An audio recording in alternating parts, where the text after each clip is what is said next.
Wondering in this place, how I'm gonna spend my time searching open space. So we still come back for more, leaving it behind. Isn't always easy, but how we tried. No more. I see you hide.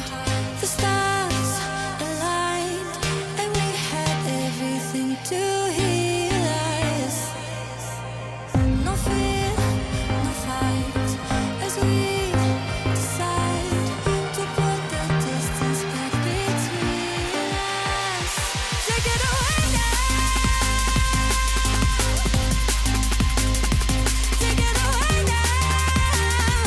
Are you letting this go? Take it away now. Take it away now. Are you letting this go?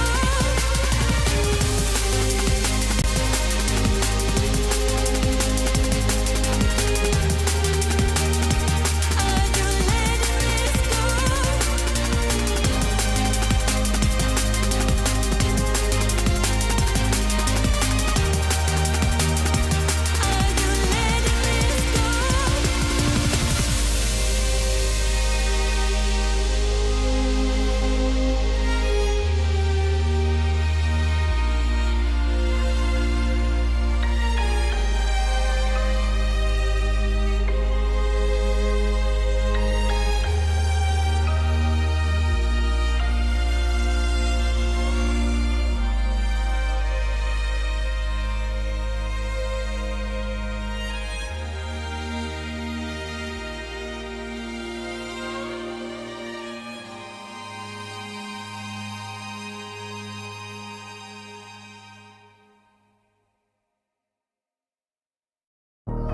Baby, I just wanna be alone. I don't need your company, stop blowing up my phone. You don't get the things that I've been through, and I don't have the time to lay it all in front of you. And you think that you wanna save me. You don't know it, baby, why you do this? I got this under control. You think you do, but you really don't know that I don't need a savior. You can't be my savior. I'll save myself. I'll save myself. No, I don't need a savior. You can't be my savior. I'll save myself. I'll save myself.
feelings gotta get worse, and sometimes it's gonna hurt.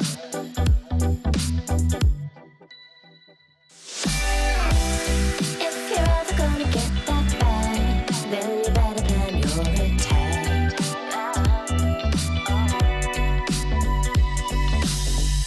You're braver than you know it. You're stronger than you show it. You're braver than you know it. You're stronger.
One day down, 2 days remaining. Yesterday brought us a whole host of group stage action, but today we are into the single elimination stage. Win and you stay in, lose and you go home, and you might even be saying goodbye to your hopes at going to the San Diego Major. Welcome everybody to the European Pro Show pre-show. I am Shogun, joined by Johnny, Cole, and Stumpy. That was so close. So close to being perfection. perfect. Lads, though, you had a pretty perfect day over on the Liquid stream. That seemed like it was a great time with no stress whatsoever. I hated every second. I told Atto on Twitter, I hated every second. And he said, yeah, but it was funnier that way. We got 2 reverse sweeps to get top of the group against Resolve and Vitality. Cole, it wasn't that fair. was? Well, the annoying thing was that they promised us a calm match as well after the first reverse sweep. They were like, okay, a nice boring win, okay, against Vitality. That'll be fine. They lied.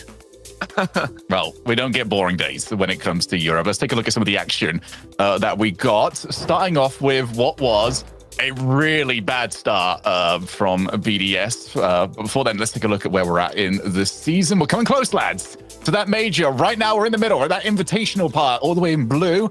And then soon enough, we go to the San Diego Major. The ability to go to Worlds, everything is starting to shape up. And we'll see you there, hopefully. Be sure to go and grab your tickets, say hi, go and take a look around the DreamHack. We will keep saying it.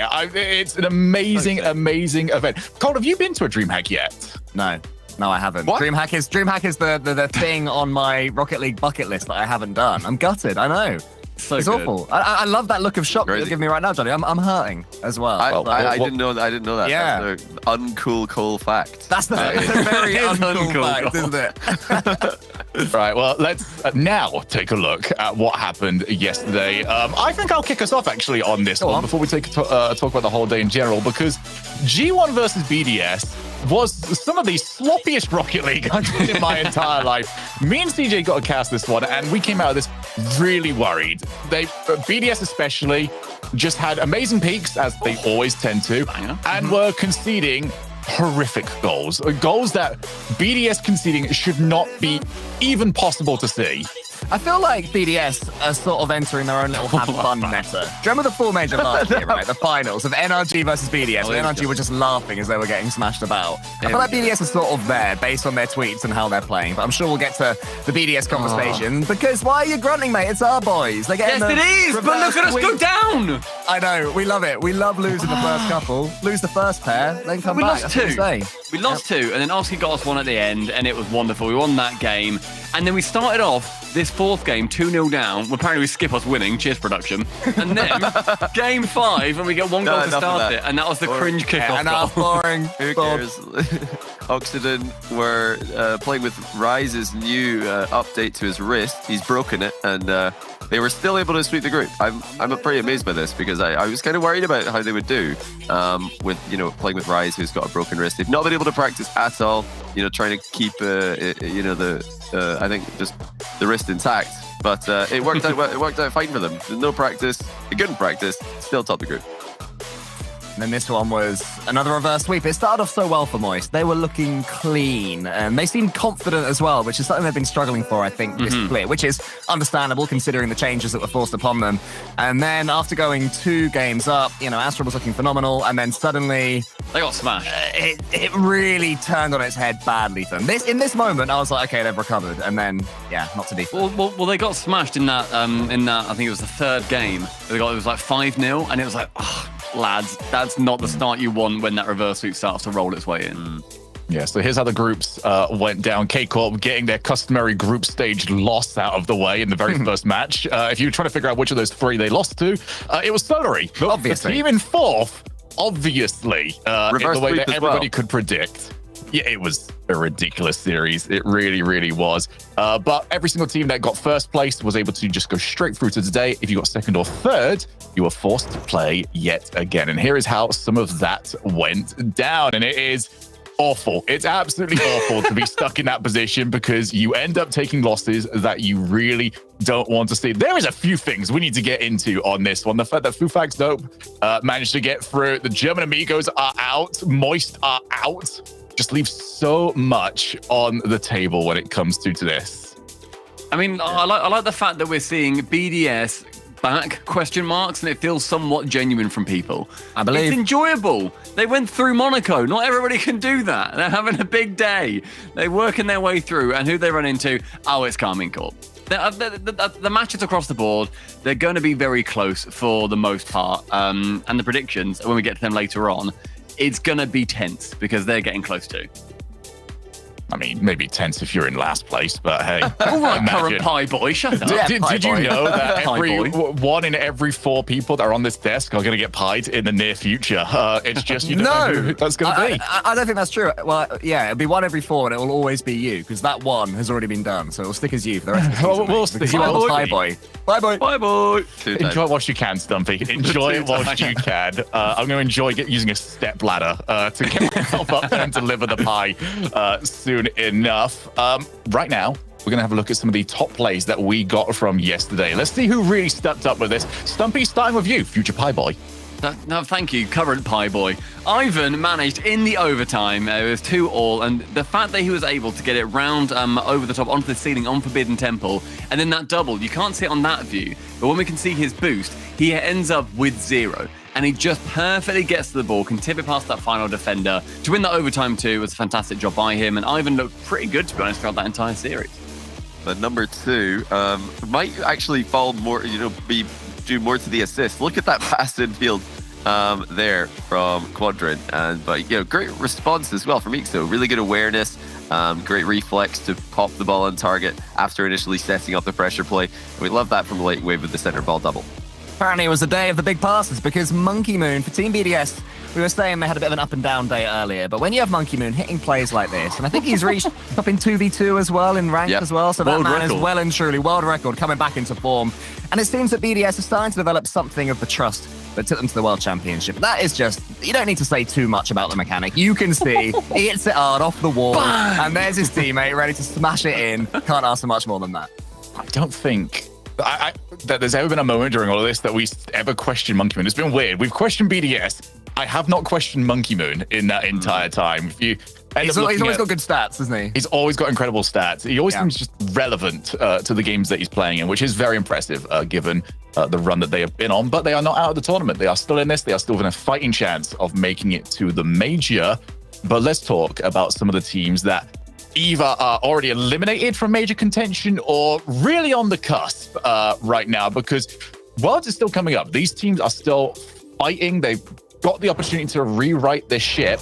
But looking at the winter points, Moist Esports are already eliminated. That is unbelievably painful for them, their fans of them, and also the people that like stats to keep going on, because when it comes to majors, they have been ridiculously impressive. Does anybody want to start us off here before I throw this at somebody randomly? You know, one other thing as well is the fans of massive four-way tiebreakers are also devastated because if Moist were able to get a win there. That would have been nice to maybe keep their hopes of a tiebreaker scenario alive. But yeah, BDS are still in this. Ninth, they're on the other side of the leaderboard, wrong side right now, but they're still in this. They don't have it fully in their own control, as we'll discuss later, but they're in it. Yeah. G1 are in it. Quadrant, German Amigos, they're the 4 teams fighting for that 5th spot. Let's have a look very quickly at the season points regarding where Moist sit in this, because we're kind of thinking, you know, top 6, top 7 will roughly be the area that you need to get to. Now, for the time being, Moist look perfectly fine, but a good performance from a Vitality, a Quadrant, should they make it, a G1, if they make it, it was the worst thing that can happen for them. You know, all the teams that are swimming, looking to try and pick up the pieces are right there, Cole. Yeah, I feel like Moist are going to be watching today and watching tomorrow, hoping that it's not one of the teams below them that end up winning, because they can very easily be leapfrogged by teams like Quadrant and Vitality. But you do start to have to look over your shoulders at G1, maybe even BDS, because we've seen last season with Karmine Corp, if you make it to a major and the teams around you Majors don't, are huge. suddenly you make up so many points. So 30 looks like plenty for them, but one bad split and suddenly waving goodbye to your chance of the Worlds. But Moist not being able to then go to the San Diego Major, that's devastating, because we see look how far ahead like Karmine Corp are and Oxygen and Liquid. Like, they were at that major, they did a great job. Moist, they aren't able to get any more points now until we see them at the start of spring. It's a horrible spot to be in. Yeah. They are a team that has kind of had to play reactionary in a bit when it comes to their roster moves, as they've really not been the ones to make the decision regarding who moves, who doesn't. Vatira obviously wanted to make that move over to Karmine Corp. Rise moved over to Oxygen because it wasn't a playstyle that he necessarily enjoyed playing.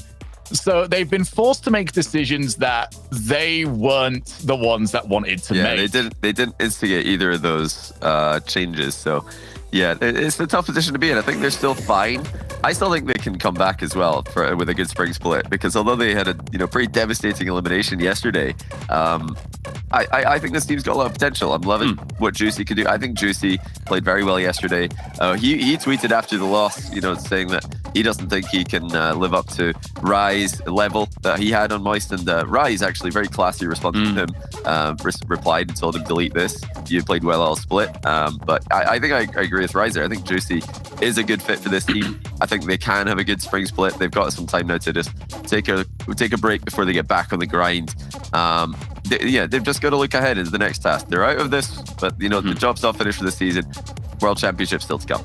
And Rise also made a good point. Well, I think it was Rise where he said, like, when the old Queso roster, Rise, Joy, and Vatira, they didn't do well in their first split. They didn't make that major. Yeah. And then we saw them what they're built up to be. They have time. Juicy's got nothing to worry about, nor did that roster, realistically. Yeah, it's one of those teams that once they make it to a LAN, I'm actually a lot more confident for them. We saw last split even, they barely made it to the LAN. They required a little bit of help to go their way for them to even make the trip over to Rotterdam. But once they were there, grand finals, really solid performance from them. Cole, we're going to move on to our next team, though, as I'm currently being attacked by a cat. So if you see a tail suddenly I missed that. How are you? Go on, Boop, Let's talk about the German Amigos, shall we? I'd like that first one. Throw that one down. It's true. It's a travesty they're allowed to call themselves that. Yeah, I think for German Amigos, they're currently sitting in 7th with 43 points. So there's a big gap. There's 18 points based on my quick maths between them and Team Vitality right now. And the only way they can really bring that back is by qualifying for one of these majors. I think the question for them as a team is, what do they want? Are they content with being that team that's sort of the gatekeeper of 5th, 6th? Or do they really want to push forward and maybe break into that top 3? I think that's where they need a bit of introspection, really. It's such a great advert for them too, right? Because they've recently just lost their org. They're now just playing under the banner of German Amigos. And it seems like they've become a new team of themselves where they're thinking, right, time to get representation. Let's see which org kind of wants to pick us up and see just how well we can do when we face off against the bigger dogs in the region. Right now, they're currently sitting, as you said, Cole, in those total season points in around 7th, but they're joint 5th at the moment with Quadrant. It is a very, very tight. They have that chance to make it through into that final major spot. As Johnny said earlier, they're one of the many who are competing for it. Yeah. So, it's going to be a big push for them. They're probably one of the lesser likely teams to get that 5th spot, but they have got as much right to be there as anyone else. I want to bring this over to Johnny really quickly as well, because we see what German Amigos are. Is this a team that would require a personnel change, or is the talent there on this roster and maybe some adjustments to playstyle enough to bring them to championship contention?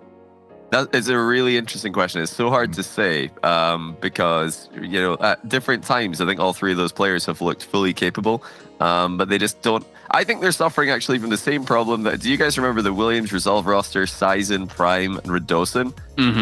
That's what kind of what German Amigos. They're a little bit more successful version of that team, where they nearly have. I think if Tox can just level up a little bit more, like Redosin did when he joined Vitality, they're good to go. They just need someone who's a troublemaker. I don't see anyone in that team who's a real troublemaker for the other teams that they play against. And the other weird thing is, German Amigos. Isn't amigo a Spanish word? Surely they should be German Freund, I think it is. It's Freund in German. You're so cultured, Johnny. And this is what keeps you up at night, isn't it, Johnny? Raging about what's this. going on there? That's always confused me. I think that maybe they want to make a switch up with that, which they could, because it's just a team name, not an org.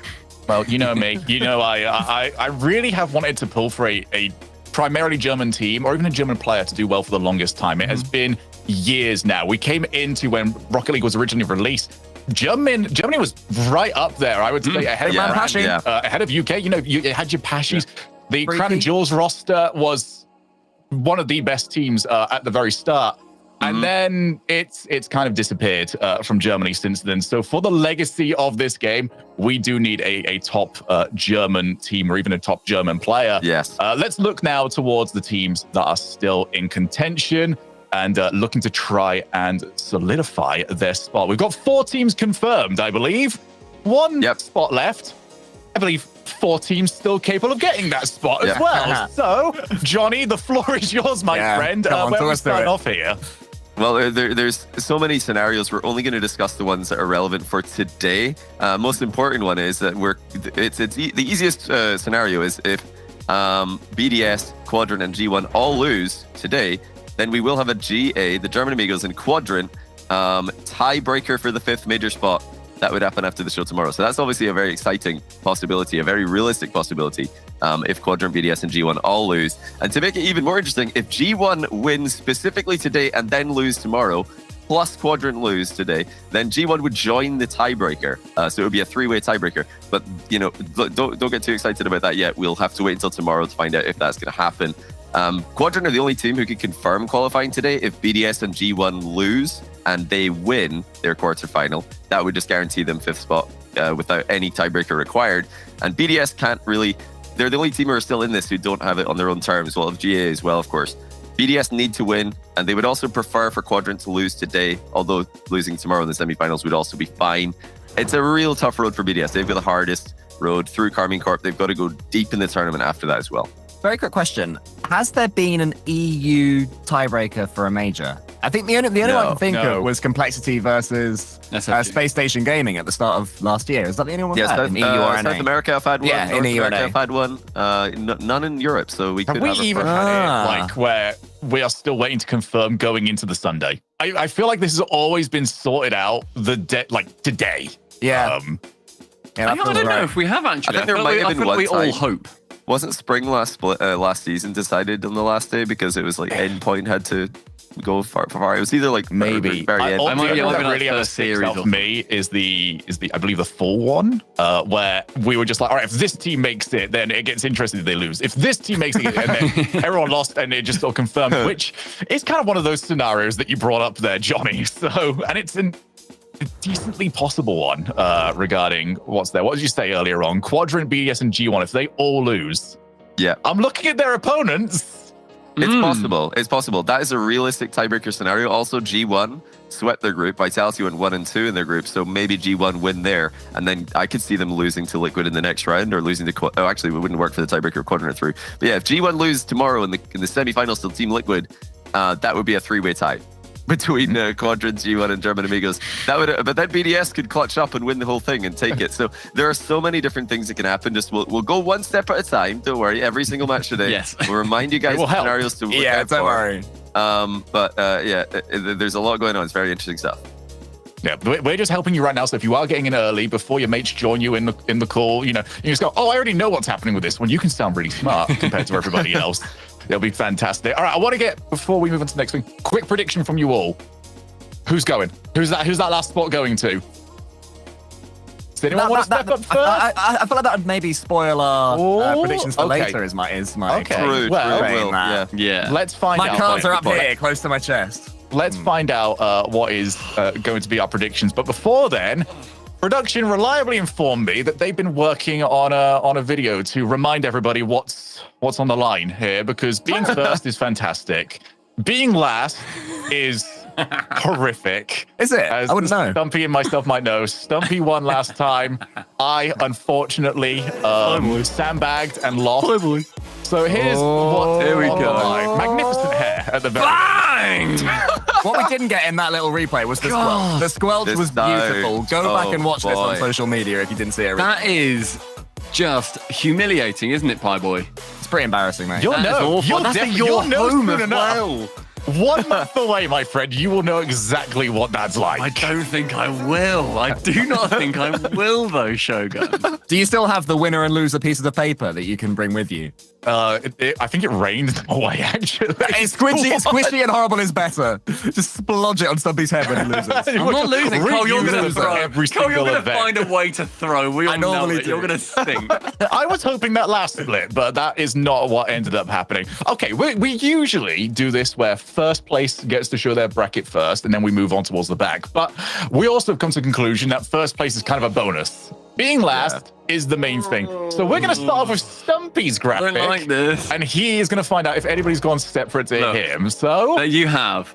Just right. wow. Interesting. Right. I've gone wow. relatively safe apart from the BDS K Corp one. BDS, man, that's Because KC are cruising. They don't need to win. They don't need this at all. You're an idiot, mate. Oh. Unbelievable. BDS are gonna Not the smash one. They their make way every through. finals. Karmine Corp They're are smashing cruising, BDS. boy. Well, That is a playoff of desperation. BDS right are hungry. Stumpy, desperate man. Our fates are joined until the last match of the day then, because I've got the same 3. Whoa! I got liquid, vitality, oxygen. Unbelievable. But then I And do then have K K-Corp. Corp. So I felt everyone would go for this bracket. possible tie. Possible tie going into tomorrow if BDS win. Well, I was as we desperate all for Stumpy to know, go through fact stop.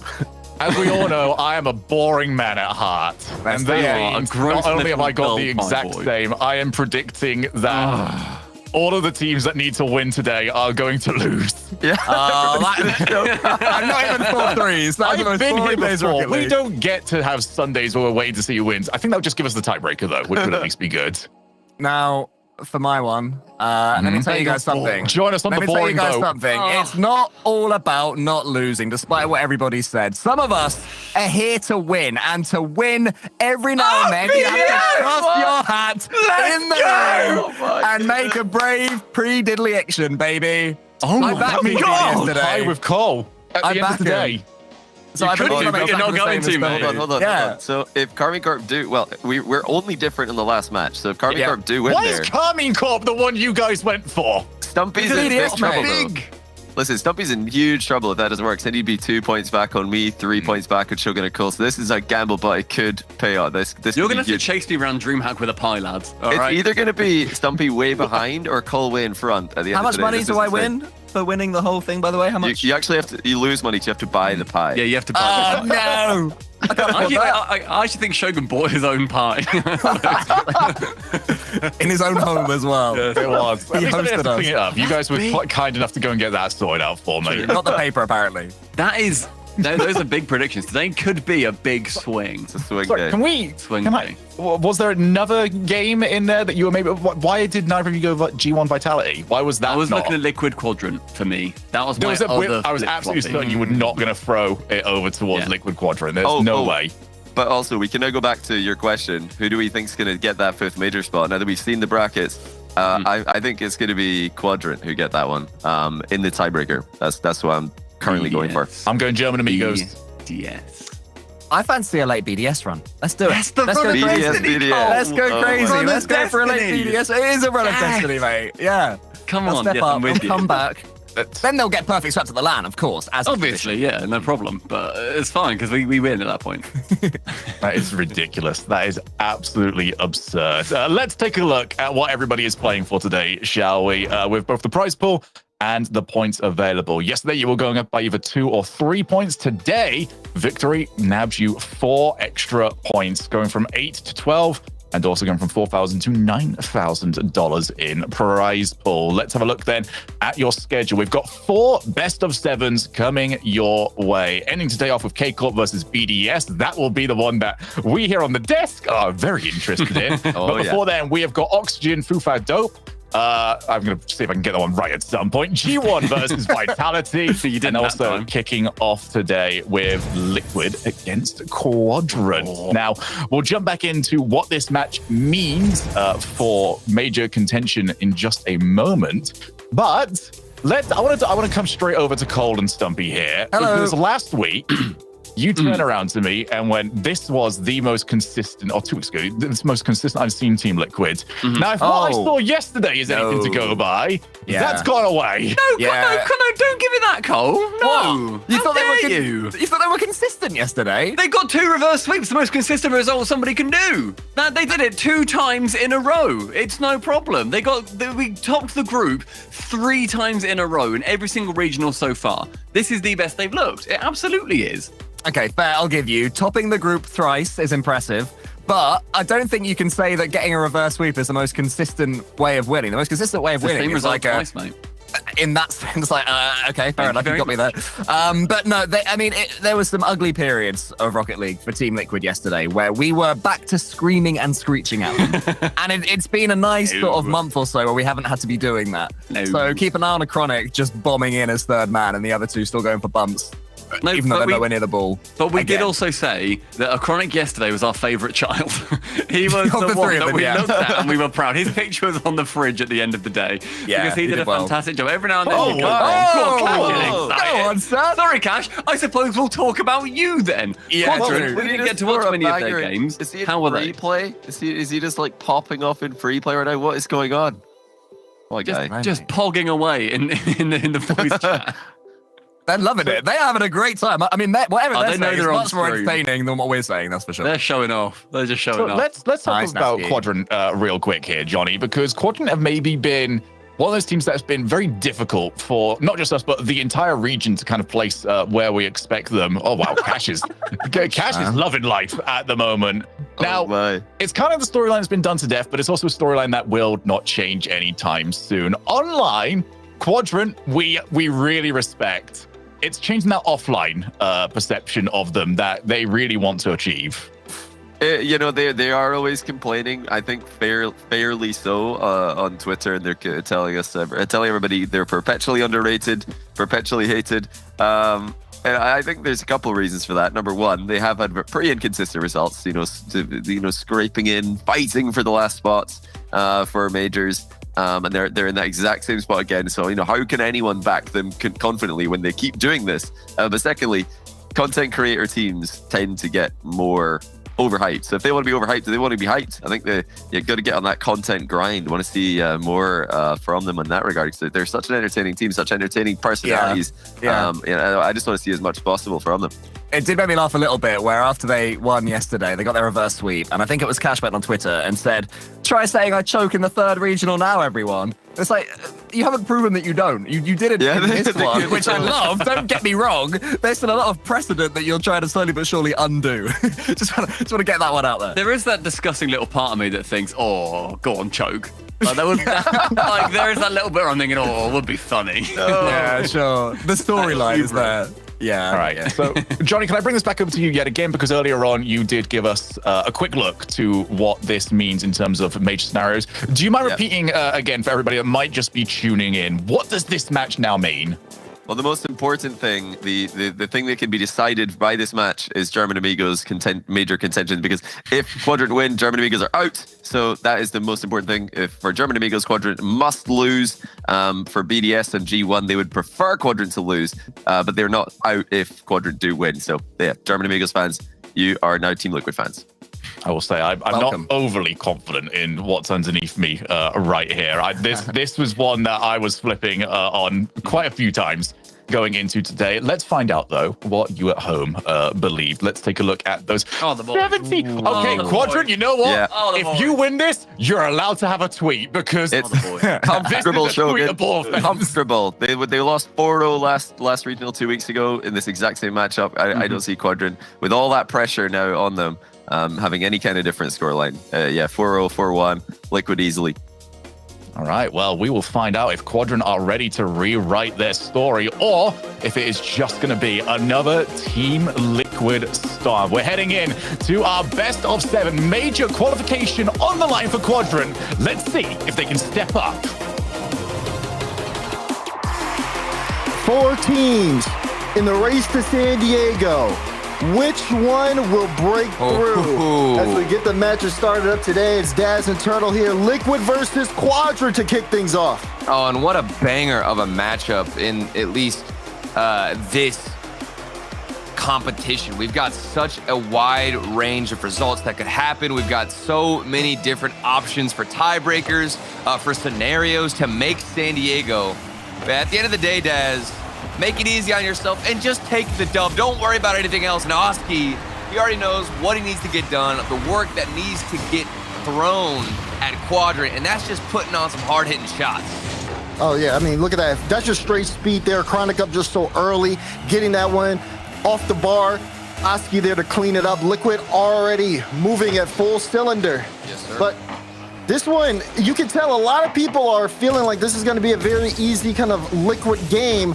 I think the only team that doesn't agree with everyone else is Quadrant. Seems like they're trying to make some adjustments here this regional as Iso gets a great save off that shot from Chronic.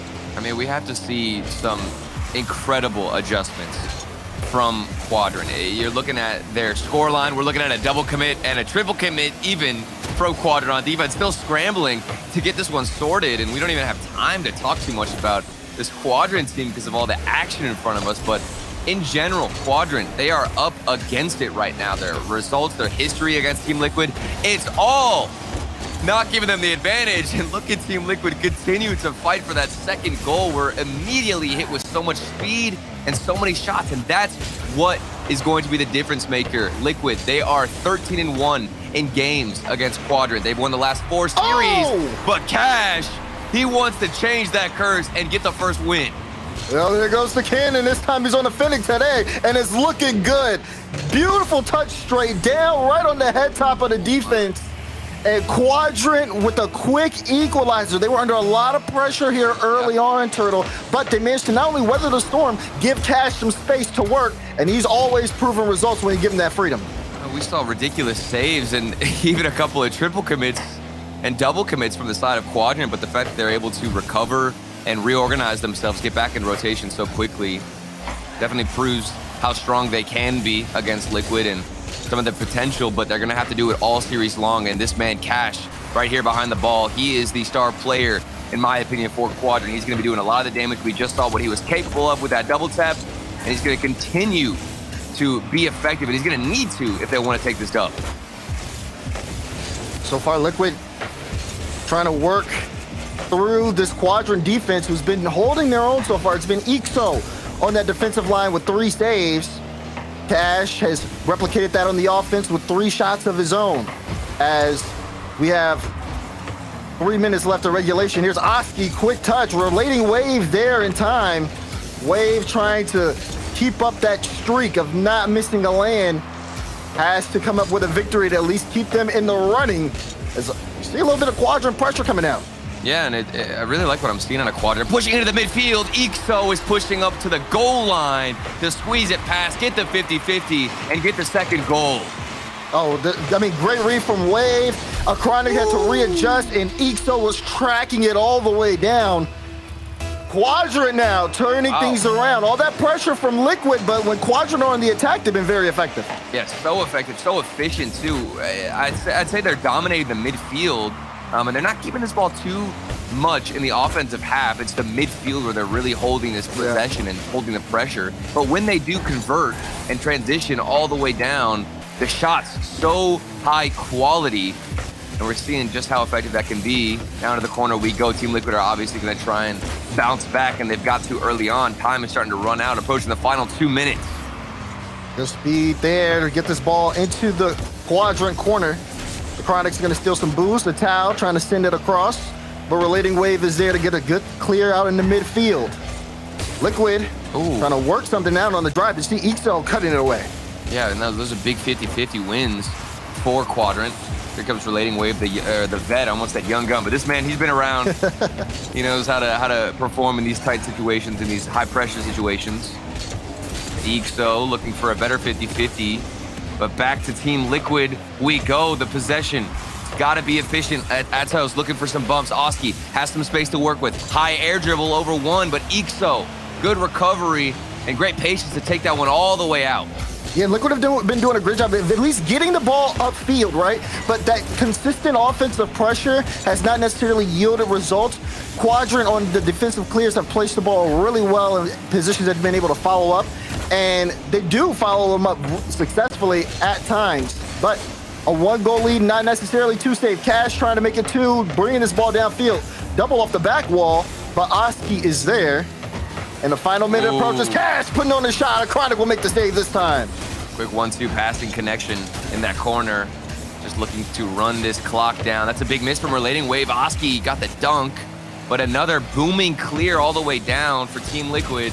I mean, fortune favors the bold. They've got to take a couple of risks here. They've got to look for more demos, more aggression, and crazier shots like that from a Chronic. Might be able to do just enough damage to get you back in this game. Final 30, Daz. Final 30 seconds in regulation. And Quadrant with the possession. Ixo and Cash in that blue corner. So one of them's going to have to peel off. Cash does peel off. Ixo gets the bump before a Tau can get control of it. Actually just comes in and takes the ball away completely. Now Liquid have to move the length of the field, and they don't have much time to do it. More pressure coming out for Quadrant. Less time on the clock. A Chronic trying to lead the charge. Wave denies. To Cash. Puts a shot on. Oski keeps this one up, but only for a moment. A Chronic will keep it in the air. Cash with another shot on. Liquid want to keep this ball alive, but they can't. Quadrant will take game 1. And what a statement from Quadrant. We came into this series, everybody backing Liquid, even myself included. I thought this favors Liquid so much. I mean, they're 10-0 against Quadrant online in individual games. So for Quadrant to come out here, take the first one, immediately do a 180, break the curse, and just like that, we've got a completely different series than what I'd say most people expected, Daz. Yeah, going into this one, talked to Snasky for a little bit. He said, obviously, Liquid have had their number for some time, but they spent more time trying to figure out where they've went wrong in the past. So they feel, prepared, and they said they hope that it reflects into the series. It seems like it did so in that first game, because even though Liquid had a lot of pressure, Quadrant was the one who felt more lethal on the offense. Yeah, and I really want to talk about the vibes going in here. If you were watching that pre-show just before we got into this series, you could see the face cams. Everybody from Quadrant was smiling, good moods all around. And that is so important in such a stressful situation. Being able to rely on your teammates, have the emotions positive.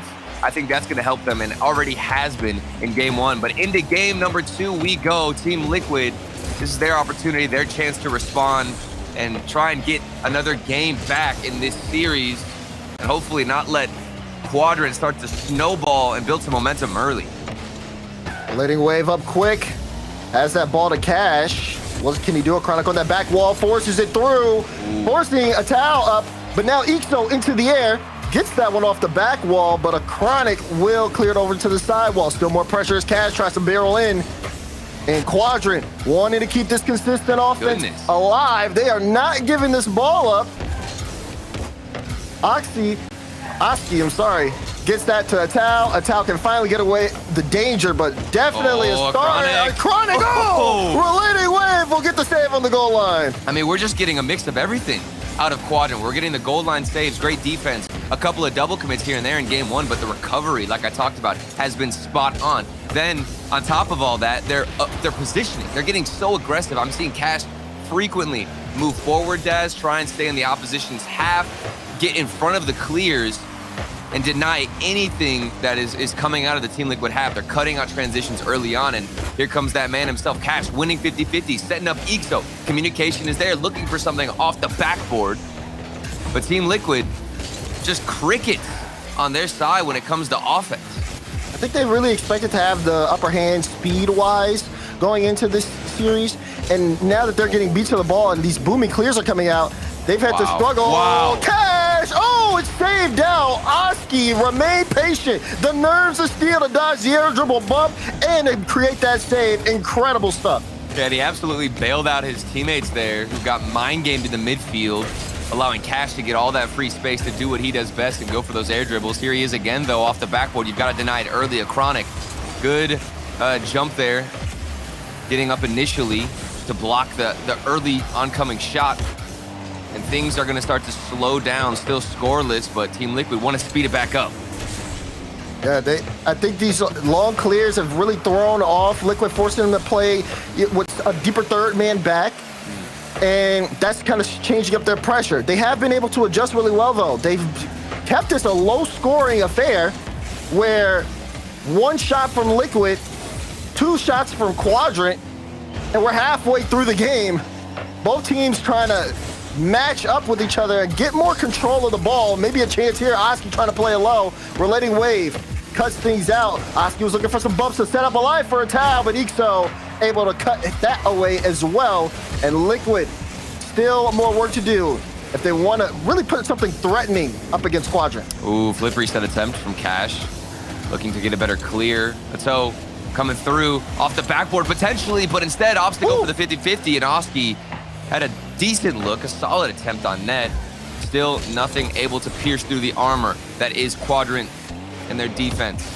And I think this has been a great recovery. You know, Daz, I was looking at the series and rewatching it from Quadrant up against Moist, and Quadrant in the beginning half of that series were giving up so much space early on, and now they seem to be cutting out a lot of these shots early. They're sniffing out when a pass is going to come across. They're infiltrating the midfield more, and they're not as willing to give away this space that they were just freely given to Moist. Yeah, you see Ixo even opting for a back pass to Cash there, showing that teamwork and honestly understanding how the importance of possession there. Cash off the ceiling, a Chronic goes up to meet him. Doesn't even make contact with the ball. Midfield pass, Ixo may have a chance. Ixo comes up big for Quadrant. Look at this play from Quadrant. Cash off the ceiling, mind games it, then lands under the ball, gets a tight little pass across. Ixo off the backboard, alley-oops it to himself. And my goodness, the dynamic duo strikes first in game number 2. Second time here. Oh no, first time Quadrant has had to lead this series off of the initial goal. So, trying to add another. That one off target chance here, pass. Ixo will pop it up. You saw Chronic there, wanted to deny any chance for Chronic to get a long clear, knowing him and Cash are both upfield. And Liquid, still same woes on offense. Been a worrying trend. They bring the ball into the corner very often, but getting it out and getting it in front of the net for a clean shot to a teammate just has not been the play for them. 30 seconds remaining here. Looking like Quadrant may hold on to the lead. Chance there after the double commit. Pass, shot.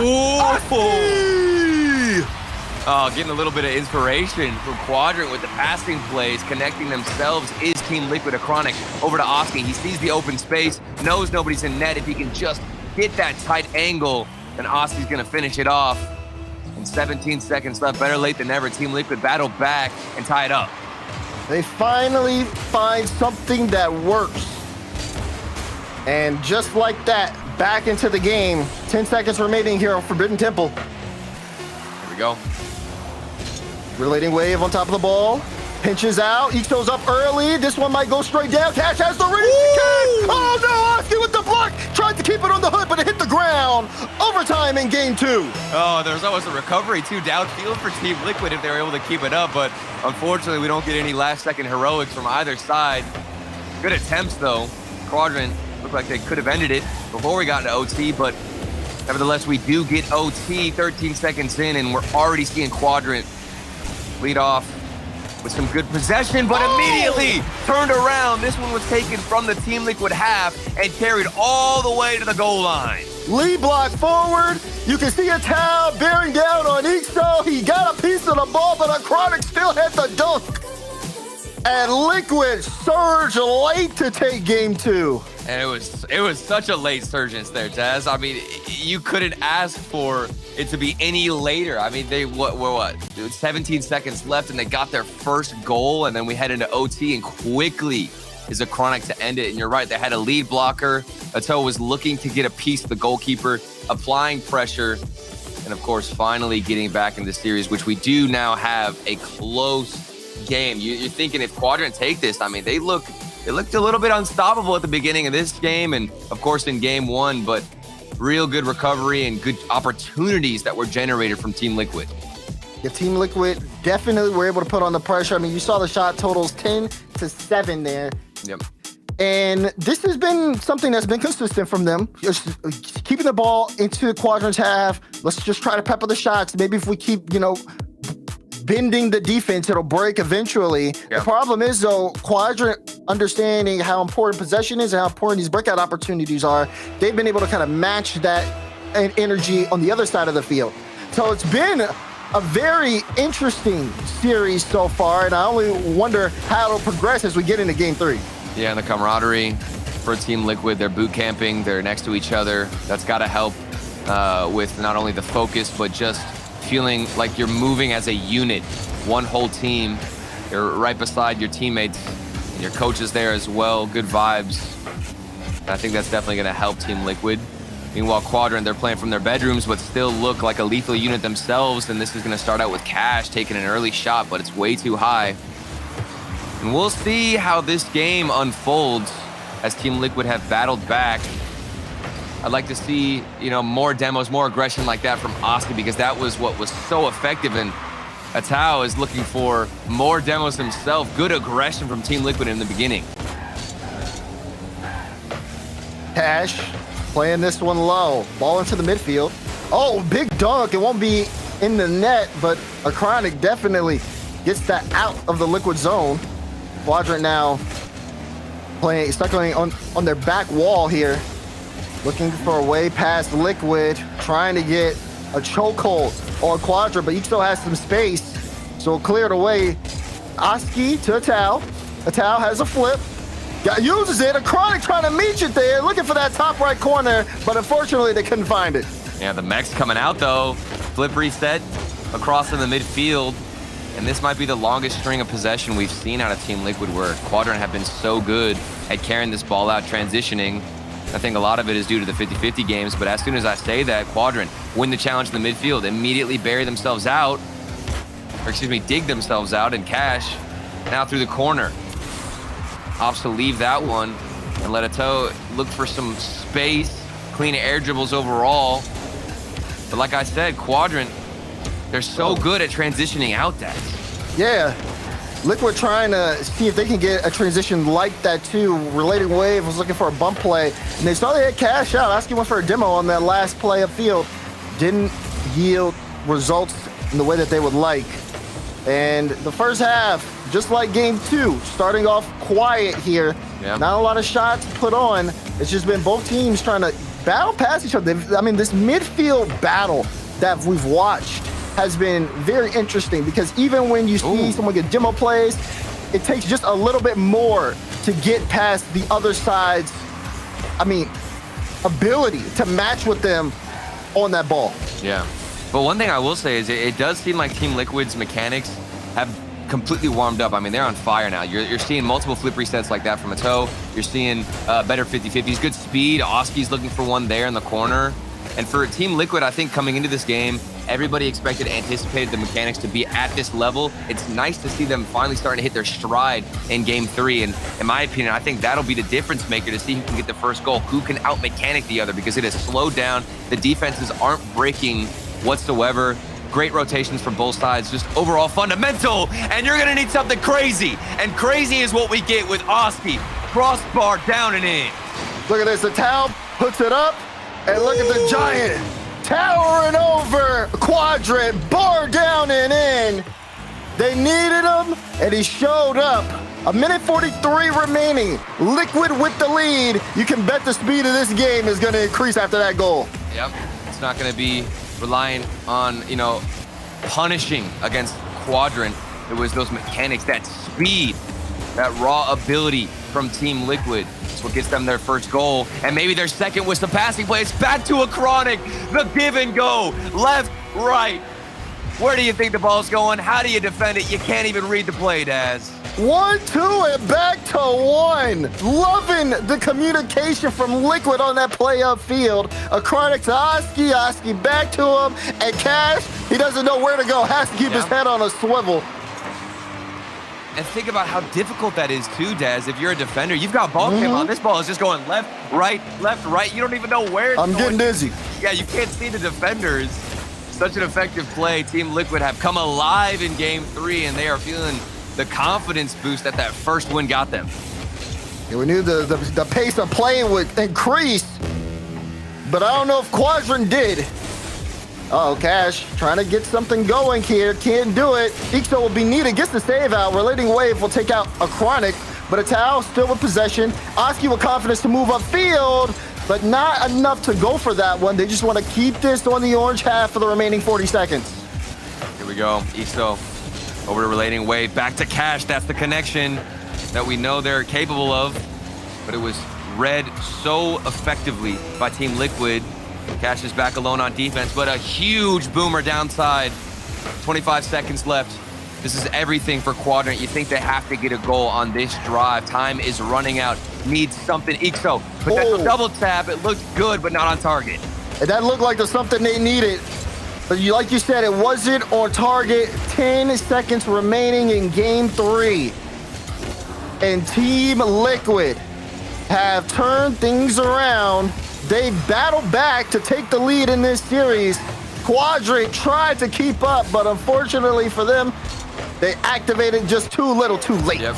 They're going to have to shapeshift into a different play style, figure things out, change some of the positioning and the way they're approaching this game, because Team Liquid looked very dominant in the second half, and we do actually get a confirmed timeout for Quadrant, which I definitely think is the right call in this situation. Team Liquid are starting to heat up, Daz, and you want to extinguish them as fast as possible. Exactly. Team Liquid have come into this series. I talked to XP, their coach. They knew they were confident. Of course, they have all the results backing them. But they also said they had a major play style change recently that gives them a lot of confidence playing against teams with slower play styles. So I think for them, that was them trying to show that a little bit in that game specifically. But Quadrant also seemed to have some breakout opportunities as well. It just felt like they were playing up to Liquid speed specifically in game 3. Yeah, it definitely felt like they were constantly just chasing the ball and not actually controlling what was happening. And you could see the vibes are immaculate on the side of Team Liquid. I'm not sure. This is a mini game of Rocket League. I'm not sure exactly what's going on here. This is a timeout well spent for Team Liquid. Keep the vibes light, keep the energy up. They already know that their game plan is working. It's effective. There's nothing to change. And it's the complete opposite here for Quadrant. Everything is reliant on how they adjust and shift their play style. Go back to the highlights, and you see just Team Liquid. Look at that speed from Oski. Yeah, just that trust to get up there so quickly and to push that down. And then again, the 1-2-1, that level of passing. It makes sense as to why, Quadrant would kind of call a timeout here. Liquid, you even said it yourself, the mechanics were heating up. The team play was also heating up alongside it. And if Quadrant don't do something to slow that down, it could get out of control. Well, and if Quadrant don't cut it out early, that's the difficult thing, is Quadrant are forced to read how Team Liquid want to move the ball early. If they give them any more space, then obviously you're going to see the mechs come out like that from Oski, the passing, come out from Team Liquid as well. And you saw all that space. There was nobody who wanted to challenge, nobody who was in the spot to even intercept that passing play. So for Quadrant, I truly think this is a game of reading the play and understanding exactly how Team Liquid are trying to move downfield. And that is not an easy task given the speed, given the mechanics that we can see from Team Liquid. But we'll see now if that is possible, if Quadrant can battle back, if they can turn and adjust the tide of this battle, because so far it's been all Team Liquid. A lot of pressure on the line, though, for Quadrant. Team Liquid have already clinched the major. Quadrant do not want to lose this series and have not only a potential tiebreaker with German Amigos, but also a chance for them to not even go at all, depending on other results happening this event. Right now, they are in full control of the pace, but they need to get in control of this series. Down by 1. Game 4 goes on, and Liquid have started things off with the offensive pressure. Here we go. Relating Waves in the position. All the way downfield. He was sniped out from the defensive side. Chronic tried to put something off the backboard, but have a look at that clear right to the top of the hood of Relating Wave. Ixo the wave downfield. Quadrant with the first goal. Things seem to have shifted a bit from the timeout, but still plenty of Rocket League to go on Utopia Coliseum. You know, Daz, you talk about Liquid already having the major. What a play. Ixo, he wants to clinch the major himself through the corner by himself. And what a ring. That drop down bounce is so difficult, Daz. He's making it look easy. That's the type of play that you go up for, not knowing if you'll connect. But if you're Ixo, you have confidence in that all day long. Very well executed from Ixo to set that play up for Quadrant. Now 2 goals in the first minute. Big shift for Quadrant. They haven't been this effective early on at all this series. Yep, this is the most ideal outcome from taking a timeout. You burn out and, like I said, extinguish the momentum of Team Liquid. You come out swinging within the first 2 minutes.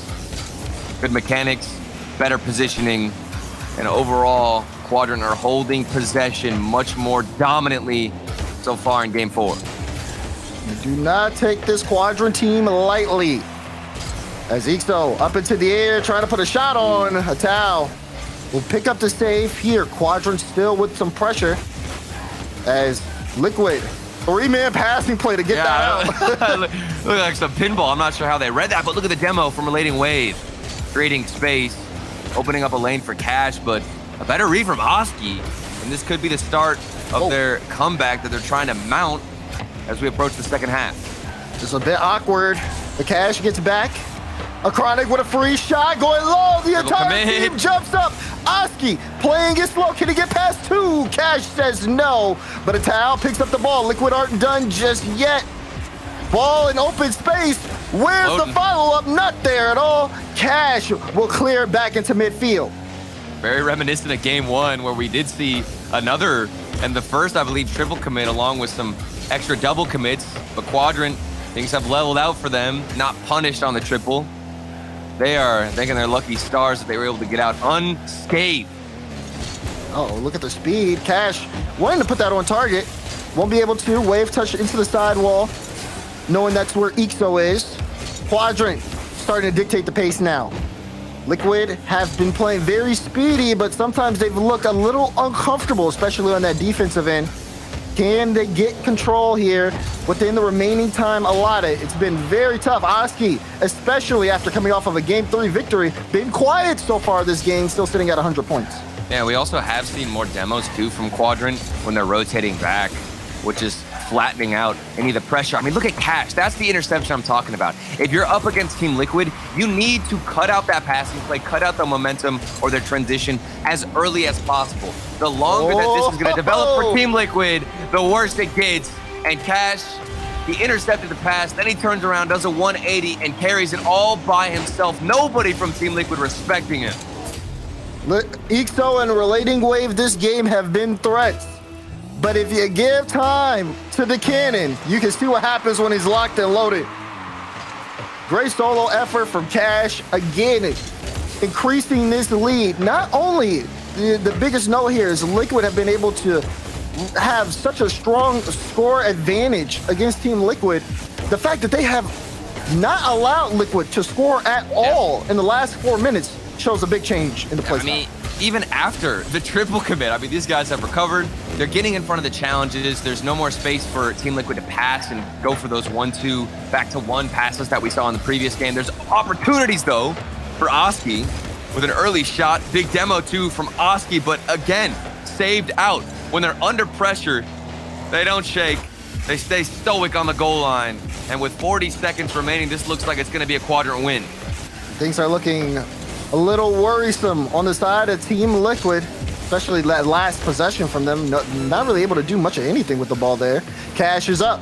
And you know what happens when you see Cash in the air? It usually ends up in a Quadrant goal. Wave will score it in after Cash leads the charge. Oh, and it looked like he was going to go for a flip reset, but instead opted to go for a bit of a fake and hit it with the side of his car.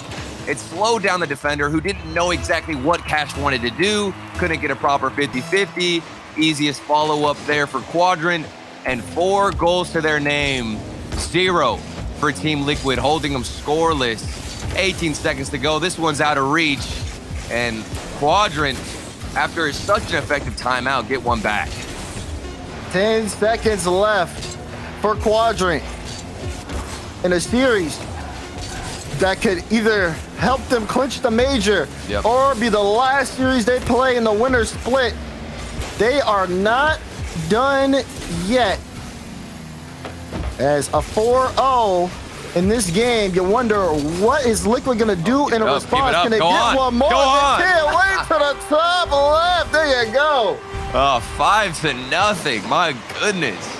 I mean, this is such a big turnaround for Quadrant. After that last game, I didn't have high hopes for Quadrant. I'm not gonna lie. I got convinced that Team Liquid were starting to heat up. I knew that there was gonna be a timeout.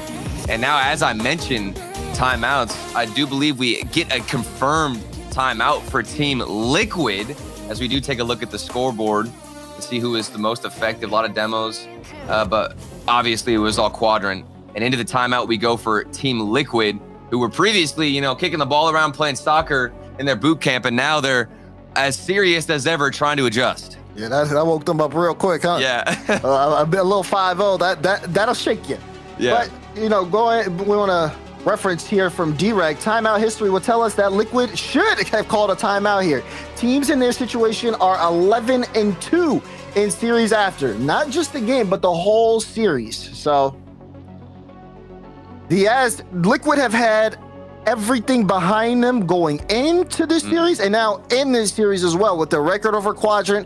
Now they have the timeout history back in them. Liquid last event was definitely the talk of the town after not calling a timeout after taking a similar loss to this, but this time they've decided to switch things up. But this is just a different Quadrant that they're up against. I mean, I think that Quadrant have learned to match the speed where they need to. Obviously, if they just keep trying to fight and battle out against Team Liquid with the mechanics, with the speed in every situation, I don't think they're going to win that battle. But choosing your battles wisely, that's been the name of the game for Quadrant. When to send Cash forward, when does he actually push up and get demos? There was a triple commit like that on the screen, but it actually didn't prove to be a bad thing for Quadrant as they recovered nicely.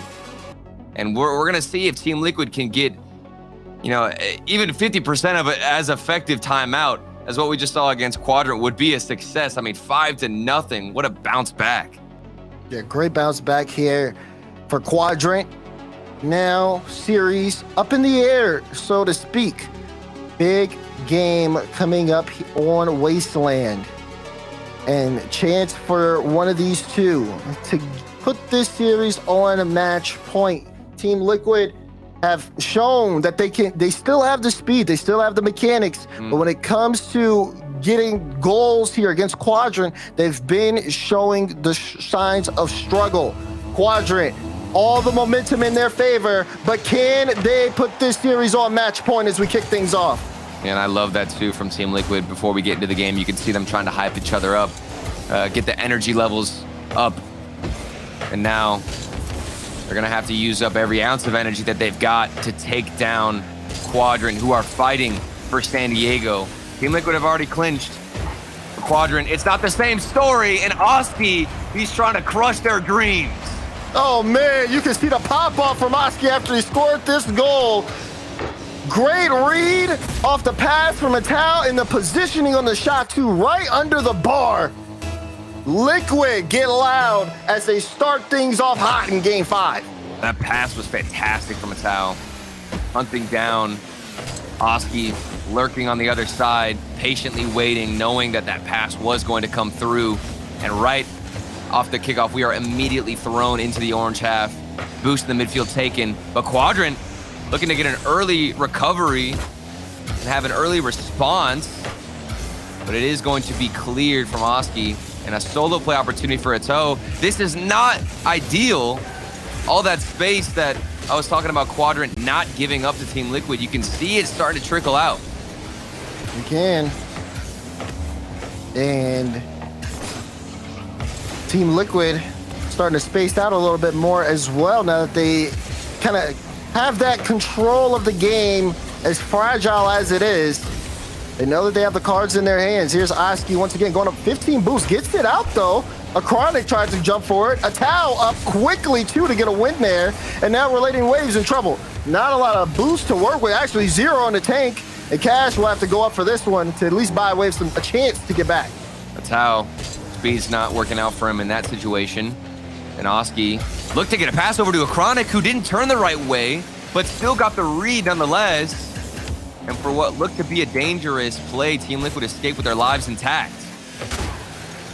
So, gonna play that low. Chance for a Chronic? No, not even a chance to solo on that when Cash was up so early, saying not passing. today. But the passing is still showing, like you said. Atal had a read on that, but couldn't put it on target. In this game, maybe it's just me. It feels like it's been going on for quite some time, but we still have so much time left in game.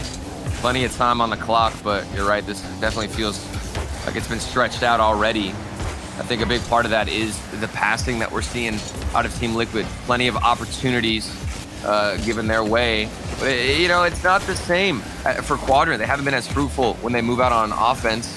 Positioning looking a little bit out of sorts, and Cash is not as effective on those solo plays where Oski can win the challenge, look to apply more pressure. Quick turn to the corner, and he's got full boost. What's he gonna do with it? Off the ceiling, a demo comes through. Flip reset opportunity, but Cash, he says, not today, and we're gonna keep you within 1. So control. That one straight down to Relating Wave. Quadrant trying to get this ball upfield to set up something to where they can at least put a shot on and finally get it. And Ixo equalizes. Oh my, a little bit reminiscent of the speed we saw from Team Liquid, but this time, it's on the orange side. Ixo, so quick, so eager to get up into the air, to smack that one down, and a lightning bolt goes through into the net of Team Liquid. What a play. 2 minutes left, and Quadrant are back in it. Cash plays that outfield. Ooh, Ixo tried to get there, but 2 from Liquid able to come together to get that clear. Atal is going to take this off that touch from Wave, and a Chronic almost forced it through. Relating Wave is awkward. He's backwards. Ixo tries to help. Cash gets demoed. It's a bit of a chaos here in the backfield. Atal, free chance off the backboard. Oh my God! This man has got to have some type of modded car. Maybe springs on his wheels. Look at how fast he was able to get up to that aerial. He pitched that ball all the way up near the ceiling and absolutely jumped straight above it, smacked it down. That was ridiculous from Team Liquid. I mean, they picked apart Quadrant's defense. They set up Atal for the freebie, and he's going, no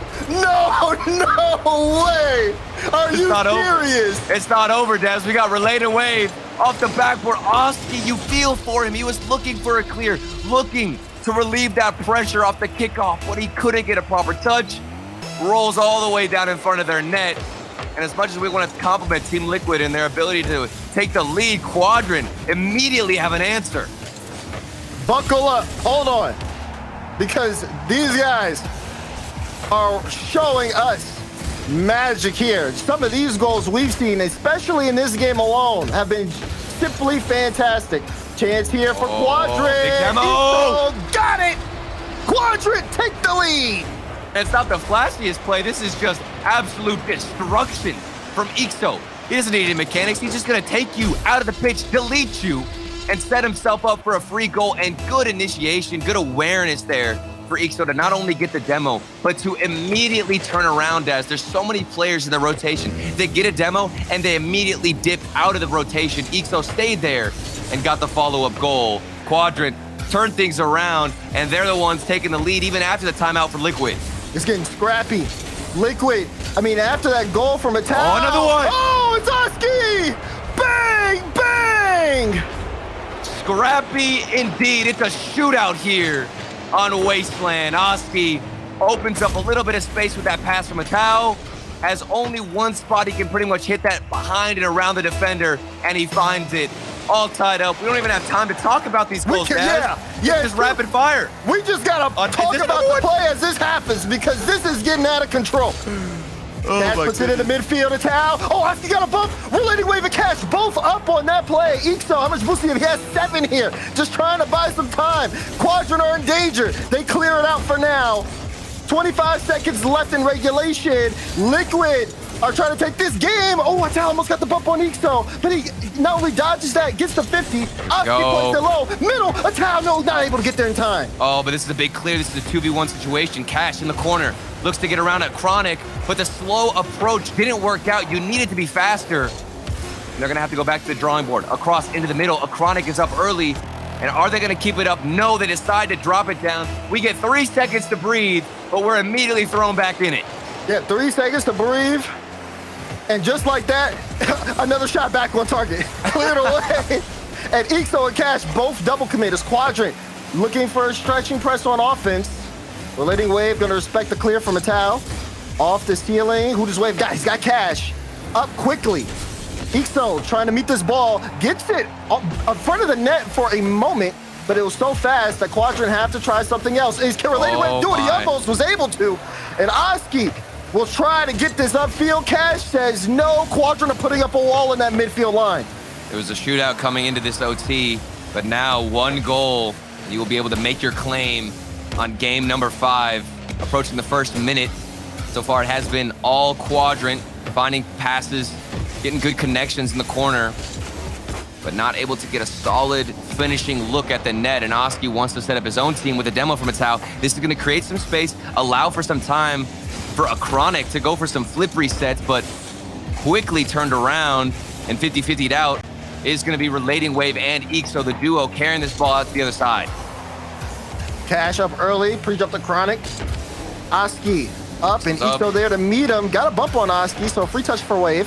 Looking to send it across to Cash. Atao read it. And Atao brings it in the midfield, but it will get cleared away. A Chronic got that light touch to try to help out Oski, but the shot's coming on. Oh, it was off the bar. Cash was close, but close won't cut it. It'll go all the way downfield, and maybe Liquid can turn things around. They're looking for a quick counter. You cannot drop your guard in this game, Daz. This ball can quickly go down the other end. And Team Liquid, they were under so much pressure, but that one clear, 150-50, already put a lethal shot on target for Quadrant. Big demo from Ixo. Maybe some space to open up for Relating Wave, who opted to go for a better 50-50. This is a 3-man attack from Quadrant, looking to lay siege in the half of Team Liquid, but it's not going to work out. Team Liquid may have a chance here with Oski playing slow. Come in. Double commit on the play. A Chronic fake challenge.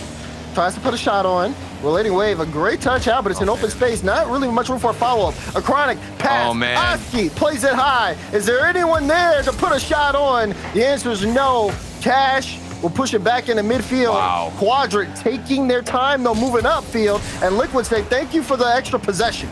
Ixo is freaking out right now. This man has no boost, Oh, no. and because of it, he's gonna miss. I was on Ixo's cam this whole time, Daz. No boost for the entire past minute. Looking for pads, trying to get something.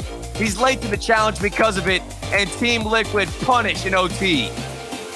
Team Liquid put this series on match point. But it wasn't easy by any stretch of the margin. Quadrant had their moments. Ixo especially, big time goal scorer that game. Of course, relating Wave and Cash helping out, especially on that defensive back end. But like you said, it went down to the overtime. Liquid had consistent offensive pressure. Quadrant couldn't clear away space to even get Ixo any boost. He was last back after a double commit, and unfortunately for him, couldn't get the read. Now Quadrant backs against the wall here as we load up Neo Tokyo. I mean, that final bit of possession from Team Liquid was otherworldly. I mean, they were able to not only take all of the boost, but continue with their rotations, not stepping over each other and just keeping pressure. And they knew eventually a mistake would come out if they were able to take the boost and apply a high level of pressure. It happened. They broke through the defense, and now they've been rewarded with match point. But the work is not done yet. They've got to win through this whole extra 5 minutes. And Quadrant, they didn't get another timeout. They're immediately thrown back into the action. Let's see what they have to say as a response. Tension in the air for Quadrant fans. This is a huge game. They've been fighting all series long. But do they have more fight left? Ixo tried to get the dunk past a Tau. The Tau says not today. Another double commit here, but Ixo able to get there in time. And Quadrant started looking a bit shaky. They've still been connecting, but it hasn't necessarily been enough to get past Liquid. Yeah, you can tell Quadrant are starting to look a bit anxious whenever they're going for the ball with the positioning. We've seen several double commits. Even in that OT previously, there were a couple of double commits leading up to the goal for Team Liquid. The composure has got to be picked up for Quadrant. You can't be making those simple mistakes right now, especially with what's on the line with San Diego potentially in your future. You need to play your best Rocket League at this moment to take down Team Liquid. This defense is not going to budge easily. Major implications and maybe something to look back at for Worlds conversations here for Quadrant in this moment. They've got to show up. So far, been scoreless though, as only one shot on both sides here of the field. Things are starting to kind of reset. Lots of great passing though from both teams as their transition game has been super solid. Yeah. But they've been matched, especially with this ball being in the corner. It's been really hard for both sides to get it out into a teammate in midfield. Yeah, this is one of those moments again in this series where it's just been a battle for midfield possession. No team wants to get too aggressive, go for demos, take any risks. Obviously, the more this game will unwind and the closer we get to that 0 seconds, you will see these teams start to feel the stress, the pressure, and go for more risky plays. But for now, you're waiting, you're trying to take boost, play it safe, and hope that one of these defenses will crack. Question is, who's it gonna be? Atau looking for anything in that corner, hunting for a player to take out, but Cash has given some space, and what's he gonna do with it? This man has been so lethal off the ceiling, but he's panicking a bit to himself, trying to keep it, but immediately loses a grip, and that's gotta be a sign, an indication as to how Quadrant are feeling right now, Daz. And more pressure thrown their way. Ixo keeps it out. Top left corner shot from Atau, blocked out by Ixo. And you're right, Cash has not been able to be super efficient on the ball when we've seen him with chances for a solo opportunity.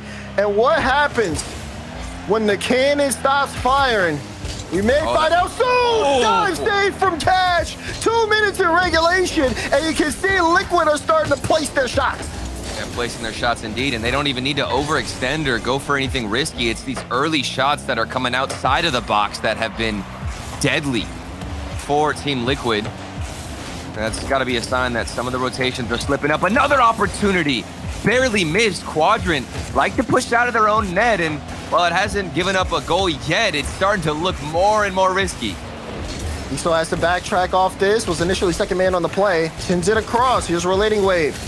Gets the pinch forward. A Chronic in the corner, though. Cash will have to let that go as well. Maybe a chance here for Quadrant to pick the ball up in the midfield. Cash, no. Leaves it for a Chronic, who will pinch it across. Atau, waiting for the cover. Liquid also aren't overextending on offense either. They've been very patient, and they've allowed Quadrant to have a little bit more possession as we get into the final minute. And this might be that change in play style that you were talking about with the coach of Team Liquid, where they had a better adjustment, a better play style against teams that were slower. Maybe they themselves are trying to focus more on possession, not throw everybody forward, and make sure you're not getting too greedy. Control the mechanics and use them when you need to. This has been a very composed game from Team Liquid. They've certainly taken most of the boost, certainly had more touches on the ball. At least it feels like they have all the possession. And off the ceiling was a toe, but can't find an adjustment. And here comes Quadrant, trying to get a response out of anybody from Liquid to dive at the ball, maybe force a mistake. Relating wave. Says that high. Oski was there to meet it, and great touch from Oski. Can cash up to this. Doesn't have the boost. And that will go by the wayside. Final 10 seconds coming up. Quadrant looking for a late goal. A Chronic may start the transition for Team Liquid. Ball on the sidewall. It's empty space. Oski on and Cash able to get the save, but it's not done yet from Liquid. A towel keeps it up. Flip reset on. Relating wave able to stop it. Pass to a Chronic. Ball floating in the air. Are they keeping it up? Oh, they are keeping it up. Oski wants more, but Quadrant deny again. A Chronic to the towel. Oh, it was blocked away from Ixo. Still more pressure. Liquid are not giving up on this yet. A towel, no. It'll hit the ground on the goal line, and we got OT. Oh, sneaky pass from a Chronic. Almost caught everybody from Quadrant sleeping on the goal line. So much effort, 100% from Team Liquid thrown at the net. So close, yet so far. Into OT we go, but my goodness, what an attempt and what a way to lead into OT. Here comes Relating Wave. Maybe he's going to get a sneaky pass himself. The defense of Team Liquid is going to stand tall. And without too much boost to their names, they've got to recover. They've got to get back. Quadrant relying on Relating Wave to get a good 50-50, and he does. He finds Cash on the other side, who hasn't been too effective with solo plays, and there he is again, panicking. Cash has had so many opportunities, so many moments where he's had space, but still unable to make use of it. The touches have not been solid here for Cash. We've seen some be well done this game. Yeah. But the ones where you expect, okay, this is where he shines, has not necessarily been the case. But once he does find that mark, it does prove dangerous here for Team Liquid. Will it get to that point, though, as Liquid are trying to bring the pressure here? There's a ball in the midfield. Relating Wave, good speed. Is going to try to track this. Leaves it for Cash. Cash, no, it's safe from a towel. Chance there to win the game, but we play on. That shot might just come back down to haunt Cash for the rest of this split, leading into the next one as well. Again, San Diego on the line.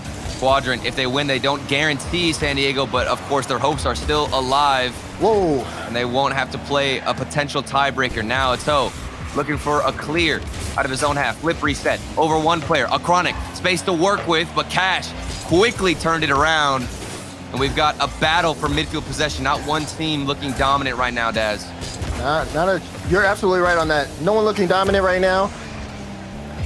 This series, this game has been the closest it's been this series. As another shot will go on Relating Wave. Routine save for him.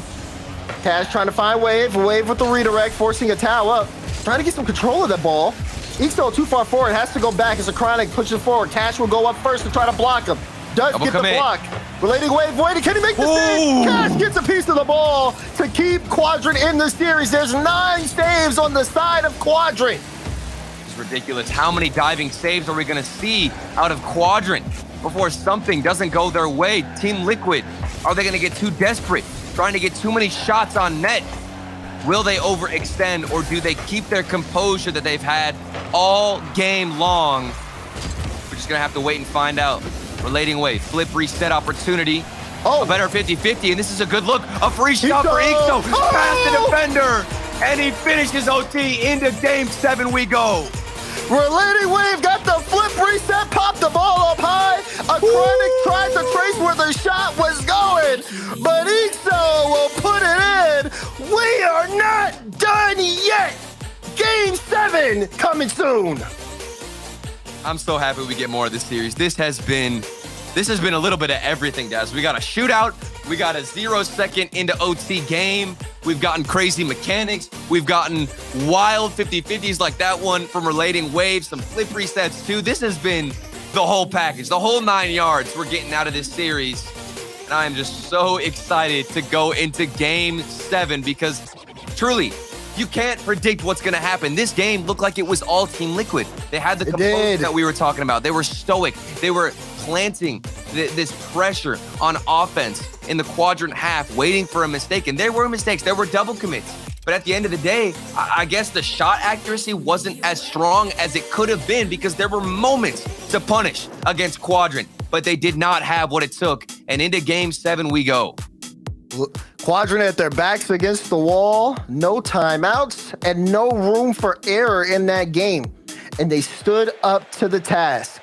But now, with everything in the balance, and with the major potentially on the line here, can they break through this Team Liquid squad, who everybody had taking this series? Game 7 starts now. I mean, you even look at the history. This should be a Team Liquid win. It should have been over by now. They were 10-0 in online games against Quadrant. They even adjusted their play style. They were feeling confident coming in here. I mean, this has been a ridiculous series, a ridiculous performance from Quadrant, but also from Team Liquid. We have to sing both their praises. And in game 7, this is what you're going to remember. Who's going to make the impact? What performance is going to change this battle? Relating Wave, big miss in the corner, but sets up Ixo instead, and Quadrant looking to take the offensive in the first minute. This game 7 is getting a little sloppy at the start for both sides. Defense was a little shaky from Liquid on that last play, and so was the offense coming out from Quadrant. Things start to tense up when you got the pressure there of the series. But Ixo looking for Relating Wave. No, it's saved out. Cash 1v1. back. 1v1. Cash and Acronic trying to lead block, but Cash gets the touch out, and the team will be able to follow this ball to at least get it to the sidewall. Oh, and what a play from Cash, planting his feet on the ground, dodging the demo, then getting the save right when his team looked like he was just about to score. This man, last alone on defense, comes through, and he's clutch. Relating Wave in the back end. Gets a demo. Oski tried to slow him down. He also picked up that mid boost as well, so he'll be boosted up. Will be needed here. Tao trying to pass them. A solid touch from Wave to get that into the corner as well, considering his position. And Quadrant can try to lead the charge there. Cash is cut out from Acronic. Ixo awkward. Oski high Not ball. on target. Ixo can't read it. A Tao. Denied again. Team Liquid shooting in the center of the net. Ixo, he missed the save, recovers in the net, comes out of it, and still manages to recover, find the save, and keep his team alive. Team Liquid, you have to punish. That is a huge wasted opportunity, but you don't have much time to think about it because immediately you're thrown back into game 7. Big high ball. Demo on the play as well. Cash tried to get the double. A Tao. Great stop there. And carry pass too. Ixo is back alone. And now demoed. Acronic will take his time. And Cash is up to meet him. Halfway through this game, they've been trading counterattacks between the two. Quadrant's defense is still held up, but for how long? Yeah, how long indeed. Oski, this might be what breaks it, but of course, Daz. Another save. The shot has to be better. There needs to be more creativity. You're obviously seeing what Quadrant are capable of on the goal line. Pick up your shooting. That's the only answer at this point. Team Liquid, we know they have the mechanics. We know they have the speed. When will they show it? Pinch out to the side. Fast ball. Acronic there to read it. Acronic versus Cash again. Go, another attempt. Taking it slow. This time it goes to the side. A Tao's there to meet it. Ixo's up early. Liquid have a chance here. Oski up early! And the Giant strikes again! There's the speed. There's the mechanics. All coming together at the perfect moment. A toe off the backboard from the ceiling, and Oski utilizes that speed that we know him so well for. Team Liquid, they were waiting so patiently. For a minute, you thought they'd get too desperate, but eventually the defense will fall, and we get a lead for Team Liquid. Big time goal for Team Liquid. Quadrant have to force the issue. Can they remain composed? This one rolls all the way downfield, but a Tau still able to recover and get the save. Liquid trying to add one more to the total. Quadrant with all the pressure in the world. Can they hold up to the task, or will it be over there? No, a chronic shot's off. Follow up, is it in? He still gets the save, but you just can't stop a Tau and Team Liquid. They score another goal. You can't stop him. You can't stop the shots. Even if you get the save, he's still recovering. He's still rotating in. You've got to be there for a better touch. And it's how he's going to make you punish, make you pay. And that one hurts. 2-0, 1:16 on the clock. This game has flown by. We need something out of Quadrant. Team Liquid have been dominant. Possession, all them. Shots, all them. Boost, all theirs. This is everything going in favor of the blue side. Final minute in regulation. Another one. And Another one. that one might do it. Oski scores. Liquid up by 3. Less than a minute to go. Oh my goodness. Quadrant, they are in shambles in Game 7. They had the momentum. They won the previous game, but it's not going to matter. I mean, we have got to see something spectacular, something we've never seen out of Quadrant right now, right here. Otherwise, their chances at making San Diego just got that much more difficult. A potential tiebreaker, and maybe not even that. Are they going to look back to this series as what plagued them in this split? We'll see. Maybe Cash can open something up with 30 seconds remaining, Daz. It doesn't look good. No, it does not. Oski, Oh, my goodness, That's he's it. massive. We call him the Giant for a reason, and you see it there. Reality setting in. As with that goal, you gotta say, Liquid have this series in the bag. That's got to be the final dagger that crushes and stomps down the dreams of Quadrant. What a performance. Back and forth between both teams. Even think about the timeouts, how effective that was. Both teams took a timeout. Each one who did take the timeout would then go on to win the next game. So many adjustments, split-second decision-making. The mechanics have been connecting on all sides. But at the end of it all, it's Team Liquid who remains dominant and still continues their tear and their win streak up against this Quadrant squad. In time here, a formality at this point. But you can see the frustration on the side of Quadrant, but that being said, for Team Liquid, everything going right. They move on to the semifinals after a Game 7 victory. They're moving on. By far the most consistent split we have seen from Team Liquid, and it's not over yet. This team might just be the squad that takes down Karmine Corp. And my goodness, you can feel for the team of Quadrant.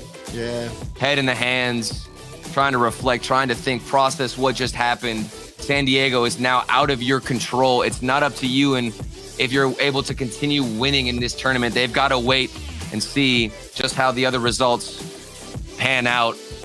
And that is a deadly and dangerous game, Daz, just having to wait. Oh, yeah. This one definitely is tough for Quadrant. They battled and fought hard. You can see the passion leaking through, but this Team Liquid squad is no joke. The race to San Diego will continue after the break.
one to the backboard, tries to send one to the back of the net, and he will triple touch. You said the double might work out. How about a triple? Oh my! Through this time. Fire, try to clear this away. Let me go with the back. Picks up the steam. It's still there for Jim. They scored!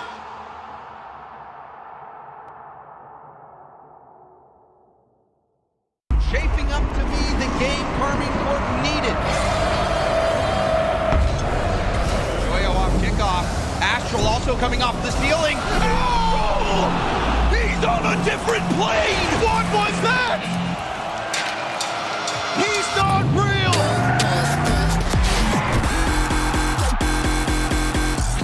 I really like the adjustment from Nolly. Oh! Yeah, me too, Jeremy. I really like how Nolly's looking. 1-0 Genji. He's looking real good after that. I would love to see the stats from who has been picking up those pads a little bit more. We'll have to wait and find out because Thad, he's got some ideas of his own. Composure from straight Canadian. And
A 7-game thriller to kick off the quarterfinals here in EU, and it was Team Liquid who ran away from Quadrant there on Champions Field. Too good at the end of the day, but what a start here for the quarterfinals. And I am joined by none other, ladies and gentlemen, than the mighty Acronic. Here he is, mate. Talk me through that Game 7, Champions Field. How are the nerves? I mean, we actually we're pretty confident in the Game 7. Not as confident as we were like in the first games, of course, but we know we can do it. So we just played our game. Now, you guys obviously, you'd already qualified for the major, whereas Quadrant on the other side of things, they're still fighting for their spot. Did you guys sort of have that in the back of your mind that they'd be maybe feeling the nerves a little bit more? Actually, I don't think we thought about it because we just wanted to win and we know we can do it. So we didn't really think about it. They were actually playing better than I expected because I thought they were getting like nerves as well, as you said. But yeah, that was good games. And you guys, obviously, you're still playing for seeding going into the major. You want to, I guess, take that number 2 seed. Is that something you guys have spoken about, or it's just, win as many games as you can, win the regional? Yeah, the 2 goals we have right now is just win the regional and get the 2nd seed. So yeah, we talked about it. And talk to me. Who do you want to play? Who do you want to beat in the final? If assuming you guys get there. I would love to see BDS in the final since we haven't seen them in a long time. But of course, I want a rematch against Karmine. So. And I want to ask you just to finish off. That we're looking at the major spots. You guys are in there. Vitality's in there. KC's in there. Obviously, Quadrant now. They're sort of in that tiebreaker with German Amigos, G1 as well. Who do you think's sort of going to take that 5th spot? What team you got? It's actually tough, but I would say I'm gonna say Quadrant. I think they're gonna take it. So he's expecting some juicy tiebreakers, perhaps after the finals tomorrow. Well, Chronic, thanks for joining me, mate. All the best going into Championship Sunday. Hopefully, you guys can get the dub. Thank you, bro. It took 7 games. If you count the overtimes, it took 8 games here, but Liquid finally able to finish off Quadrant. Quadrant now, they're not out of the major, but their hopes are no longer in their own hands. They got to watch from the sidelines and hope for a tiebreaker. Yeah, that's going to be tough too, especially when you see like G1. They've been looking pretty solid. And then, of course, you have BDS who could activate at any moment on the other side of the bracket. Quadrant, they fought hard though. If you look at like the on paper, the history against Team Liquid, even in the series with some of the timeout placements that were taken, the odds were stacked heavily against Quadrant. For them to even bring it up to Game 7 and to make it close until the final minutes, it was a valiant effort, but Liquid are just that good. Are Liquid just that good, Shogun? I was saying it yesterday on the broadcast, and CJ was umming and ahhing about it with me, but I am of the belief that Liquid are the 2nd most consistent team, despite on the field looking wildly inconsistent. But it seems to me that even if they're having a bit of a rough day, they can go and get the results required.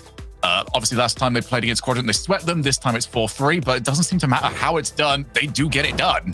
Well, they got it done here, and they've advanced to the semifinals, which means that they are they're advancing in the point, or Liquid's advancing the points. It doesn't matter though; they've already qualified at this point. There's 2 other teams we're keeping our eye on. BDS up at the top. Got to watch out for them. If they're able to make it to the finals and win it all, they punch their ticket to San Diego. The other team, though, is in the next match we're playing. G1, the boys from Spain, taking on Vitality, one of the most storied organizations in Rocket League history. This one matters so much for G1.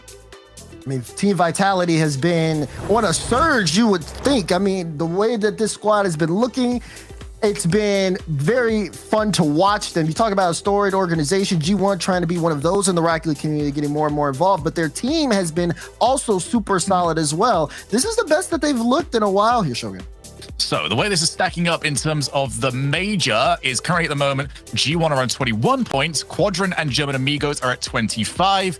And would you just happen to know it, this round is worth 4 points. So if G1 win, then they create a temporary 3-way tiebreaker with the opportunity to continue on earning points tomorrow. If they lose, they are out of major contention, and it is not the sort of squad that you want to be running into in this sort of position wave, because Vitality have been on an absolute tear, and G1 might have a bit of a reputation for quarterfinals being about as good as they can go. They've been on an absolute tear and also have a completely winning record against G1. They've played them twice, beat them both times, and 6-1. G1's won 1 game against Vitality ever. This is clear. And look, Farah is like full team captain. He's drawing stuff on the whiteboard. They've got plans that you can write down. I'm worried for G1 in this one right now. I mean, they're funny though. You can tell that they knew that they were on camera. Fair was trying to do his business. Like, okay, let me get coach mode.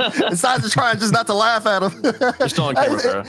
It's good to see that fun and that camaraderie coming out from Vitality, especially when the conversation, of course, is always going to be that Zen shadow looming over their shoulders. But when you look at them and you see their vibes, I don't think that that's really their focus. They're focused on what's in front of them right here, right now, being the best that they could possibly be. So what is we're watching Vitality here playing things, but for G1, what is the plan? How do you manage to beat a team that you've never beaten before, Shogun, in the spot where you need to beat them the most? It's a position that they're in right now where they have to do what they do best, and what they do best is beat. Have these players started like really realizing when they're on camera? This has been incredible. We saw Cash earlier on giving it the business everybody's caught the eye. But for G1, this is all about being faster as the second man, forcing those challenges and getting there first. If they can win that is a good portion of the battle already completed for them. But as we've already seen, stylistically, Vitality, very, very good. And that record began when Vitality was not at a stage of popping off. Now we've got to a point where Vitality are looking like a real championship contender moving forward. And G1 need to try and match that pace. Can G1 beat the whiteboard? That's I mean, there's even some brilliance, like absolutely nothing on that whiteboard. It's no in between. Oh, okay. Whoa.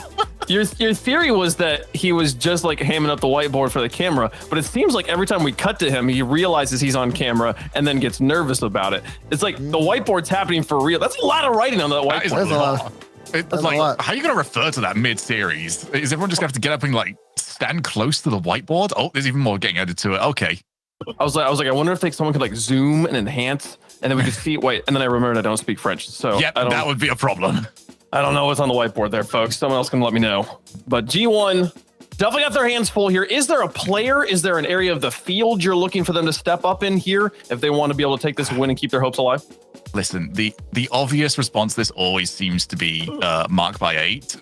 But I'm going to go elsewhere on this one. I'm really of the belief that Mark will always set the pace on this team, but that pace has always been set. It's always the follow-up that is most important.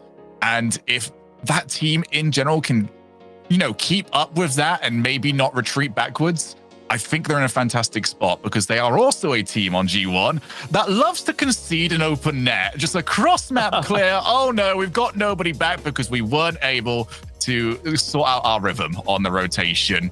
That cannot happen today. Cannot happen, folks. There's no room for error, but this is why we play the matches. Anything can happen.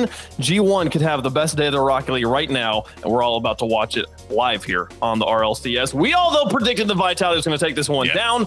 The history says one thing. There's not really a different direction for this one to go. I mean, any final thoughts on this, Dazzler, before we get the game started? Listen, I've watched a lot of Vitality Rocket League, primarily because it's been fun just kind of seeing how they all play leading up to when the big reveal of Zen comes out. I think that this team, though, is really solid when they are playing up to speed, when they're playing together, and I want to be able to see that on the field. That's just one of the reasons why I have Vitality in this one. It's just, I'm believing. I'm believing the team right now. So is Chad. I love it. They are clearly the favorites. This is Vitality's match to lose, and G1 is ready to make them lose it, folks. G1 versus Vitality. Major implications, championship implications. Let's get down to the field and play some Rocket League.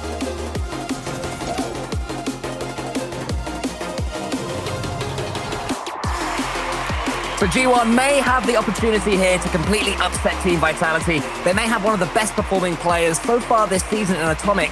What they don't have, Turtle, is a whiteboard.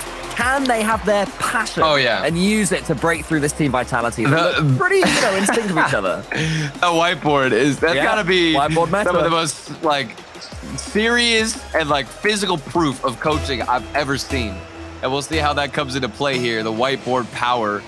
But I think this is gonna be a crazy series. We just got a beauty of a Game 7 previously, and I'm just hoping we can get that same level of excitement because I haven't had my coffee today, but I don't need it. This game, the Rocket League, everything that's on line right now on the tournament lives, it's crazy. What's at stake? Alpha 54 is crazy as well. Man's hitting the flip reset early on. What more do you want, Cole? Mate, here is your shot of caffeine that you need to wake you up. When Alpha starts a series like this, he tends to continue in this sort of form. You know, one of those mechanical players that can blow hot and cold, but normally you can sense with him if he's feeling it. That, to me, Turtle, suggests that he's feeling it. Yep, there's that boost of dopamine I needed. I got the flip reset. I'm feeling good for the series cast now. And my word, this is going to be a crazy one. I definitely expect a lot of defense coming out from G1. I do agree with Daz. I think that Vitality love to move as a unit in cohesion. They're so good at utilizing each other when they're spread across the field, going for passing plays, rarely having double commits. Then, of course, you've got Alpha 54 leading the charge with those mechanics. Yeah, he's looking good already as Alpha. You can tell he's feeling it. His finger's nice and warm around that controller. The G1, they've got plenty to offer themselves. I mentioned Atomic in that intro there, and he is one of the best performers this season overall, certainly for G1 up to now. He is the man that they will be looking to. Can he do anything early here? Went for the early shot there against a Radostin who is performing valiantly for Vitality. He has really stepped up for this team as they've come up the power rankings in the last few weeks. Oh, 100%. Radostin has been a sight to see, first and foremost, for a lot of this team. He's been putting in the work, of course, increasing in stats across the board.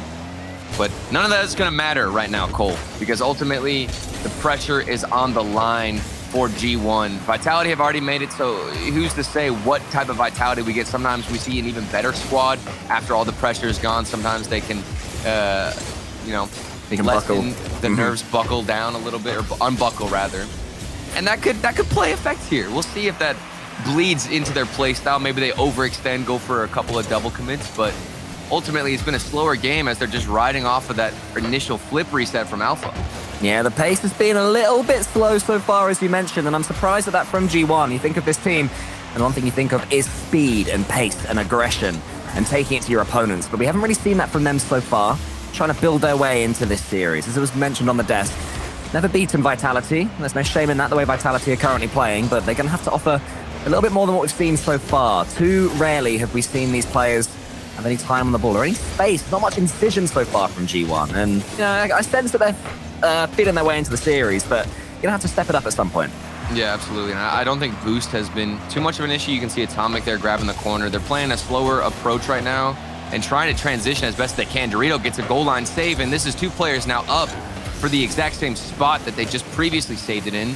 Back-to-back touches, barely escaping with their lives intact as Alpha is looking to get something off the backboard, still setting up a couple of different shots, but on a good wave is Vitality. And as G1 do their best to stay in contention for this major, Vitality have got something to prove as well. There is the ominous figure behind them of Zen. He will almost certainly be coming into this team in spring. So even though these guys have made the major, as Alpha puts that away, they're still trying to prove themselves individually, so don't expect them to play it slow. Yeah, absolutely. I mean, the fact that Zen is and almost certainly going to come into this roster, it means, okay, let's prove my worth while I'm still here, and that's got to be the mentality, trying to make as big of an impact as you can. And Alpha 54 has certainly made an impact in game number 1. 2 goals to his name, and they are smooth sailing in game 1. They're looking great, Vitality. Alpha, as you mentioned, a couple of goals, an assist each from his 2 teammates as well. So those players stepping up as Radostin prods this one down to the G1 half, and that's where this ball has spent most of its time, in blue territory. Wins like that from Dorito, ever so important in order to change that. And Atomic comes in, good change of pace to put the ball across the goal. It was a nice idea, probably the best idea that G1 have had so far, but again, Vitality defended valiantly. Yeah, but the setup was there too. Dorito was looking for a bump, so the ideas are starting to come out. A flurry of shots as Alpha 54 casually takes this out of his own half. Atomic forced to get back on the defensive side. But game 1 has been all Vitality. We haven't seen too much of a stressful situation on defense where they're forced to even get a couple of goal line saves. The pressure just not enough from G1. Yeah, disappointing from them so far. Yet to have a single shot as Sizen rolls in a third and caps a dominating performance in game 1 for Vitality. Yeah, this is 7 shots for Vitality up against 0 from G1, which is ridiculous. Yeah. And what I really like about Vitality right now is, as dominant as they are, Cole, they're not overextending. You'll see teams where there's so much space and they'll just throw everybody forward because they have that space. No, Vitality's very composed and knows that, okay, if we just keep it calm, keep it collected, we're going to get shots, get opportunities just like this without having to push everybody forward. Alpha involved again up against Atomic. Doesn't always have to be beautiful. Sometimes decision-making is key, and he and Radostin have really made a partnership between themselves in this split, I would say. So it's no surprise to see the man with the best decal in the game. I'll say it, Radostin. Put that one home. I have fully turned on the Vitality decal. I adore it now. You know, I understand. It's like that color combination that's just so weird that it works. Yeah. You know, it's so goofy looking that it's amazing at the exact same time. And it's so fun to look at. We weren't quite ready for it when it was first announced. I think they were ahead of their time. They were, and it's Radostin that's leading that charge, improving it. Look, he's swiping Alpha out of the way, saying, "Look, mate, you don't deserve to share a pitch with me. I'm the one who looks absolutely fabulous right now." But we're 4-0 up. We're pretty happy if you're in the Vitality camp. The whiteboard is well and truly working, but Farah didn't account Put that for on the whiteboard. It's Put it on the whiteboard. This isn't a mistake. This has got to go on the whiteboard. I know Farah's wasting all his ink that's left. And now that definitely made the whiteboard. But no, in all seriousness, it's just one goal now given to G1. Obviously, you don't want to give any momentum, but this has truly been, I'd say, a slaughter from Vitality in game one. Yeah, I can't see that goal giving G1 too much heart. You know, sometimes a goal is scored at the end of the game and you think, they can take that. They've earned that. That's really going to change their feeling in the post-game conversation. That one, I don't feel the same way. I feel like Vitality, took their foot off the pedal, looking very comfortable, and G1 just scored a tap-in, essentially. It's Vitality completely and utterly in the ascendancy, and what a performance from them it was. I'm curious. I mean, it would be an awkward time to call a timeout early in this series, but we've seen it before. Quick little timeout, I believe. Yeah, we saw it with Gen G up against FaZe, that early initial timeout after game one. It didn't work out, because I believe FaZe Clan still went on to win in OT after that, but hey, I'm all for switching it up. It might be needed. If you haven't got the whiteboard, then you've got to make sure that you take whatever you can on the G1. The whiteboard bump. Yeah, exactly. But in all seriousness, for G1, that's not the performance that we've expected to see from them in the last few weeks. No, not at all. And it was so flat coming out on offense. And you're talking about Atomic being a crucial player. I mean, I don't want to just hone in on him, but if you're looking to not only win this series, but have a chance at San Diego, you have to have everybody who's made a difference, made an impact throughout this split come alive in this series when it matters most. And for G1, game one, that is not the start you want.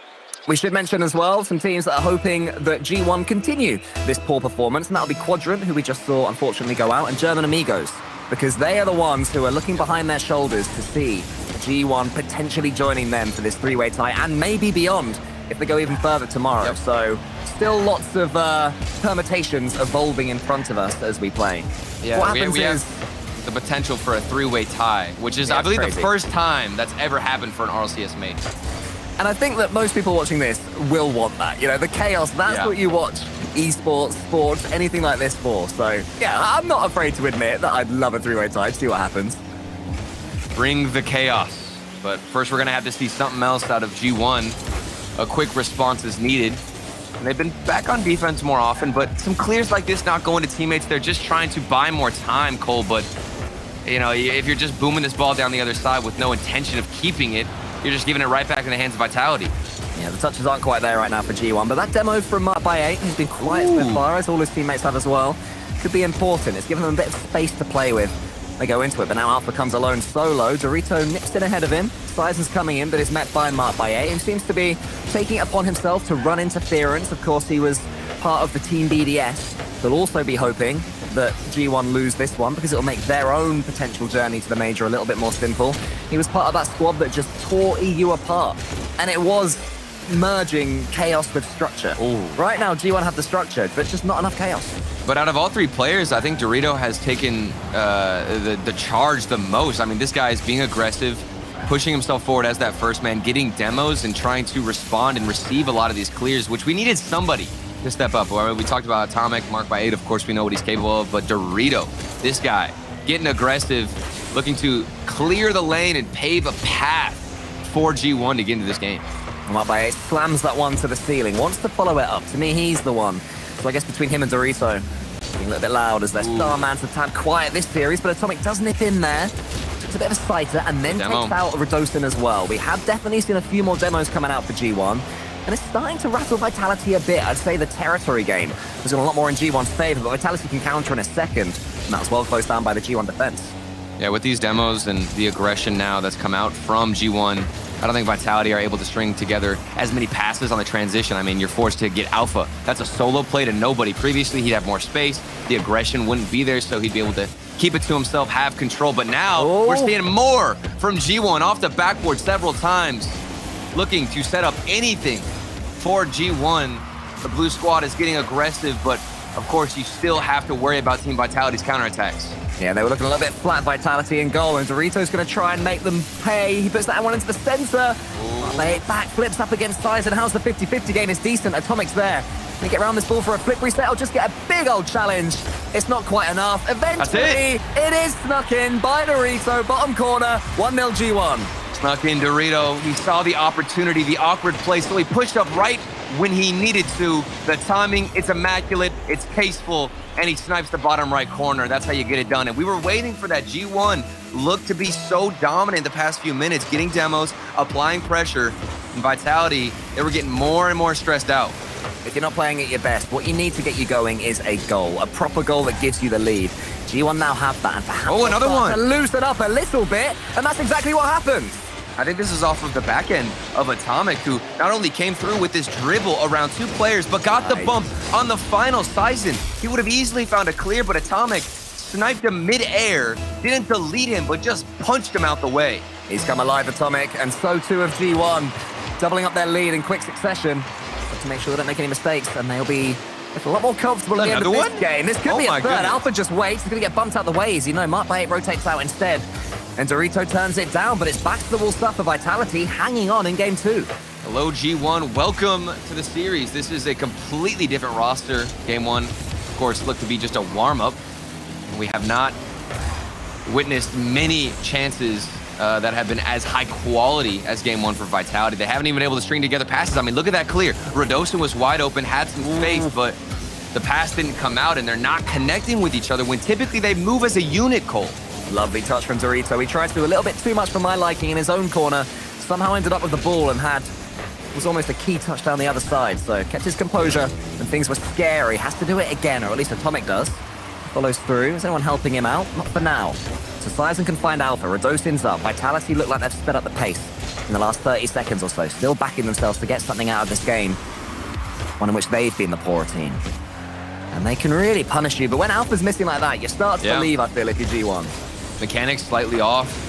G1 understand that. They're getting more demos. Physicality has been a huge factor. Whether or not it's going to be a demo, just getting involved and getting in front of some of these players and throwing them off their rotations, even if it's by a few milliseconds, can be a huge impact and be a benefit to you and your team as you move forward. Marked by 8 doesn't find the speed against Alpha, but it's hit right down into the hands of Dorito. Easy transitions, easy plays here from G1 as they look to stay alive in the defensive side, but maybe some signs of life in the final 10 seconds out of Vitality. But even then, with all that pressure, the saves still come up. I love this from G1. I mean, I think it's fair to say that even despite that win, they're not at their most energetic and thrilling. Yeah. You know, they've played a lot faster, a lot better, but they've found a way to grind out a victory against Team Vitality. Credit to them and credit to their mentality. I still think it comes down to the vision for Team Vitality. While they had to deal with more pressure, more demos, there were still chances to pass and to find each other downfield, but maybe they weren't used to it yet. Game 1, there was so much space to breathe, and in Game 2, all of that space was cut out, so they didn't necessarily know how to recover, and they were panicking. But now into Game 3, even if that same level of aggression is seen out of G1, I think Vitality will handle it much better. Yeah, it's an intriguing place in this series so far. You love it when a best of 7 starts out like this. You can feel like, you know, the first few jabs at each other, and you can sense a flow and a shape of the series. And we definitely have that there. G1 stepping up their game. Vitality definitely, though, have more in the tank as we head to DFH. For Vitality, do you want to see them focus on solo plays here, or just try and stick to the initial plan? I still think it's just the passing. I mean, I've seen so many opportunities where they're still positioning somebody downfield to receive a clear, but the initial clear is so panicked and so stress-induced that they're just booming it down the other side. I think they need to have better vision, see each other clearly, and not necessarily go for more solo plays. Maybe Alpha 54 can get involved because that's what worked out in Game 1, that solo play impact he had. But overall, it just comes down to the vision for me in that passing game. Like this right here, that clear is just straight to nobody. Could have dribbled it, could have tried to set somebody else up. It's very panicked out of Vitality. Yeah, and it lets G1 come forward, but maybe it works this time until Sizen fancies a chunk out of it. Completely backfires. He's saved his own teammate's shot. That was heading straight in. You have to step up, and Radosin is using a lovely little car. Look at that decal. Okay, He does have some maybe- interesting choices. Interesting choices, all right. Interesting decisions as well on the field to save your own shot. But I guess I won't question it too much. But I'm sure they want to take another look at that one, or actually won't want to. So it's a bit embarrassing. We can just ignore it. Well, Dorito's going to put that one into the corner. Everyone settle down for a second. So let the series return to something approaching normality. Atomic is almost bitten out of the way there by Radosin, and Sizen is up quick. He is the player now that all eyes turn to. You have made a mistake. That's subjective, as this shot is saved by Radosin. You have to step up, and you have to be able to deal with that, you know, to stand tall and keep your mechanics alive. And it could have come down to the comms, the communication. I mean, whoever took that shot might not have stated that it was open or to leave it. Mark by 8 does get a demo. Okay, let's see what's happening. Dorito off the backboard, and then the shot coming through. Well planned, well paced, and well executed. You don't always have to smack it in. Sometimes it's the weaker shots that are harder to save. Alpha predicted an absolute boomer in the near corner. But Mark by 8 sort of called it a little bit awkwardly and put it into the bottom corner. And I just want to say, Turtle, as well, I can tell you're an ex-pro because you're saying, oh yeah, it's not definitely Sizen's fault. Probably the comms. Yeah, the comms were bad. That's probably what happened there. I mean, most of the time, that's what happens. You can see a player off the backboard coming in to save an open net, and you're thinking, oh, you didn't know that was open? 9 times out of 10, you just instinctively assume there's going to be a goalkeeper in that wide open gap. So it really does come down to communication and telling your teammate, okay, it's wide open. And with how fast comms are with these comm videos, I don't know if you've listened to any of these communication videos of these teams. They are communicating at a rapid pace. It has evolved immensely. So communication has been more of an impact and more of a factor in the team getting a win than ever. Very true and very fair. So Vitality seem to have shaken themselves out of any tilt after going behind there to G1. And they should have scored themselves, but Radosin Another makes one. the mistake on the backboard. Atomic comes in, can't steer it home. I think he had the angle there. I think he could have put that one away. Absolutely had the angle. And the person who had the follow-up, the player who had the follow-up, as soon as I say that, out 54, he's got a follow-up off the backboard, but another missed opportunity, but that one was on the side of G1. And then Vitality could have gotten a double tap from Alpha 54. Missed opportunity there. Couple of shots going far and wide. Cole, we're not seeing the best mechanics right now on the screen. No, it's a little bit sloppy, but chances are coming at a rapid pace. So you have to keep your attention up if you are on this pitch. As Alpha sends it high, Radosin may be lacking boost, so instead goes to the wall. Line marked by 8 to come in. That double demo is going to open things right up. If the dunk's decent here from Alpha on Dorito, and Sizen could be in. He tries to get the Psycho, but instead, it's sort of a semi-flip reset. Doesn't come to anything, and we had about 4 chances in about 40 seconds earlier. Been a bit more of a midfield battle since then. I love that rotation, though, from Dorito. As he's falling back, as he's rotating to net, he isn't just prioritizing going to the net. He's looking to make an impact on the challenge, see if he can get an interception, and that pinch looked lovely from Alpha 54, but nobody on the receiving end. A valiant effort there from Alpha, but no one was there, as you mentioned. It was close, though. That's why you got to keep an eye on this guy, even if you think he's in, too much space to do anything with. You can say the same about Atomic. A couple of touches around the corner. Dorito sees that one, but knows that Radosin's coming in. Radosin is not exactly subtle with the Fennec that he's using.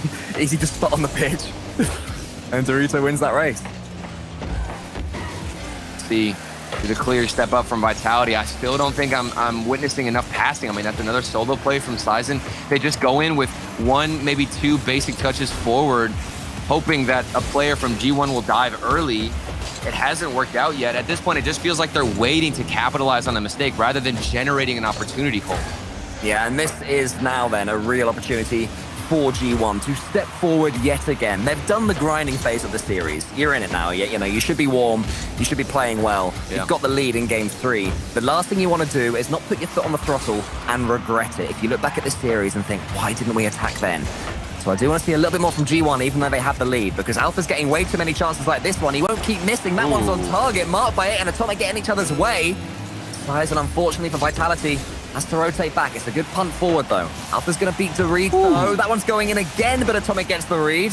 G1 surviving with 20 seconds left. And as much as I've been critiquing the offensive team Vitality, they're still holding pressure strong and keeping the ball at least in the half of G1. It hasn't been as threatening as it could be, but that doesn't mean that a mistake won't happen out of G1. 5 seconds left. Demo from Mark by 8. Sizen's left alone with the ball, looking to get a dribble. He's under one. He's past two, but Redosin not in position to recover, not in position to receive it. But what a lovely touch, and it's back down the other end. This ball's staying up.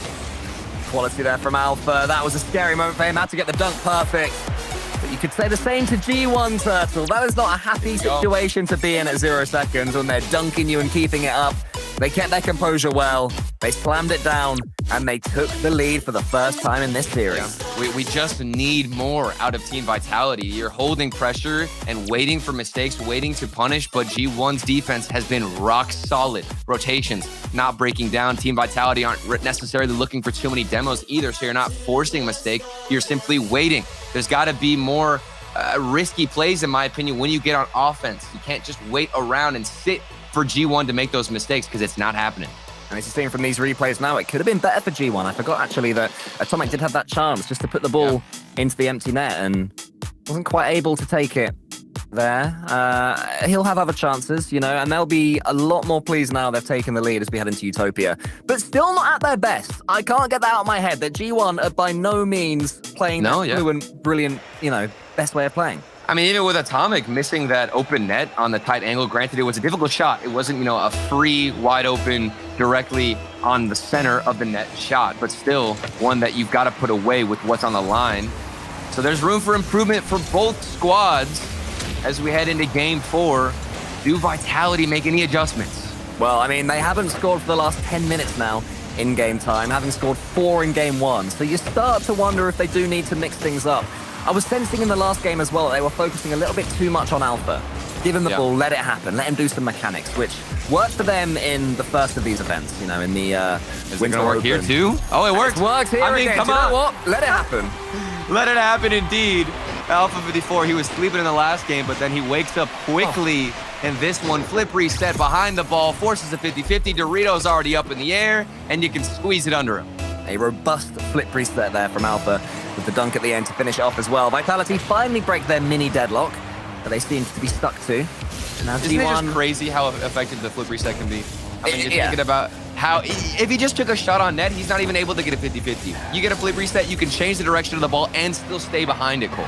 Yeah, it's crazy how much you can just force the angle of the play with these few tools that these cars have. You know, ultimately you've got what?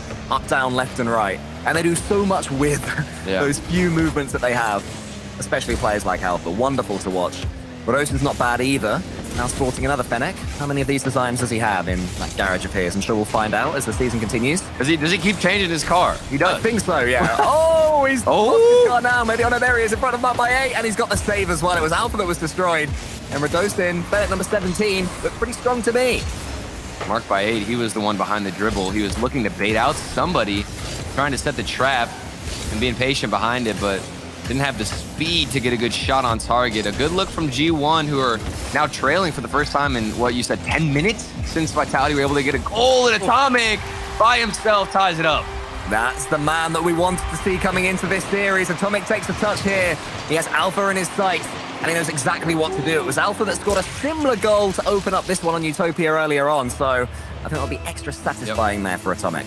Now, I did say it was by himself, but there was also Mark by 8 trying to hunt down that goal line goalkeeper.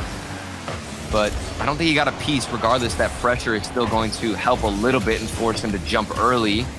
Nice effort from G1 to get back in, and we're all tied up. Oh, Alpha's got a flip reset. He's got a dribble as well. Atomic just about gets there at the end. Heroic stuff there from the Spaniard. Mark by 8. Who does he have in front of him? It's Dorito. Going to follow it up, and it's going to be red by Alpha. Dorito's turn now. Mark by 8 in front of him. Sizen nips in there quickly. That's what you want to see from Sizen. Not letting G1 have any time on the ball. Closing them down as fast as possible. Dorito's going to leave this one for Alpha. Now Dorito's going up. He has Atomic in the center. If he can force that ball towards him. Oh, Atomic sort of got attached to the play there. The Mark by 8 is coming in. Still might be able to make something from it. Dorito following up in the corner. Close the ball down, but Alpha won't fall for that one. And you can still sense the reliance that Team Vitality have on Alpha 54, or even just those solo plays in general. Moving outside of their own half. They're keeping it within one player, not looking to pass it between each other. Now they're forced to play so much defense. Alpha, another solo play opportunity, but it sets up nobody, and back down the other side we go. It's a little bit stuck in their ways right now, Vitality. Have to break through. change things up. Mark by 8 is breaking through them. The challenge game is definitely being won by G1, other than that moment of joy that Alpha got right at the start. Sizen wins one there again. It's time for Vitality. Radosin's almost bumped out the way. Thankfully for him, he jumped up quick. Now, who does he have in the center? Just by himself now. He pops it high. Mark by 8 closes it. It's actually Atomic who closed it. Oh, there we go. There's the pass. Sizen. Lovely pass. Not quite quick enough from Sizen. But that's what we need, more of that. I mean, stringing together a couple of passes didn't work out there, but it definitely looked the best I'd say we've seen from Vitality in this game alone, even with the solo play. That pass, utilizing each other, it's necessary up against G1. As Dorito attempting to get this ball into the midfield, sniffed out early by Team Vitality, and this is a situation where Alpha could have hit the angle. It would have been a goal, it would have been an open net, but just too difficult to hit. A horrible situation to be in for the G1 defense, but they managed to deal with it, at least for now. Radosin's coming in to try and double down the heartache for them. Alpha into the center for Sizen. He's actually going to get a free touch thanks to the demo. Dorito was coming in, had to just send that one as high as he could. Buy some time. Try and make it so Radosin can't do too much against him, but he still manages it. Alpha squeezes in. Vitality take the lead. And now we get a solo play from Radosin. He had, I believe, 40 boosts starting this play off. Got the flip reset off the backboard, then sets up Alpha 54. What an impact Radosin just made on that play. 57 seconds left, and you take the lead. He's done it so many times this split, Turtle. The man who is probably the most improved player this split is Radosin, but he still has some defending to do now. Marbayet's coming in up against Radosin. All he can do this time is just send that ball away. Marbayet's waiting for it. There's a boost grab there from Alpha, who's all over the pitch. Quite able to do anything this time. And the transition is good from G1. Atomic's coming in, but what a touch that is from Sizen. Dorito there this time, up in the air. Is anyone there following it? Just Atomic. Probably won't be able to get enough power and doesn't. And Alpha can just stay behind the ball. G1, they've got to get this equalizer. That's it. And now they do it. It's marked by 8. Double commit from Vitality. 2 players up for this one. Alpha 54 and Sizen both go for it. Radosin creeps out of the net, hoping he can intercept or at least go for a challenge early on. Barely any boost to his name. Can't rotate back in time, and we're all tied up. Suddenly, the pressure for G1 must just feel like it's squeezing upon them. They have to win this one to give them a chance of making the major. Yeah. And they're able to do so. Mark Bayek tries to dribble it over Alpha. Alpha closes it quick. Atomic is there. His pace has just gone up 10 notches in the last game or so. And shows great composure, letting it go. Mark Bayek's in almost for another. Atomic up against Alpha, wins it. Can he get the other touch? Not this time. Radosin sends it away. Vitality would love overtime right now if it was offered to them. Maybe it won't be. Atomic shoots this wide. Mark Bayek's coming in. He's kept it high. Doritos waiting. Doritos getting it. G1 take the game and put themselves 3-1 up in the series.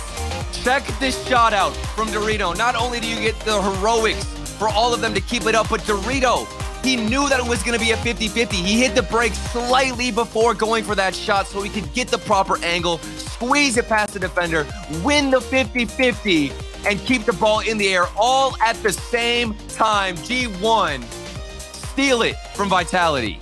And Vitality have countered by taking a time out after that one and after a 0-second loss. You can't blame them. That's brilliance though from G1.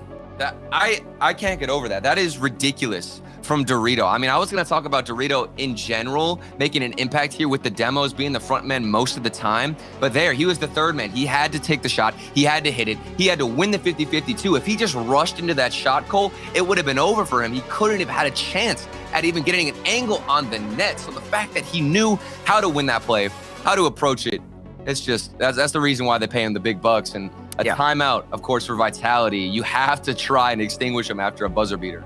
Yeah, I mean, you're looking at a team now, if you're Vitality, that under the backdrop of trying to make this major, the desperation they have, you know, they'll be getting itchy. They'll be wanting to hit the ball as fast as possible.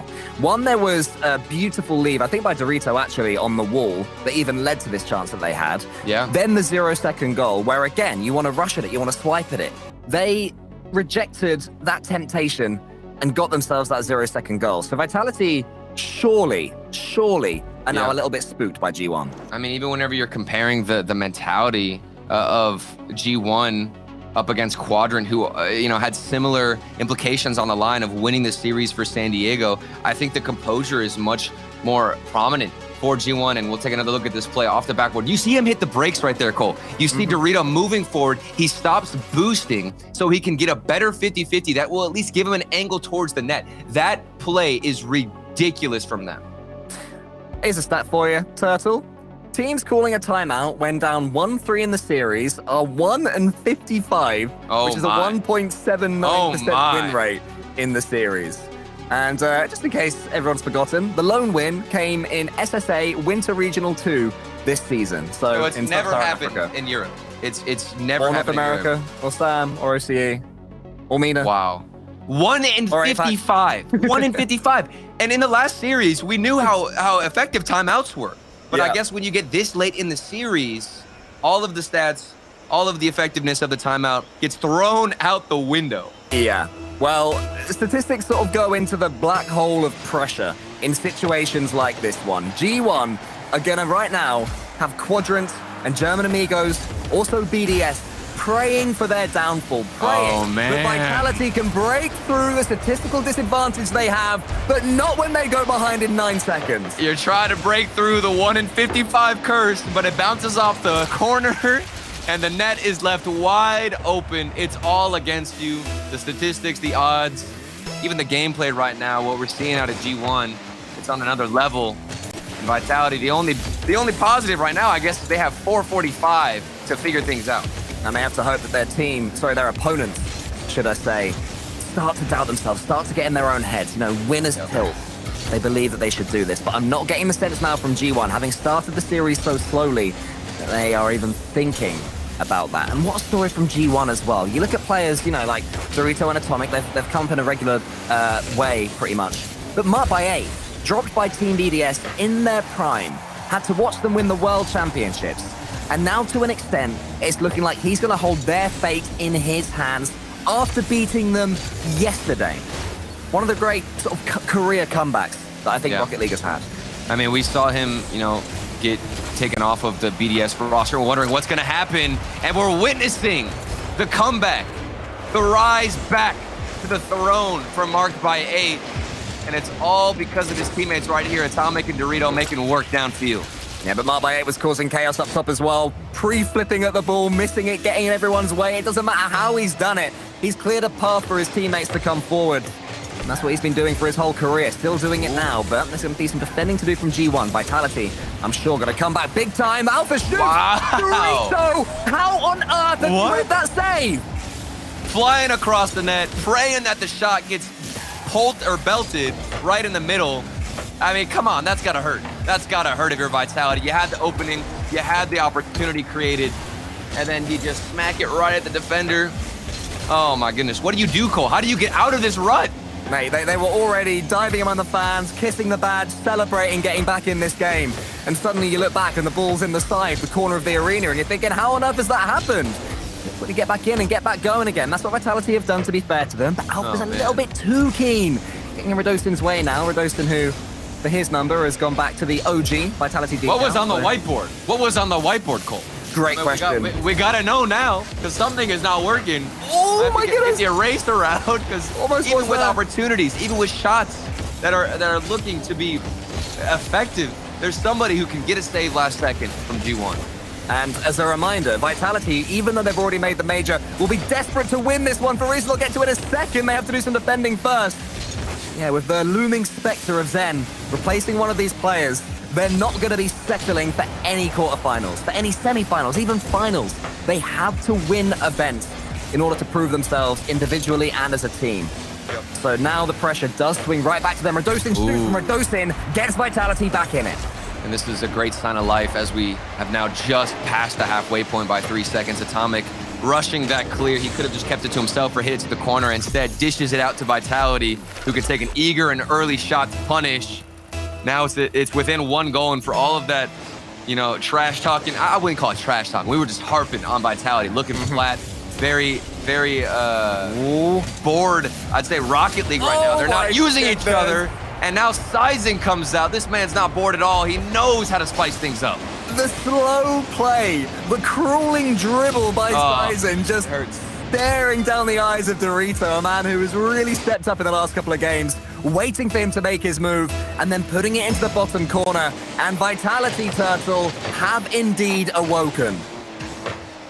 Within 20 seconds. I mean, these guys, okay, it's over. It's over already. We're back down to the lead for G1. You come back in the game, you get 2 goals back to back, and it's a midfield shot over Sizen, who looked like he could have gotten the save, just a slower rotation to the left side. Yeah, I think he turned his car the wrong way. If he'd have turned it to the right instead of the left. Just reverse. Just anything. Hit the reverse carry. Yeah, the in and out save would have worked. Unfortunately for Sizen, here's the one thing that he shouldn't have done. Now, yet again, he has to step up and make up for it. He misses that one. It turned into a good fake. Alpha puts it forward. Radosin's trying to take out Atomic en route. Vitality are still playing fast. They've sped up. They've shaken off this stupor that they seem to have for half the series. But G1, they're warmed up now too. Turned into a really good matchup between these two. But they won't be happy about that if they lose it, Turtle. Oh, that's such a clinical goal, too. I mean, you just concede 2 goals back to back, and you're thinking, oh my goodness, our Vitality going to come back in the series, but it will be G1 with a midfield shot. Getting back in the lead, confidence got to be flowing through their veins. A good touch indeed to Radosin, but the shot was too weak and a little bit too early. Sizen's going to have a clean hit here. Just booms it down the center, teeing up Alpha. Lovely touch from Sizen. Alpha gets the read. Not quite able to get the follow-up, though, is Radosin. He does in the end. And he follows it up. Used all his boost, but might still be able to get a dunk. But not on this occasion. Now Alpha's going to send it right back. What a clear. It's great clears, but Vitality do not need Boomable right now. They need control of it, and they need Radosin to keep getting these demos and clearing space for players like Sizen. I mean, you can tell the game plan for G1 is not to get on the offensive, try to push forward. They just want to hold it down. The final minute approaching. This is match point. Vitality about to get knocked out of this regional. Knocked out of the Invitational, marked by 8. Doesn't get the follow-up. Atomic, quick little pop-up to Dorito, who beats out Sizen, and that's going to relieve so much pressure along with the demo. Yeah, lovely touch as well from Dorito as well, following it up, just stealing even more seconds. Sizen comes around. Marked by 8 is going to be bypassed. Radosin to the side. This is Vitality's chance, maybe. Alpha's there, but it's gone behind him again. He sends it forward, so desperate to get this next touch. Dorito doesn't let him. Atomic with the flick on. And no one there, at least until Mark Bay comes in and puts that one just wide. Alpha's turn now. Vitality's last chance potentially in this series. Who's going to make the statement? Alpha's desperate for the ball, getting in Sizen's way almost. But there's 10 seconds left. It's not about Vitality anymore. It's about G1. They've stepped up so much. A poor start to the series. Look at them go now. Look at the chaos they're about to create in EU. The three-way tiebreaker is well and truly alive. G1 beat Vitality and survive. And look at the emotion, the pop-off from G1. That has got to feel good. You forced a potential tiebreaker, and you're still in the running for San Diego. EU just got a little bit more interesting, a little bit more spicy. And Vitality, they had the answer. They had the key in game 1, but they were quiet for the rest of this series. Barely able to make a change, barely able to make an impact. Only relying on Alpha 54, only relying on solo plays, and they were not as cohesive as we've normally seen in Europe. The unit of G1, I think, is how they beat Vitality there. They were just the better team after that first game. Yeah. I loved what I saw from Dorito as well, taking initiative in game 2. He's the player who, in my opinion, sparked that whole movement downfield to get things started. But Europe just got broken wide open. A tiebreaker might be caused, might be forced, but we're going to have to wait and find out and see what happens after the break.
one to the backboard. Tries to send one to the back of the net. And he will triple touch.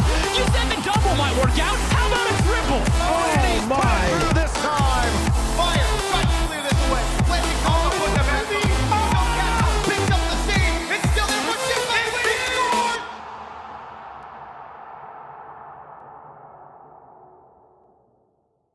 Shaping up to be the game Karmine Corp needed. Joyo off kickoff. Astral also coming off the ceiling. Oh! He's on a different plane! What was that? He's not real!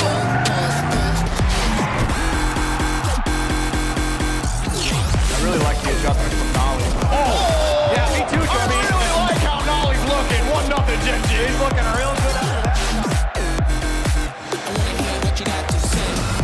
I would love to see the stats from who has been picking up those pads a little bit more. We'll have to wait and find out, because Thad, he's got some ideas of his own. Composure from the great Canadian. And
Stats and historical lines be damned here. G1 able to take down Vitality, keeping their hopes alive and creating, incidentally, a three-way tie for the last major spot.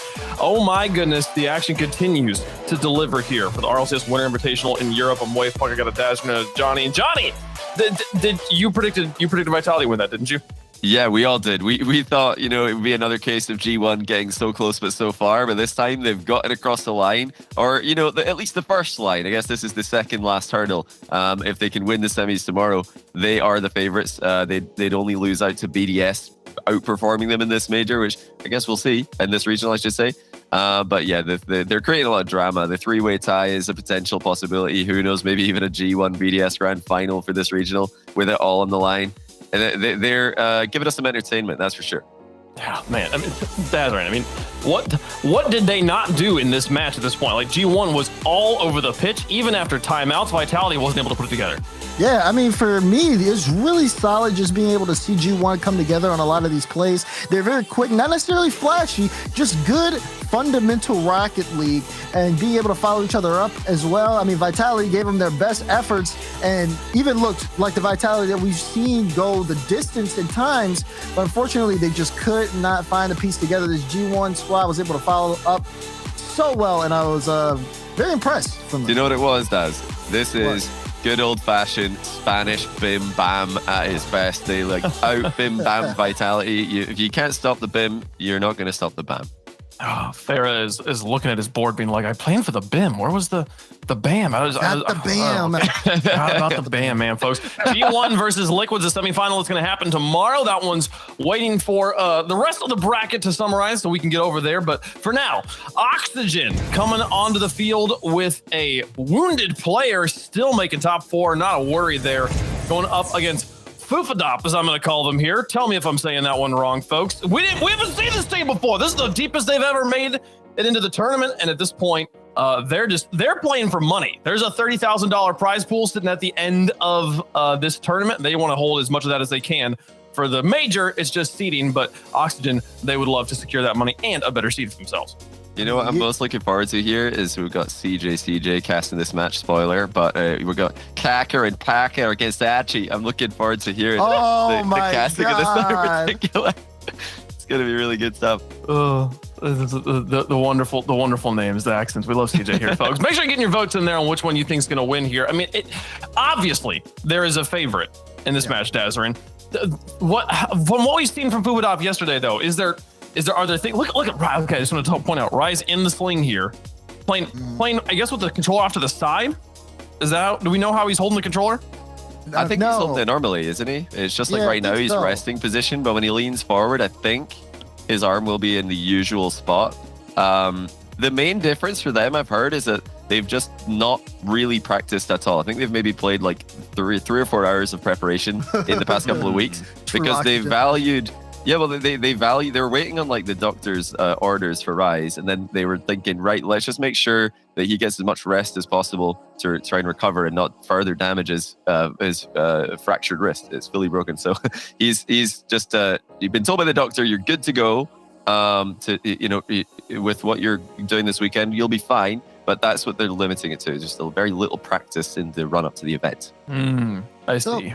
So though, very impressive though. I mean, going into this event, knowing that from Rise to be able to go top of the group, that's not something that is a small feat. And the group was especially difficult as well. You got Sonics and Quadrant in that group as well. Quadrant was on that major race, and even not them. They got swept round 3 from this Oxygen team. Rise is doing a phenomenal job playing with this injury. It's honestly really amazing to see how well Oxygen has been doing. Is it just, I just want to talk about this for a second longer. Is it just my brain that if I'm having to hold my controller at 90 degrees from the screen from where I usually do it, that it just like turns all my brain wires? It's hard to think about the buttons I'm pressing because I'm not holding the controller like in the orientation I'm used to. It sounds like you're placebo. You still holding a controller normally. You just went off to an angle. Like my brain's having to think about like, wait, which direction do I press? Like it gets all mixed up. It might just be my I think kicking in.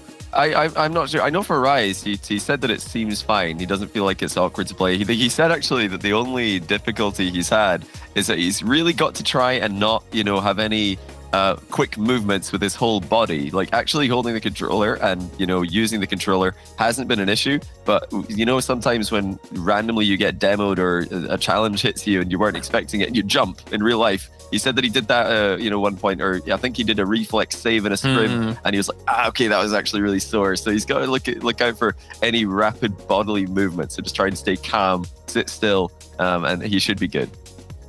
All right, that makes sense. I mean, and it's so rare we get to talk about an actual injured player in esports here. I had to talk about it for a second there. Let's talk though about Fufaxdop, as I'm being told is their proper pronunciation. The X is not silent. Okay. What do you do here, right? You're clearly not the favorite, but there's a wounded player on the other side, and maybe they're just vibing right now. Is there a chance to take this one away for them? Do you think they're gonna target him? They're gonna try and like give the ball to Rise, like they're gonna try and target the weak gazelle in the safari, just getting hunted down. I don't think so. Herd. Like from what we saw yesterday, Rise looks like he's playing very well, and I don't think there looks like there's any weakness on Oxygen. So I think they're probably just gonna it sounds cliche, but focus on their own game, just try and do what they've been doing so far. They've had some quality wins to get to this stage in the tournament. This is definitely the toughest task they've had though. Well, chat, let us know who you think is going to win in this one. Hashtag OXG, hashtag FUF. And obviously, this is the deepest run Fufaxdop has made at any point in the event. So these are their stats are going to generally be worse than Oxygen's here. But that 4.4 demos per game, yeah, that seems kind of high. Maybe we'll see some performance from them here. Boys, who do we think is going to win this, and why is it Oxygen? This question? This shouldn't even. Well, I think we all know why. This is a solid squad. You got Rise, Archie, Jorius, and clearly they've been playing still on that high up level, even with the broken wrist from Rise. I mean, Archie had talked about them trying to figure out the playstyle of Rise being added to the team, saying that he comes from more solo-oriented playstyle. But I think now that they've started to kind of find their flow as a team, and they want to continue that. So I think it's pretty cut and dry.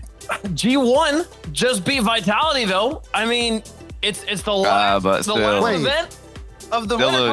G1 are close though. Like facts, I'm actually kind of devastated that it isn't hashtag facts for Fufaxdop. I think they'd get a lot more votes in the fan vote if they were hashtag facts. Something to note for next time. But yeah, this is a skill diff. I think like a bigger skill diff than G1 Vitality. Folks, obviously, this is a clear favorite for Oxygen here. This is their match to lose. It was Vitality's match to lose as well, though. They're the fan favorites, desk favorites. Everything is stacked in Oxygen's favor here, which just means we're primed for an upset here, folks. Fufaxdop taking on Oxygen, looking to make it to top 4 in the Winter Invitational.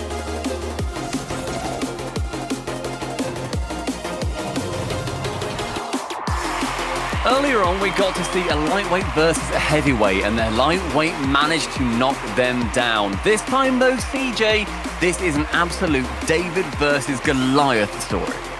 Now, wait a minute, Stumpy. I'm getting slandered on the desk for my accent. Ladies and gentlemen, listen to you, of course you are. I'm not going to take that. Look, but as Johnny said, I'm excited for this one because we have facts. We haven't seen these guys. They've been around in the fall. They got a couple of last places, and because of that, they're 16th in the region. Here they are in the regional, beat Vitality in the groups, and have found their way into a quarterfinal matchup against Oxygen. And as Johnny said, Stumpy, we do indeed, ladies and gentlemen, have Kaka and Parker. How good.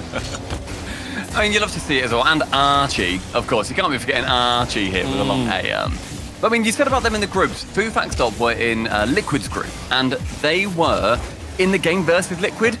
Really disappointing, to be honest. They were an easy team for Liquid to beat. However, we're seeing them open up the scoring because they managed to beat Vitality. And sure, Vitality just lost to G1, but that is still a fantastic team for them to go up against. Yeah, I'm not going to call out the desk again, but they're talking about skill diff, obvious mismatch.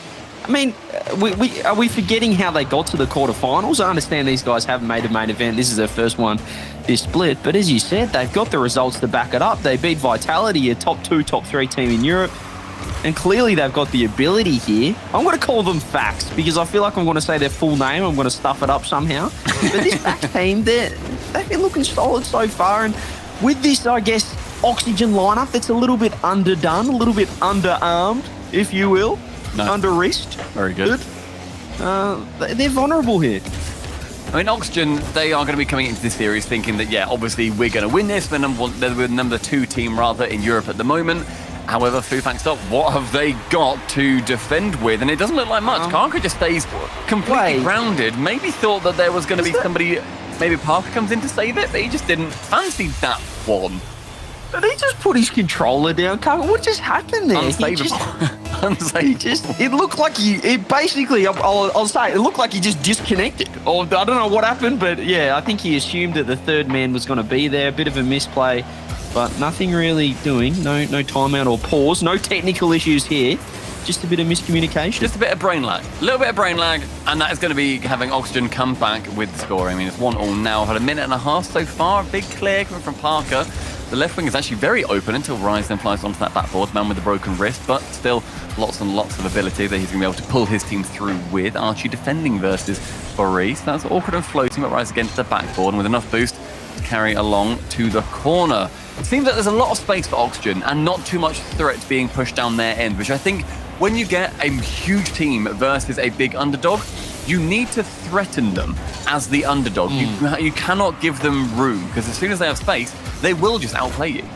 And you can't give them a cheap equaliser like they got there as well. Just a free goal after working hard earlier on in the game. So certainly it's back in Oxygen's court here, the ball, and they're starting to pressure. Having said that, Parker just able to dribble this ball out to the side sensationally, pushing it downfield. I'm liking the look of this Fax lineup. They're not panicking. They're not throwing the ball away. They're happy to dribble it downfield and try and create some offense. Tell you what though, mate, the desk will right on one thing. It is funny when you say Parker. Like, in fairness, mate. I'm saying it normally. This, it is funny.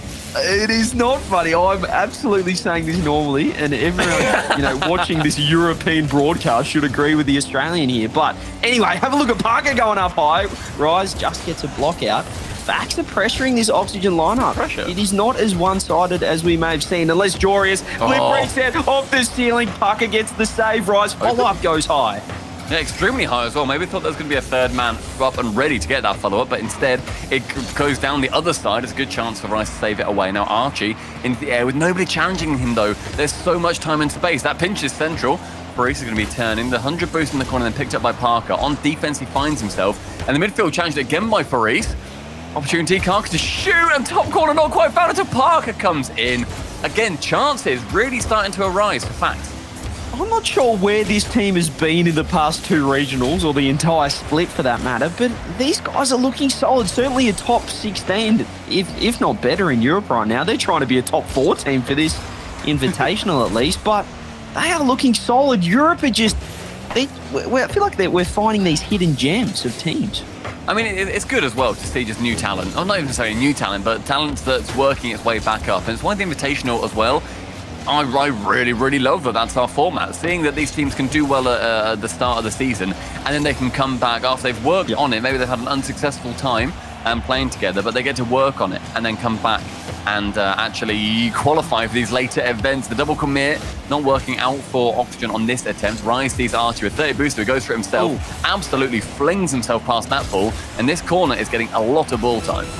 It almost feels like Oxygen right now are overthinking it in offense. They just need to find something a little bit more direct. They're trying to be really cute on the backboard, but nothing really on target, nothing too threatening unless Joris gets the shot. There it is, the pop out off the sidewall. Rise tried to do it before, but this time it's Archie that gets the job done. The goal was absolutely on its way too. It was just a couple of deft touches into the center, block, block, block, block, and then finally one finds his way in. Facts not looking like they had much of a route out, but the final 20 seconds, it's all up in the air. Facts an opportunity off the kickoff with Parker and 100 boost. No shot can be found as Archie is going to easily be beating both defenders to that ball. Joris shies away from that challenge from Karka, but misses it. That's Parker now to bump the last man, isn't able to get there, and so the final 3 seconds ticks down with the pressure in favour of Fax until the long clear. Karka finding Parker. Central, Karka to shoot, but again another save from Joris. A very weak shot, bumps coming in on the back line. No goal found. Oxygen, predictably, game number 1, but by no means comfortable. Yeah, we're predicting Oxygen to win, but Fax gave them a run for their money early. The second goal really cost Fax there. We probably should have been heading to an overtime. It was a weird goal, clearly a bit of miscommunication more than anything. We'll have to put that down to, but Oxygen spent probably that, the last couple of minutes playing with their food a little bit until they got that go-ahead goal, and Fax couldn't quite get the job done, couldn't quite get the equaliser back, but well, Fax, they're looking a lot better than perhaps I'm calling out the desk a lot because they were mean to me, but they're looking better than I think people are giving them credit for. This is a good team. You've got a chip on your shoulder. Like you seem like a wounded animal. Do you feel cornered?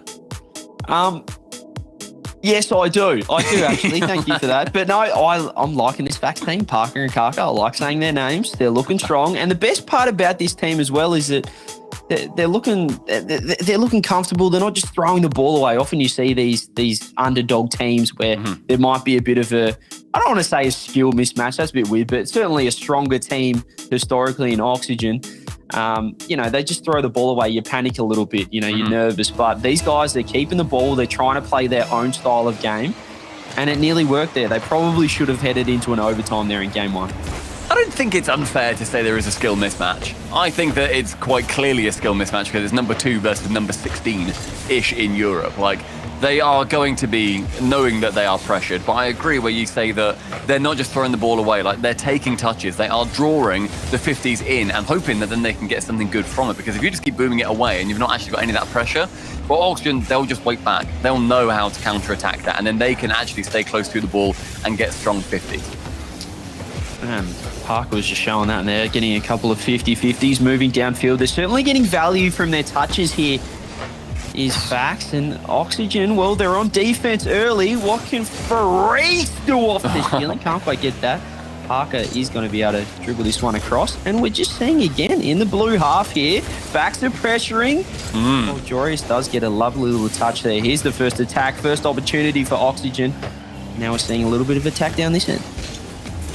Blue half has been thoroughly battered, and so now it's a time for Archie to completely forego the orange half, instead just send a dart straight into that orange net. Forbidden Temple sees Oxygen go ahead with Archie, a lovely double tap. Karka wasn't able to get that first touch, and the second one just a nose hair away. Yeah, no nonsense from Archie there. No flirting around with it. Just straight direct play off the backboard. Beautiful fast double and a lovely slot as well. Archie does put that one away. Oxygen, well, they're not going to be behind in this game number 1. Let's see how they defend though, because Fax, they want to find this equalizer here, and the demo's coming out early. Could just be that recipe. Archie does get back in time. I love the demos though. I love just making sure that Oxygen aren't sitting back and, like I said earlier, playing with their food. If they're going to not feel confident, then that is the exact place that you want them to be, especially when you think, Rise has got that injury and you're thinking, okay, if we can make him feel just another little bit of discomfort, then that's the best you can do against Oxygen. So yeah, definitely going for the correct play on that for the demos. But Fax, chance for them to show off how they can defend. Joris with one flip reset over the top. Rise has to leave, and so Archie yet again. Second goal, Oxygen. Too good, too much space here for Jorius. Fakes it underneath, flip reset, just has to beat the defender there, and Archie's going to slot that one away every day of the week.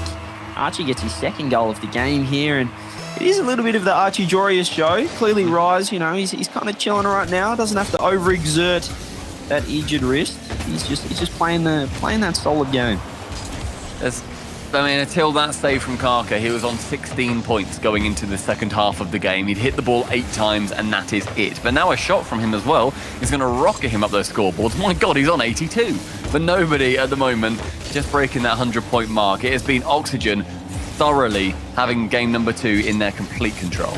Yeah, it's been very quiet here from Fax. They've had a bit of pressure, but just not much to say for it, as you said on the scoreboard. No real shots, not much value here from their touches. Here goes Archie though. Flip reset, fake underneath. They're looking susceptible here. Fax in defense to any sort of mechanical solo plays, and it feels like Oxygen are starting to figure them out now. If they can just beat 1 or 2 with a solo, they're going to get a good look on net.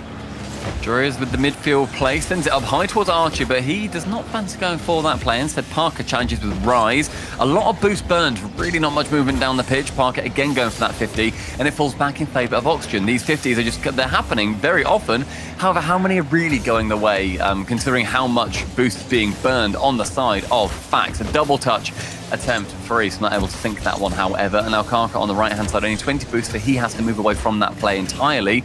But now we're seeing good levels of pressure, and the double commit from Oxygen shows that they are not comfortable seeing Fax pushed up this far. Yeah, they're starting to challenge here. Parker's going to get a good save down the other end, and now maybe Rise can put one on net. Beautiful save out there. Fax do hold the line. And now they get an attack down the other end. Shot on net. Archie's positioning's beautiful there to cover that one out. Parker's going to be able to get this one downfield. Rise, a little bit awkward in defense. Oxygen, though, they just feel like they're killing time a little bit here, Stumpy. They're pretty happy with their 2-goal lead and want to see this one out. They're also going for like just strange plays to maintain control of the ball. Like there, Jorius flies up for it and thinks, I'll just get a flip reset because I can. They're not challenging me enough. Rise nearly getting that 3rd goal. Be the first one that Archie hasn't been scoring. And instead, Jorius can shoot a very straightforward shot. But look at the pressure. It continues. Freeze has to get a good clear here. As now we're in that final minute and the pressure is heavily in favour of Oxygen. But a long shot? Parker from nowhere. Joris just caught in no man's land there. Maybe a little bit confident pushing up on the touch from Archie, but Parker, back post rotation, bang, slots that one away. Joris can't quite get there, and we have the game all of a sudden. Oxygen, they felt a little bit too comfortable. Looks like they just got caught out a little bit, and maybe off the kickoff as well. Archie's going to be able to get back. The Facts do keep pressure. 30 seconds on the clock. There's a lot of time here to perhaps create something here for Facts. Maybe this could be the opportunity. There we go. Rise is going to get a huge beat out though on Parker. And now perhaps down the other end. Can Oxygen work something? Here we go. Infield pass Parker. This could be the shot. Equalizer. Saved by Archie. Fantastic save from Archie too. Up nice and quick. With that pinch going the centre for Jorius. Can't shoot it as Parker cuts him out nice and quickly. Archie onto the back ball, but Freeze rotated through that back boost incredibly efficiently. Beats one. Going to beat the second defender. Goes to that Musty. It goes nice off the back ball, but Jorius clearing yet again. Archie, challenge versus Karka. Does get the control. Rise just needs to maintain ball control of that. The double commit is now going to be seeing Rise touching it to the floor. Finds Jorius, who sort of fancy touching it by the looks of things. But instead, game at number 2. Maintained, won by Oxygen, but not comfortable at the end. Pretty workmanlike there though from Oxygen. I know you can see that late goal. Joris getting a little bit exposed there, third man. However, 2-0 up. Oxygen just started killing time. They were playing their own game. They look pretty comfortable and they do take the lead in this one, or they take a 2-game lead now. Looking pretty strong. I'm not sure what Facts need to do here. They're sort of trying to play a bit of a counter-attack game, but I mean, that defense isn't looking too hot. We mentioned earlier on Oxygen, they were sort of flirting around a bit too much. They weren't going as direct. Well, game 2, we saw that. They just started putting shots on there, putting the pressure on Facts, and they found 2 goals. So I think Oxygen have the recipe now, Stumpy. It's whether Facts can just change it up a little bit. I mean, it was Oxygen taking 9 shots in that game too, and they have been one of the most statistically impressive teams through this regional so far. They're up near the top in basically every stat you're looking at. They're number 1 in goals, they're number 5 in shots, they're number 4 in goals against. They're not really having that many goals against them. They're number 2 in shots against, so only being outperformed by one team with how much they get shot against. They're number 1 in their shooting percentage and number 4 in their save percentage. No matter where you look, Oxygen are somewhere near the top, and that is a horrible mountain for Fufax to climb through. And the fact they're getting like a goal per game so far is a great start for them. They do just need that extra like 50% really, where they're going to be able to take a game from them. Yeah, a little bit of skill if they're in game 2. Let's see what happens here. Rise, flip reset, gets the touch shot saved out by Karka. Archie follow-up should just be in here, and it is. Oxygen straight away showing that mechanical diff there, and it is Rise to be the one to open it up. I like that's one of the goals that you look at, especially if you're Paris, where you see Archie get that contact first cleanly over your second man, and it just bounces so horribly towards net, and you're thinking, I just can't turn quickly enough. I have so much time to watch this ball go in my net, and I hate every single second of it. Yeah, looking too good so far, he's Oxygen. Here's an opportunity, flick over the top, perhaps a shot coming out. Karka can't get the touch. Well, that's hard to say. Karka can't get the touch there, but now there's a counter-attack down the other side. Joris just gets past the ball, fed to it, tries to put it right side. Archie hits it around Parker. Here's the shot maybe, but Rise and Joris, no boost and pulling out of this offense. Yeah, Archie really fancied one of his teammates to come in there to get the shot because that fake was incredibly deliberate. No chance that he was going to be missing that himself otherwise. So a bump, though, coming in. Good chances now for Parker to be shooting. Joris saves it away yet again. Parker with a nice quick rotation is going to be blocking out that boomer ball from Jorius. Right-hand wing sees Archie face off versus Parker, and a demo removing Karka from the pitch. Jorius makes it a 2v3 momentarily, 3 seconds, and as he goes to the sky, 33 boost, no flip reset, the double ping off, and Rise slots it bottom right. They're messing about. They're just having fun at this point. The double commit, double aerial play. Jorius fakes it underneath, off rises Bonnet, and then finds the angle, bottom right corner. Oxygen. I was about to say they're not really firing on all cylinders, but I don't know if they're really exactly trying to at this point. They're sort of having a little bit of fun, and that's throwing this Fax lineup off. Here we go. Jorius again does get dunked out by Kaka. Fax need to find a way into this and find a way quick because this is running away from them. It's a great demo, though, just to open up the back line more than they have been able to. And a fantastic fake. The bump from Parker Great now, play. and Parker is there to get the second touch. Fantastic play. This is what we needed, and it was the demo to open up that back post. Jorius got found out with the fake. Nothing Rise can do with the imminent bump on the way, and Kaka finds one into the back of the net. Fax do get a goal back, and that's probably the best play we've seen so far from them on the offense. I think so. Yeah, I mean, it had a demo, it had a fake, and it had a lovely top corner slot. Like, there's not much more you can really want from that. However, bad news, as we're seeing for Fax here, is that every game so far has been a 2-1 win for Oxygen. So no more goals in this one. We basically go game 4. Basically done. Let's call it in because Jorius is about in a double He's missing. touch, but it does go wide. It's 2-1. That's the story of the series, mate. Rocket League is scripted unless this goes in, and it does. Never mind. Forget about your storylines. Archie gets the third goal on the board for Oxygen. It just comes again from even the double touch from Jorius. It did go wide, but it just opens up the defense and forces someone to try and make a save, make a challenge, and is exposed again. The last man on Fax. Oxygen taking a 3-1 lead, looking to move on to match point, series point here in this best of 7. I mean, no one's impressed, are they, Archie? You could have just let it be a 2-1, mate. Grow up. Keep it the 2-1. Instead, unless you make it 4-2. Make it 4-2, then at least it's a multiple. Until then, I'm just upset with you. Yeah, who do you think you are? Anyway, here we go. Pro. Here we go. Fax down the other end. Past the infield. Jorius gets a great save. Great coverage there from the Oxygen defense. Here's an opportunity. Parker's sitting up here. I like this. Drop down. Should be a goal. Put it away, but straight into Jorius' face. The defense holding strong, but a great opportunity from Fax to perhaps nearly get one back. Does go wide. Decent touch from Archie is going to be completely bamboozling the offense coming through for Fax. Rise sending it back towards Jorius using the flip reset. Nothing central for him. Jorius gets that awkward touch over the top, and so Archie can read it fantastically well. But Kaka, he reads it pretty well himself. Actually receives the ball, but can't make that second touch on that right-hand wall. Archie gets the 50 central. Parker pre-jumped by Rise. Nothing is going to be getting past that midfield line if he has anything to say about it either, because I've seen him pre-jump 3 or 4 times now, and he's been successful, I think, 3 or 4 times. He's certainly getting up that percentage rate. Look, I can see why Fax beat Vitality here in the groups as well. They're such a solid team, and really, if you're overthinking the offense and I guess going for too many solo plays, they can expose you. But Oxygen have done well in being a lot more direct on net, just forcing a touch out, forcing the defenders to go. Because if you're just going for slow solo plays, this team is just happy to sit in net all day long and dribble it out. Just like right here with Kaka off the ceiling. He's going to get a drop-down touch, followed up. Archie beats 2. Clear downfield, rises right there. Oxygen again. This is where they enter that 2-minute stumpy of just let's kill as much time as we can, just slow it down, and just secure this win. Another dunk. Archie making sure that the defense doesn't feel comfortable at any point in their rotation. A long shot, though. This time Rise has learned from Jorius' previous discretions. Good flick towards the centre, but Jorius, the through ball, not quite finding him as well as he would like. Pass back can't come in. Archie instead goes to the challenge. And a pinch clearing away, getting rid of that pressure that Oxygen did so well to build up. 40 seconds remain. 2 goals needed for Fax to be able to make up this deficit. And just the shots being sent high. Rise with no intention to score there, just wants to keep them back.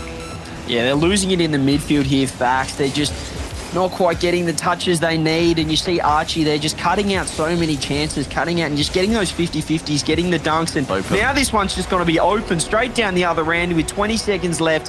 Fax just overcommit, looking for a goal, and this is going to be Oxygen's all the way, Stumpy. They're going to be heading over to series match point and a date in the semi-finals. It's the classic thing of I don't blame Fax for going for it with 20 seconds left. You got to just send everything. There's no problem with that. You lose 3-1, you lose 4-1. It's all still a game lost at the end of the day. It's no problem. But they're looking forward to that game 4 as a turning point. Bear in mind, they have timeouts. They haven't used any They've not used that It's a bad timeout that move. they are gifted, which, CJ, I know me and you have been very vocal about this previously, and you had a little bit of heat from coaches on Twitter about your timeout opinions, but mate, I stand with you. Use it at 2. Don't wait till 3. I am. I don't want to get into this now, Stumpy, but I I'm tell you forcing what, you 2 to. games down. Don't wait for match point. Reverse sweeping a best of that's 7 harsh. is so hard. Yeah, That could ball have to been ground. 4-2. That could have been 4-2. It would have been a multiple. Oh, sorry. Oh, I'm sorry. It could have been the multiple of But 2-1. as you said, like, they're going to call the timeout. The stats don't lie. You want to call the timeout early, get the timeout buff. 54% win rate after a timeout in Europe as well. So there it is. In best of 7. So it's a huge. You know, well, it's 4%, but it's an advantage nonetheless. You want to win that game, but we do get the timeout now. Facts call it. And here's an opportunity for them to perhaps, find one back and try and find some momentum in this series. I mean, it's one of those things where you see the timeout, and you said 54% win rate when you come out of your own timeout. I don't want to just sound like I'm having a go. I don't want this to sound like I'm just saying, Fufax, stop, there's no real point in doing this. But equally, I don't know what can be said during a timeout for them to win. You're having a go. Like, oh, fine, yeah, I'm having a go. They're extending their time in the limelight. All they're doing is making it 16 minutes of fame instead of 15. Like, I don't know what can be said, and I want to be proven wrong, and timeouts are brilliant, but this isn't a series where this turns around, really. Oxygens need to maintain, and Fufax Stop need to close that skill diff gap. Yeah, I'm going to apologise to the desk. Oxygen just looking too strong here. Facts, they're holding up well, but they just don't have as many strings in their bow right now, particularly in offense. We're seeing some opportunities, but they're few and far between. And it feels like Oxygen, they're just sort of biding their time. And when they want to score, they will on command. So, I mean... Like, the thing is, you look at the scoreline. You look at the scoreline. 2-1, 2-1, 4-1, right? They aren't blowouts by any means. The 4-1 is big, but it's not a blowout by any means. It's still a goal in every game for Fufax. What's a blowout to you? Well, they proceeded with 2-2-1s, and I don't think that's a blowout. I think that's fine. And you see them every now and then. You're not being perfect swept is mostly my point, right? Yeah. And I think people will be looking back at this series, and I'll see comments on social media saying, why is saying Fufax Stop don't have a chance? They don't, but that's also fine. Like, Oxygen are just the number 2 team in Europe right now, and they are not playing to the top of their ability. They are, as far as I'm concerned, saving themselves for that semi-finals tomorrow. Rise isn't going crazy. He doesn't want to hurt his wrist. Absolutely he shouldn't. Like, this is a stepping stone for them. That is what a competition is. Fufax Stop, this is their chance to put this game on their CVs and see what they can really put forward in the future and have this be somewhat highlight reel-ish if they can get anything from it. Well, I believe in the timeout buff, regardless of that utter nonsense you're trying to... Never mind. All right, it's all over, ladies and gentlemen. If you guys are enjoying your time, go grab a coffee. No, look, it feels like it, as we said, once Oxygen start going a little bit more direct on net, they're throwing the bumps in there, they're throwing the plays, they're just looking so much more deadly, and it's forcing Facts to have to do something, have to make a challenge, have to commit. And that's catching them out here. Their rotations aren't quite quick enough. Here goes Archie, flip reset. Here's a chance, bottom corner. Just goes a little bit wide. Rise is still there. Opportunity again. Perhaps Joris can slot that one away. Oh, doesn't quite get the power on that one. Facts, only a goal down now. I know it was a kickoff goal, but there's still an opportunity. Let's see if the timeout has done anything, if they're going to change something up here. I mean, you'd hope so. Like, Fufax Stop, if they come back and reverse sweep this, triple the salary of their coach, because my word, that is an unbelievable job.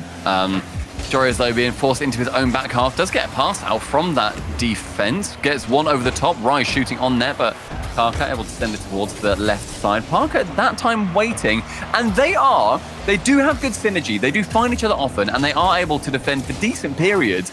However, you always feel with Oxygen, as you said earlier, when they want to score, they just will. Archie passing down to Rise. The backflip comes in. That's not great. There it is. And now Parker with an open net. You bet your bottom dollar he does not miss them. He's not missing that one, and perhaps a little bit of overconfidence there. Joris for the second time this series. Third man just decides that he's going to join the second man ranks. He's in midfield, too close there, right up the bottom of Rise. And, well, that's just going to be a goal the other way. Equaliser there coming out for Facts. And maybe if they can just find another cheapie, Oxygen start thinking about it a little bit. They haven't exactly been playing their way. That could be the opportunity. I like seeing these solo plays. Yeah, so do I. The solo plays are working out very well. I think if you have then this second man, or if it was the first man, then going in for a couple of demos, a couple of bumps, just make Oxygen uneasy on their goal line, then you're going to be finding a bit more success with them. But Rise trying to get that pinch central for Reese, actually removing Archie, that one in offense, and now that chance for Oxygen is going to go amiss. Only 9 boosts for Parker, and Archie with 80 just throws his face at that ball as quick as he can. Jory is up nice and quick, repass down towards Archie. The fake, actually. I like seeing these movements from Oxygen, and as he said, it kind of feels somewhat inevitable with the pressure that Oxygen can provide. Yeah, Oxygen have changed their lineup. You just see the way they're structured now. Jory's got caught out for that last goal, but they're sticking with this almost no third man gameplay. 2 guys on either side of the pitch, so there's so many avenues to pass, to throw the fake, to throw the solo plays in. So certainly a lot of aggression coming out here from Oxygen. It might help them out though. Joris does get a dunk. Karka's in a little bit of trouble. The flip reset does help him out, and they do clear it out this time. Again, another opportunity, like a little musty off the wall there. Karka's going to get the beat out, throw it on net. Archie's going to have to defend this one. Fax getting their first real chance at offense, apart from that counter-attack, and they're trying to hold it in, and still keeping it in for now. But Archie just clears it off the ceiling, straight down the other end. Oxygen back in control. Just get rid. Archie getting his toe to that, toe punting it back into the orange half. An opportunity again arising for Rise. Back corner, and it's Oxygen on that defense. Jory is a very awkward touch. Works out pretty well until Parker fancies a sniff on that ball. Rise getting the save after Parker takes a cheeky little shot. Parker towards that right-hand wing. Seeming like we've found somewhat of a stalemate as Fufax Stop, full credit to them, have turned up a lot more in this game. It feels closer. It doesn't feel like now Oxygen are playing with their food. It feels like they are actually being challenged a lot more. They've turned it up, and maybe you play off the roof. It just feels like when Fax are in offense, though, it doesn't feel too threatening right now. Oxygen seem fairly comfortable for the most part. They're not stealing too many of their corner boosts. The boost manager's pretty good here from Oxygen, and they find their way downfield. Rise can't get the corner double. Parker with the quick clear. Joris shot could be on net. Archie's got zero boost, but he does get the save. No chance there, unfortunately, for Fufax Stop. Opportunity now for Karka getting the ceiling pitch. That goes on bad ball, but bumped away by Rise, and Jory is not going to be missing that one with the 100 boost, though. That goes missing. The shot can nearly find its way towards the net, but Jory has to save it away once more. Final minute, and Fax have been pushing. Chance for Karka to shoot. He does so, but Rise, bottom corner, is not going to be the one for them today. Rise makes one of those jolting saves, perhaps that Johnny was talking about, to save the day here for Oxygen. They want to end this one in a sweep. That could have hurt the injured wrist there, but Oxygen, they live to fight on. They want to close this one out 4-0. What can Joris do? Pass across. Defense is there. Archie still lurking. Could be an opportunity. Rise the finisher. Well, he was right there, but Karka does parry that one to the side. And boost those Rise wants to be pushing this into that back corner, but Archie, look at that reception. He knows exactly where that ball is going to be punted towards. Zero boost, pinch central. Jory's there to shoot. Jory's is there to flop it, and Rise, he can't finish it either. No, the double miss! No! But what are you doing? The bump was all they needed there. Rise gets the 50-50, and through comes Joris on the bump for Karka. Archie, the cleanup crew. Oxygen, 12 seconds left, get the lead, staring down a semi-final berth. And just a convincing performance so far. 8 seconds on the clock. Let's see what can happen here. Rise is going to get the 50-50 offense opportunity. The bump out, huge touch coming out from Jory, saved the cross. Ball still in dispute. Karka is going to get the touch. And now they're in a little bit of trouble. It's down the wrong end. Parker's got a little bit of boost to work with, gets the pinch. No, that's down. Archie's looking to kill it, and does so. Oxygen 4-0 on their way to the semis. That is such a devastating final goal. I didn't see if Rise made contact with Karka when he went up, but regardless, his presence was enough to throw him off. And that's what you need sometimes. Oxygen, a clean 4-0 sweep. They have more to offer, but Fufax Stop, that is going to be them done for this winter split. It was great to see them. Like, the fact that they got through the group, they came through second, they've beaten Vitality. They then went 3-2 versus Sir in the round one, and then coming up against Oxygen was the final mountain that they weren't quite able to traverse. Decent chances though, CJ. What are you feeling? Yeah, there was. It just felt like Oxygen. They knew what they had in the locker. They knew what they had in the back pocket there, and they could pull it out whenever they needed to, on cue, on command. So Oxygen looking strong there and making their way through to the semi-finals. Ladies and gentlemen, don't go anywhere. We've got another semi-final, another quarterfinal coming up right after this short break.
Tries to send one to the back of the net, and he will triple. But you said the double might work out. How about a triple? Oh my! Through this time, fire! Try to clear this away. Let me call it with the man.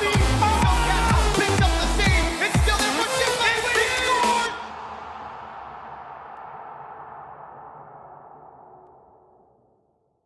Shaping up to be the game Karmine Corp needed. Kickoff. Astral also coming off the ceiling. Oh! He's on a different plane! What was that? He's not real!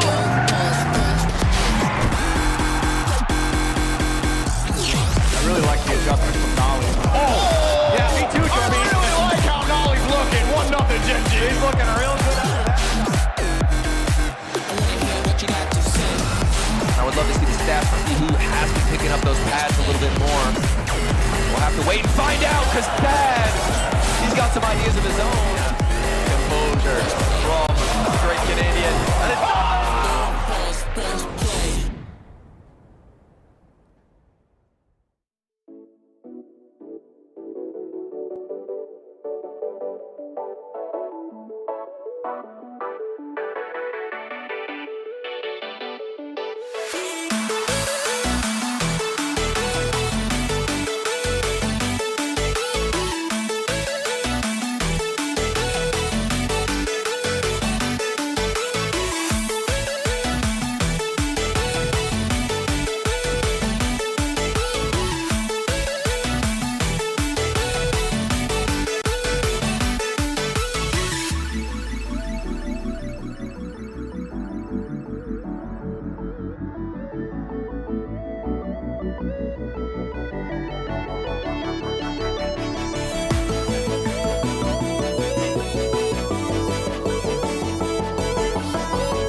Welcome everybody back to the RLCS, where we have just seen Oxygen Esports 4-0 Fufax Dop. It was a good performance from them, and it was a very solid performance from the person I have with me right now, young Archie. We just saw you there in-game. We've now got you here in the interview, and it must be nice to have a quarterfinals that looked pretty comfortable.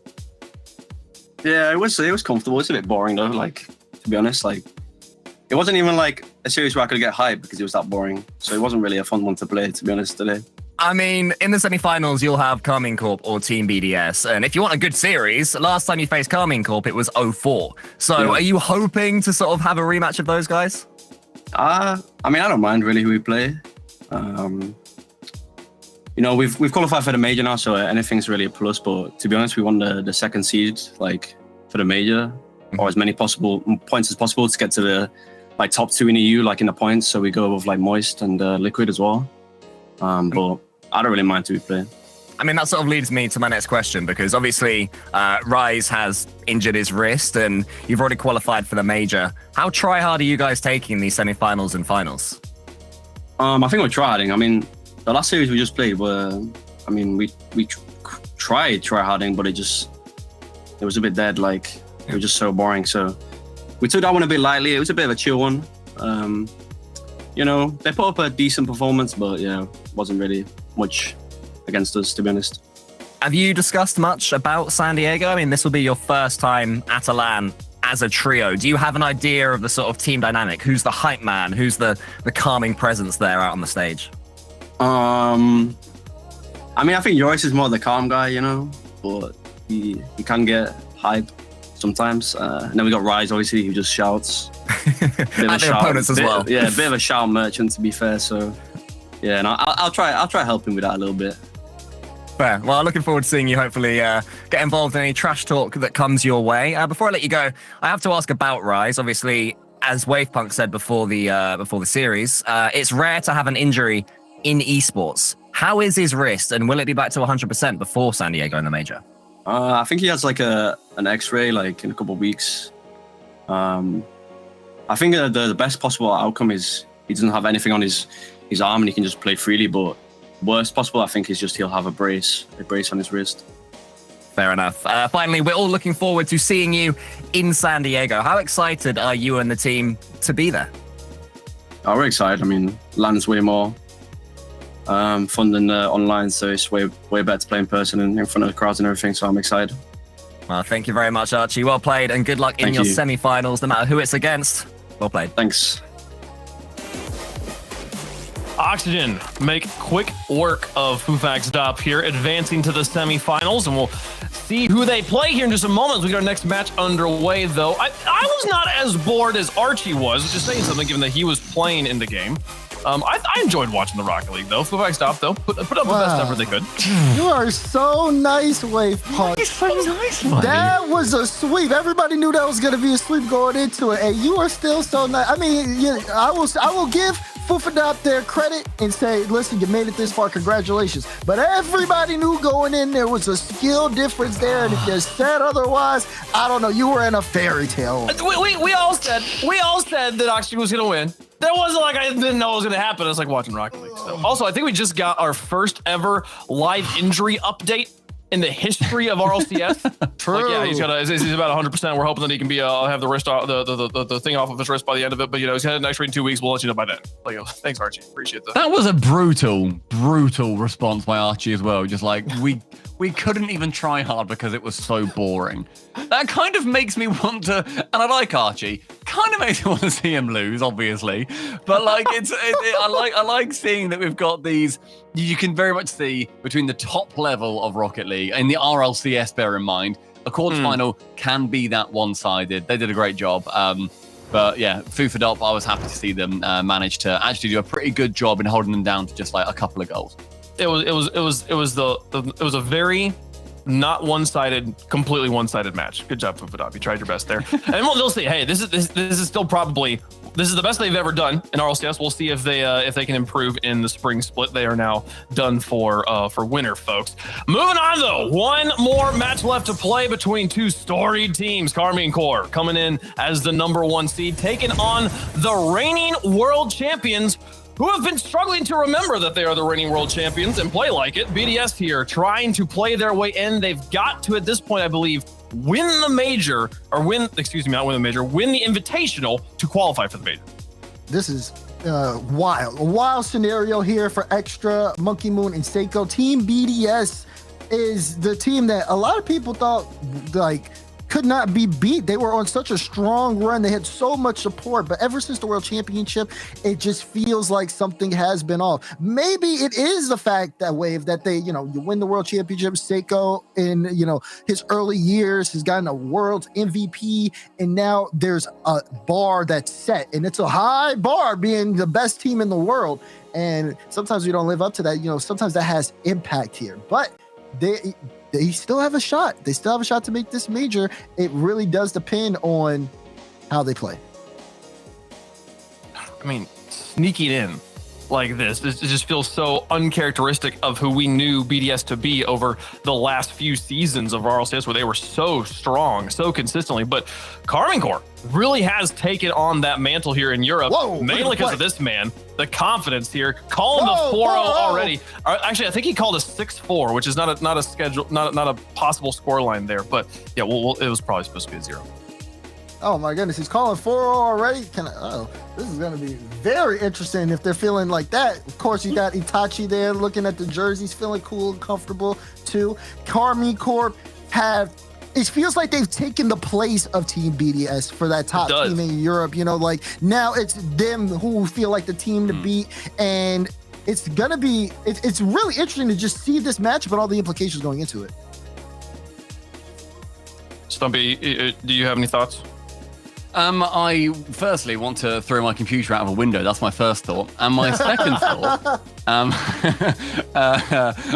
thought, is that has anybody made a case of BDS just yet?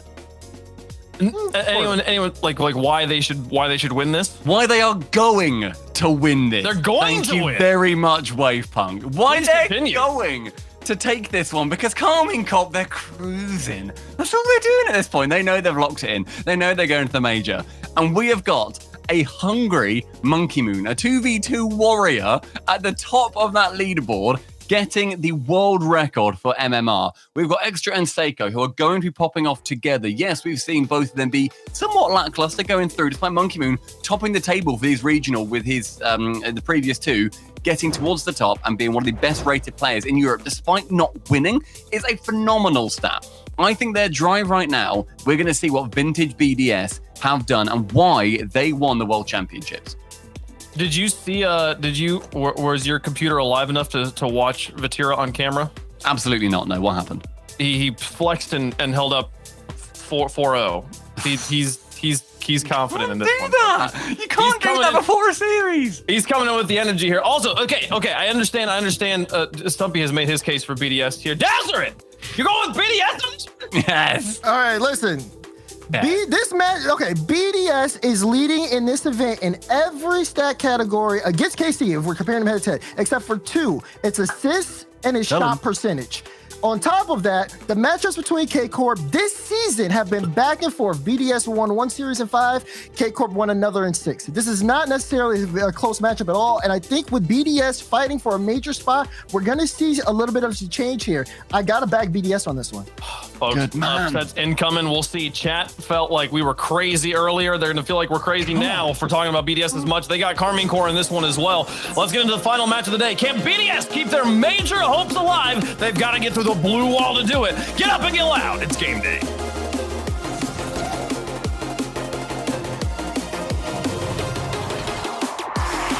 Well, if BDS are going to do it, they're going to have to do it in the most difficult way possible. Karmine Corp waiting across on the field, and a Karmine Corp that seems to be motivated, Johnny, not just by championships and winning, but by maintaining this cross-regional rivalry that they seem to have with Gen G. Yeah, if there was any thoughts that Vatira might go easy on his countrymen here and bring them to the major with him, those thoughts are now gone. Vatira has made his intentions pretty clear, and as expected, he wants to win.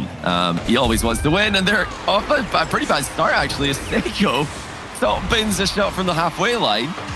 Love that pass from Monkey Moon, called early, infield, off the sidewall, 1-0 BDS. think Exotic wasn't expecting that one to go in either. He just immediately pulled back. It is 1-0, and that is one of the players that we want to see step up here. Seiko had such an incredible season for himself in the 21-22 season, and was that player for BDS for Endpoint, and has not been that player since the World Championship victory. But love to see Seiko back to the performances that made him not just one of the best players, but a talisman for the squads that he was on. Yeah, he's, I think, been in a bit of a slump recently, but I really do think it's mostly mental. I don't think Seiko's fallen off. I think he's just been struggling to get his head in the game. He's got another good look at goal there. This one saved by Itachi. Now back in field from Seiko to Monkey Moon, backboard to Extra. He decides better not to go. Safe play there from Extra on the 1-goal lead. It has been a bit of a prevailing thought for a couple of people. Well, that's a horrific respawn. Almost put Vatira off. Is that if BDS gets that one big result for themselves, a regional win, anything, that might just be the monster returning, and they can do that over and over again. It's just a team that seems to have forgotten what it was like to be that winner, forgotten what they are capable of. Yeah, of course, there's so many parallels often made between the struggles of BDS and the struggles of NRG, but although I think both teams are struggling mentally, you know, BDS, there's never been any questions about BDS style working in the meta. That's, I think, been the problem for their counterparts across the ocean. But BDS are, they're still, I think, perfect for the meta that's currently dominating Rocket League. They're actually the team that established the meta that's currently dominating Rocket League. Great pre-jump save there by Seiko. They're going to be tested here, though. I'm sure that if they get a win here today, I expect it's going to be a difficult, hard-earned win. Karmine Corp are going to bring them into deep water. BDS in deep water so far this split have not been swimming. Well, for BDS, they have been the dominant team so far in this game, but that can change so quickly. Exotic knew where he wanted it, and Vatira happy to deliver. And Seiko just couldn't turn quickly enough there. He had to really just guess where Exotic was coming from and just guess how soon Exotic would be on him there. Jumped a bit early and unfortunately covered the wrong bottom corner. It's a good pressure play there from Karmine Corp, who've been following up each other's setups extremely quickly. Something that BDS really thrived with, a strategy that they thrived with all the way back when they had marked by 8 on the roster. Just very quick play as second man, even third man getting in the play. So this could be a very chasey game if it continues the way it is. And it was a phrase that we said an awful lot last season, Johnny, that I'm going to bring back here when it comes to BDS, because when they're playing well, they play very well. But crisis management on them has been horrific. It tends to really capitulate when things start to go wrong. Got an awful lot of that yesterday when we had them on the mainstream up against G1, where it started off very well, and then things went bad to worse after every single mistake came in. Exotic looks for the player, Monkey Moon too elusive, and now Seiko with an opportunity. He goes low on the challenge, and Vatira does well. It's a completely dead even game, territorially dead even game in terms of pace. Karmine Corp scoring that last goal. Now BDS a bit clumped up at the near post here. This is risky for BDS to all push out like this, but they have survived for now. I think so far, you'd have to say Karmine Corp look like the slightly better team. BDS are right there with them. It's not by much, but it's inevitable. Oh, look at this all of a sudden, though. Against the run of play, Extra snipes Seiko waiting in the middle. That was just a mistouch from Itachi. Needed to keep that one within his control, instead straight over into the path of Extra. He's not going to have a look at that second time. Just like that, BDS have got the lead back and just need to hold on to it, and that kickoff certainly going to help. Exotic full control over the ball. Bring everyone up to date as well regarding how Europe is looking for top 5. Right now it is a three-way tie. 2 of those teams above that tie are eliminated from this event. G1 will still play tomorrow. There is a possibility of a world where it's G1 versus BDS Grand Final. Winner is in, I believe, Johnny. Correct me now if that's wrong. That is absolutely correct. In order to make the major at this point for BDS, they just have to simply outperform G1. G1 have already made the semi-final on their side of the bracket. That means that BDS at a minimum need to make the final as of right now. But of course, if G1 make the final before the BDS play tomorrow, then BDS need to win the whole thing. So it's all about, outperform G1. Oh, they're not going to get this one. Clear Exotic capitalizes on some chaos at the near post once again. BDS all tangled up in the corner. And it's looked like a risky position every time they've ended up there. This time it does not work out well for them. Yeah, that's just Itachi bullying everybody. Try to pass it off, Itachi's there. Try and get rid of the previous mistake, Itachi's there. Still trying to scramble, unfortunately for you, Itachi is still there. And he's still around in this play, actually, looking to try and get another setup. Monkey Moon recovers off his first touch. Seiko, one-on-one against Exotic, doesn't have much angle to work with. And just had to make sure that he didn't lose the challenge. And they're able to keep that ball out. 15 seconds left. Well, you've got to think that Seiko, he had the run-ahead demo just waiting to happen. I don't know why he decided to play the ball. He could have just ran ahead demo the goalie. Actually, that looked like it might have been somewhat available for BDS as well. A couple of opportunities squandered, and they do remain tied. Monkey Moon trying to find one final opportunity for his squad, but instead, Karmine Corp happy to sell for overtime. Looks like we're going to get mirrored kickoffs here, so we'll go relatively even. Monkey Moon looks quick, and he has all day with his aerial challenges, but no follow-up on that one for BDS. This same corner, this is the place where BDS have looked the most risky today. This back left corner. It seems like they're all gravitating to that area every now and then. And it just makes me nervous whenever I see that. All it takes is one 50-50 to go wrong and the whole team's out of the game. And Karmine Corp are always going to be quick to read those if you make that mistake. Oh, extra he turns! And Seiko covers him just in time. Brilliant snipe, but instead off the back of Vatira. Just wow. Finish. He's gonna do it every day. And it was just one misstep caused chaos.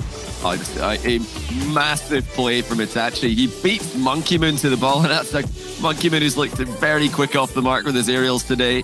Itachi dusts him and then gets the double tap off the ceiling to outplay the second defender as well.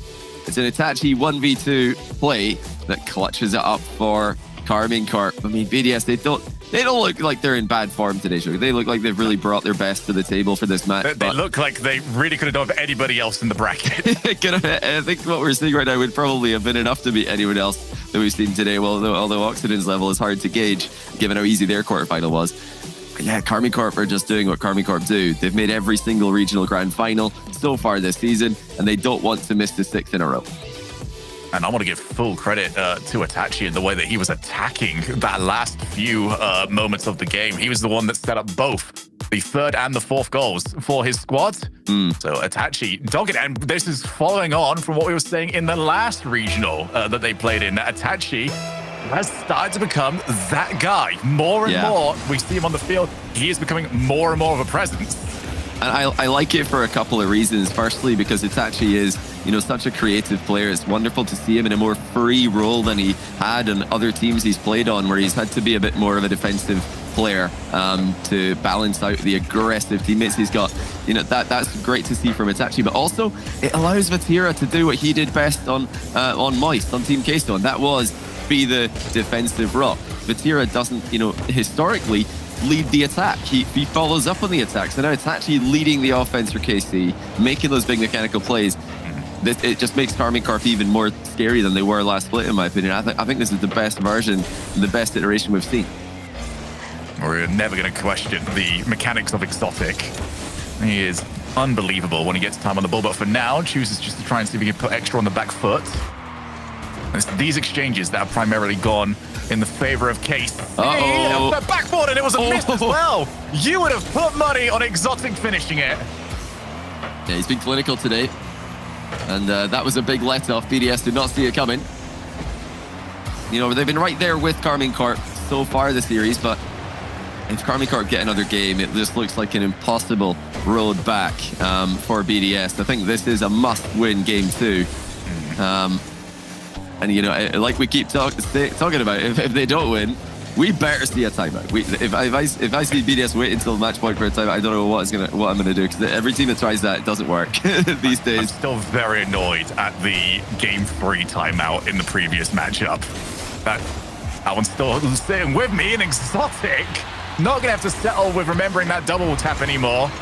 gets the ball to land to him, and yet again, it's Itachi. My. It's another 1v2 play from Itachi. He just outplays the whole team by himself. I mean, who catches the ball like this in the back corner? That's ridiculous. The BDS thought he'd made a mistake. They came in to take the ball from him. He still had it under full control. So the BDS, this has just got from bad to worse. They have not played badly.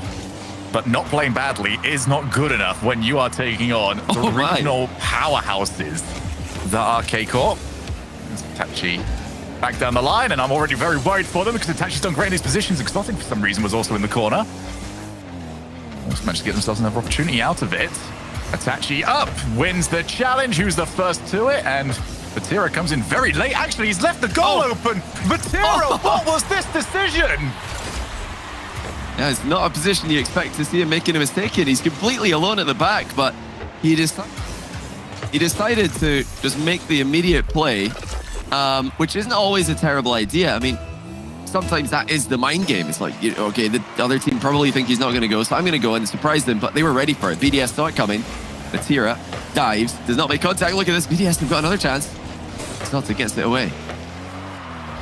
And for BDS, this is not the time to wonder how that came your way. You now need to try and take advantage of it. You're back on an even playing field. Just keep the ball away from Itachi in the corner and you should be doing fine. Itachi then dives towards the ball, keeps the ball up. He's been outplaying everybody. Exotic to turn it in! That's been the combination all day. Itachi just lobbing it up to Exotic, popping it infield to Exotic, off the backboard to Exotic. It's working wonderfully. Itachi, the playmaker for Karmine Corp. BDS have got to answer once again.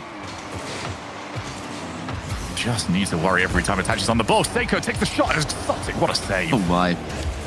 Realized that the danger was available first time around.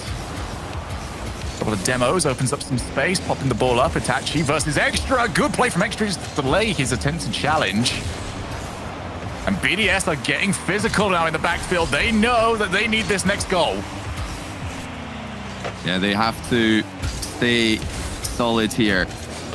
Their mentality's been in question. Even this weekend, oh, that's the double commit. As the communication falling apart for BDS, it's a problem we've seen all event and all split. BDS, when things go wrong, they go really wrong. Sierra gets a very easy goal there. I mean, BDS, they've just fallen apart. The double commit was so unnecessary. And it was off a mistake previously. And that did give them their first goal. BDS need to clean this up here. They're not going to get two more mistakes from Karmine Corp. Extra has missed the ball on the wall. Monkey Moon has to trek back. Passed over to Seiko. Oh. He had that one red. Now the backball for Vatira's got to get a good touch. He's done exactly that. Look at all the time killed, and now look at the reinforcements that have arrived. All because Vatira can get those sort of touches. You just wait for a mistake from Karmine Corp and it never comes. Every time that one of them has been in a tricky position, they've not only made the save, they've then cleared the ball themselves, just with full control. We saw it from Exotic earlier, pre-jump save into clear. Now from Vatira, reading his own backboard, collecting the ball. They're just doing everything so consistently in defense. Compare that to BDS, who have at times looked a little bit out of position, and now for the third goal, completely misplayed. It's just seems like an impossible task to beat Karmine Corp at the moment. Yeah, Karmine Corp have been following their own. Oh, it does miss, but unless BDS doesn't get them going very soon, it's probably not going to be all that consequential. Karmine Corp have sort of been following their own script throughout these events, lose at some point during the group stage, and then just go ahead and everybody. Oh my goodness! Well, I feel bad that one's not gone in, because that was ridiculous. Yeah, it's a great effort by Monkey Moon. He was trying to follow through that flip reset with a dunk, but Exotic has popped it wide of him. And another instance of brilliant defense from Karmine Corp's Exotic, who's having a great series for himself. He has just, in regulation time, dropped 909 points on BDS. In fact, he might get another one at the end. You notice, I think it's a 909-point game with no overtime. And I think correctly, unsurprisingly, BDS call a timeout. Yeah, I mean, they have to at this moment in time. I really would not have begrudged them even to call it cut time after game one, if I'm being honest, just the way that one went down. 909 yeah, it's ridiculous. 909 points against BDS in regulation. And it's not like the scoreline was 8-0 or something silly. This is just a 3-1 win. And he scored, he just got a hat trick. He just got 2 goals, 6 saves.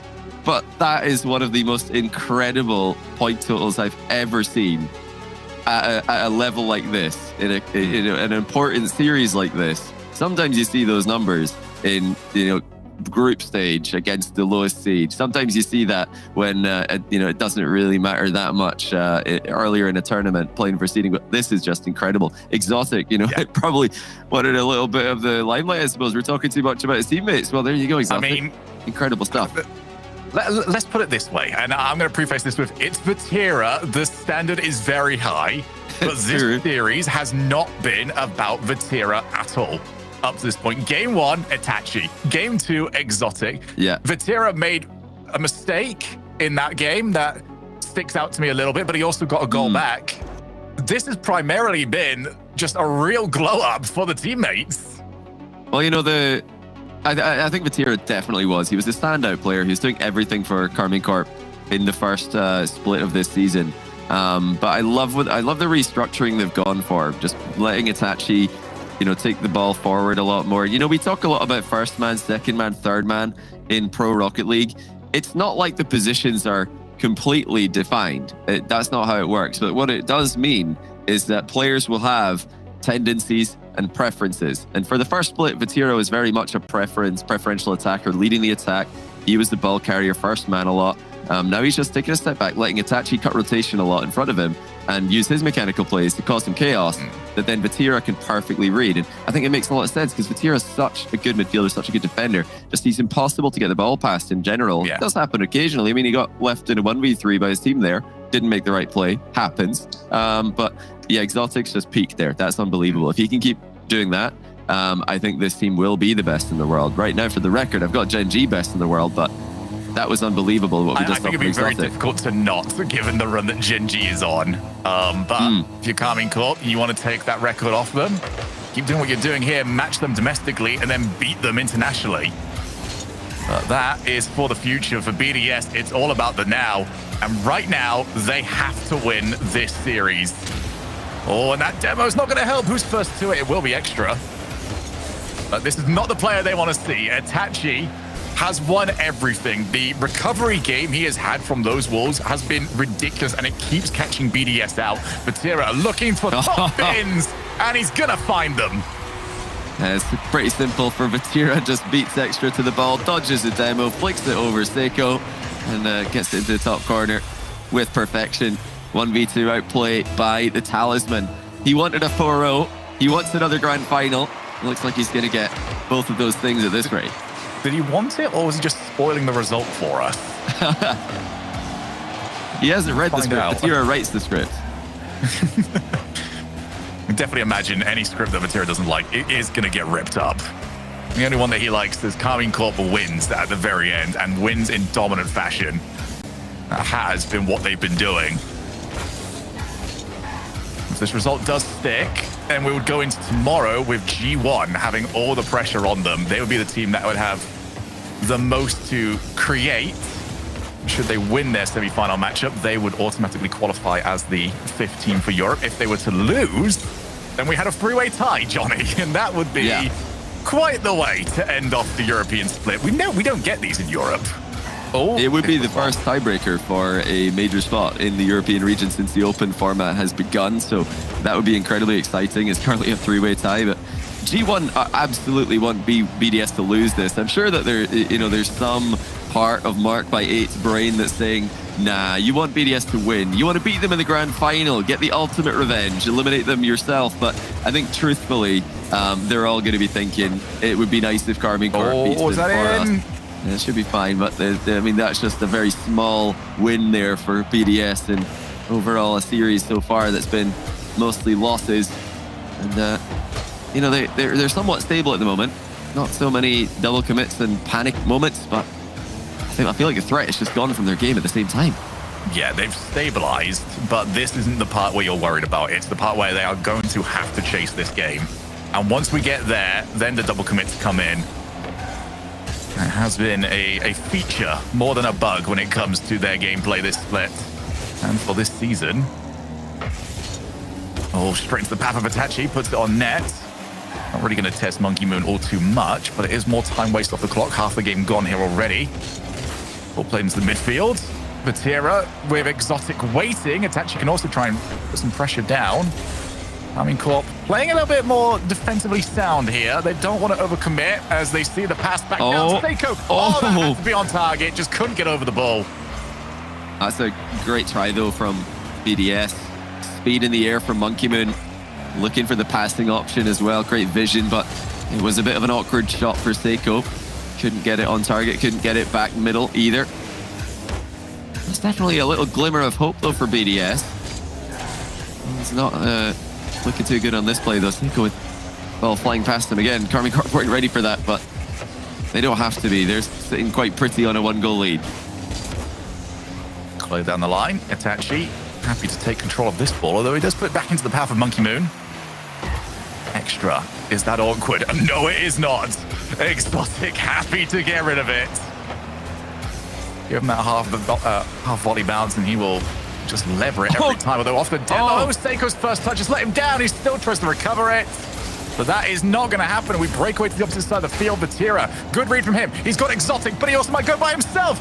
And that is well played. Just too many cards to get through. Yeah, great save by Seiko. Keeping this game critically close, but another monster was clear. Not available. Stop going there. This is not a real way through, is it? With Exotic just sitting all the way up at ceiling height, half volleying the ball back into the BDS half.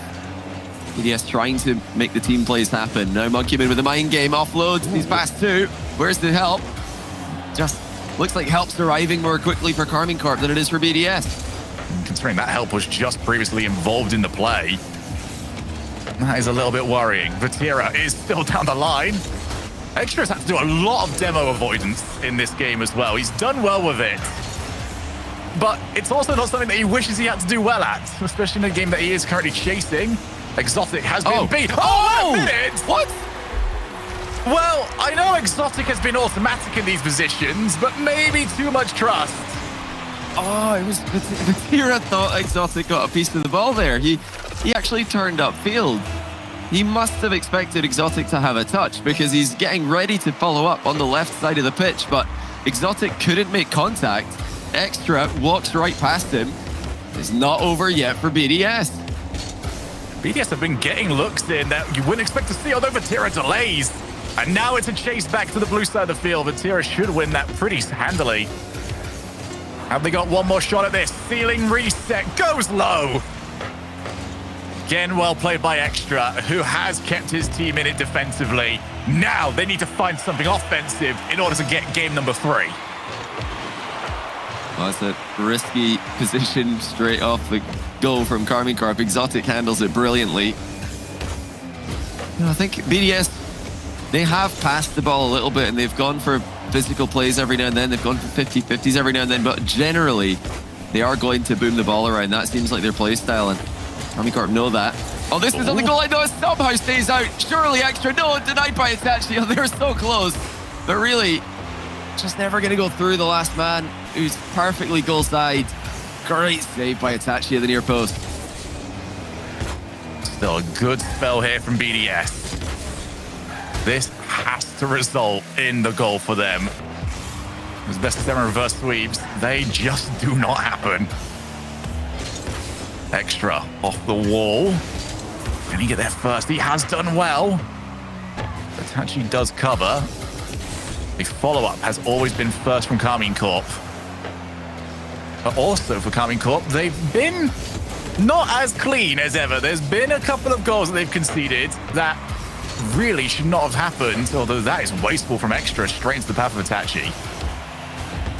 You know, we called last game potentially a must-win. This one absolutely is. Oh, they're on the ropes.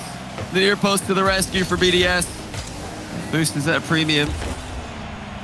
Seiko's out of the game. Monkey Moon just trying to pick up pads. Extra makes the key touch. That gave Monkey Moon enough time to circle around, grab like 40 or so boost, make the clear ball.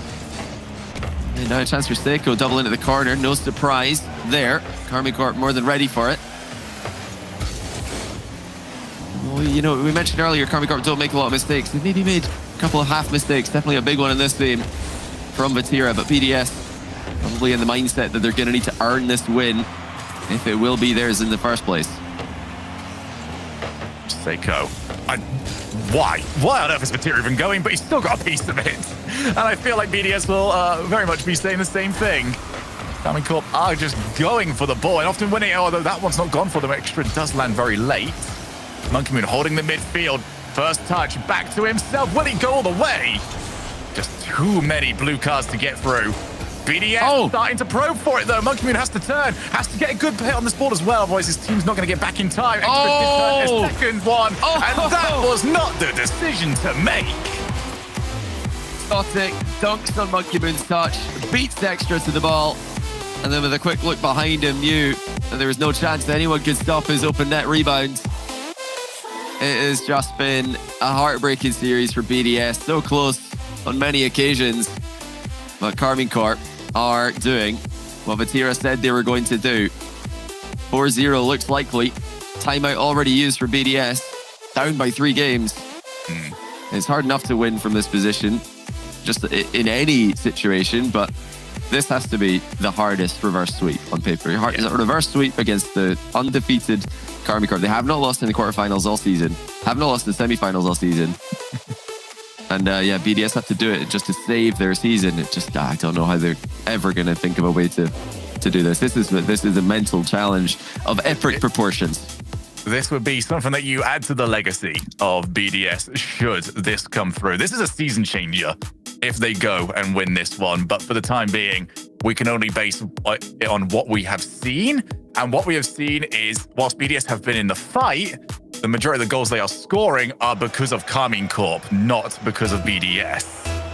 Yeah, I think they maybe gravitated a bit too much towards just hitting the ball instead of controlling the ball, hitting the ball away from themselves. I mean, clearly seen there by Monkey Moon's fake flip reset into just a direct air dribble. He faked the flip reset when he had a solo play in the air in overtime and just took a shot clean out of the air. That's what they're preferring to do. Oh, great save there by Seiko. Exotic tried to shoot it under him. Seiko with a good read on that position. Now Itachi's trying to fake it under them. BDS, got to look out with their pre-jumps. Karmine Corp make their intentions pretty clear. And that boost total is now going to be important to keep up on. Been stuck here for a little while now. Seiko tasked with trying to get rid of it. He ran out of boost, so instead lays it over to Extra. Not a best first touch from Vatira, but he has got support. Doesn't want it. Wants to go the entire way by himself. Challenge on the goal line. Far too strong as Exotic fakes out the turn, and he's wiped out for it. Monkey Moon's actually back. Monkey Moon might have been thinking about a pop bump, an air dribble bump there. Instead, he's the one getting bumped and demoed out of the air clean. That's one way to stop it. Just demo the player before they can demo your goalkeeper. And I think that was the clear option there for Monkey Moon. A little pop on target and a demo on the goalie. It's easily the best play, I reckon, but he just wasn't quite quick enough up the mark. Oh, Monkey Moon double tapped. Every single time Karmine Corp have got players available. The defensive recoveries are ridiculous. You just think you've got a bit of time. Heck, Monkey Moon thought you had a bit of time for a pop and demo. It's just not the case. They're always around, although that's a miss. Extra goes for the shot. And that was not going to find its way in. 2 minutes played here. Exotic wants time to find the top bin. It's just so it's easy for him as well. That's annoying. Okay, BDS are going to score one here. That's good stuff for them because it's easy to get frustrated in positions like this where it's so difficult to score. Every time that they get a press forward, it just seems like the KC defenders are pulling out world-class save after world-class save. The Vatira dodge in the demo and the previous push from BDS to then save the shot was just unbelievable. How has he managed that? But BDS find a way through with the pass. Is this the start of something? Is this the start of the impossible comeback? Oh! Brilliant save by Extra. Monkey Moon, quick rotation around. Keep that pressure on.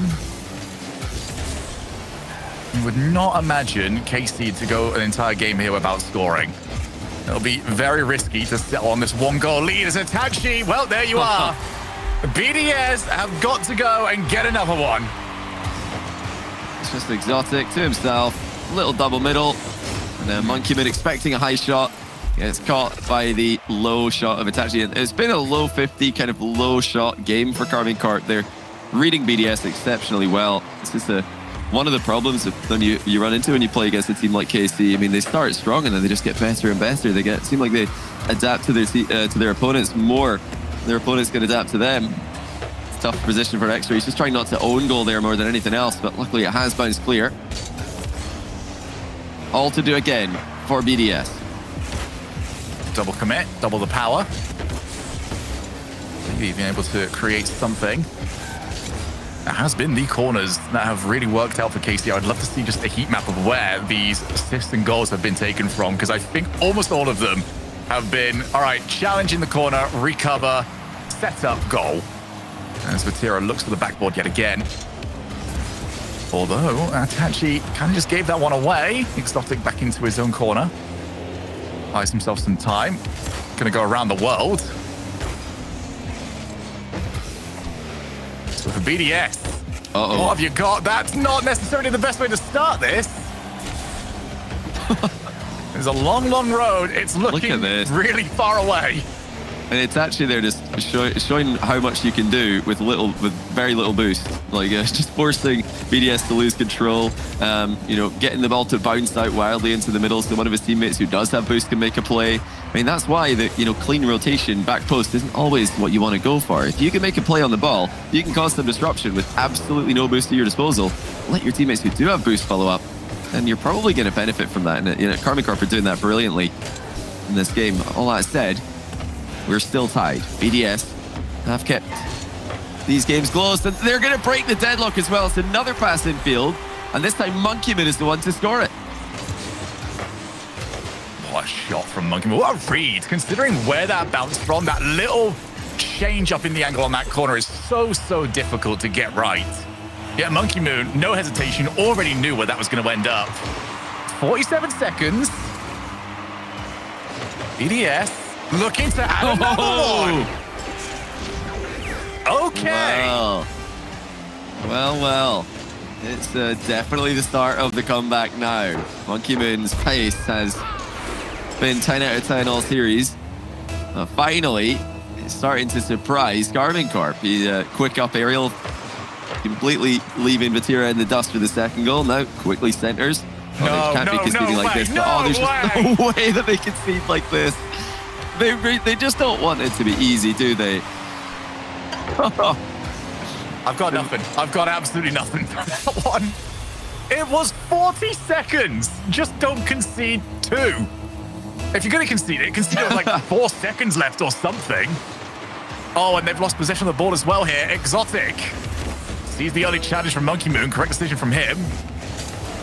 Now Itachi in the corner. Vatira back up. Exotic's also up, so that means Vatira's going to have to try and set something up by himself. Itachi sticking around. Pass to Monkeyman. Exotic takes back control of the ball.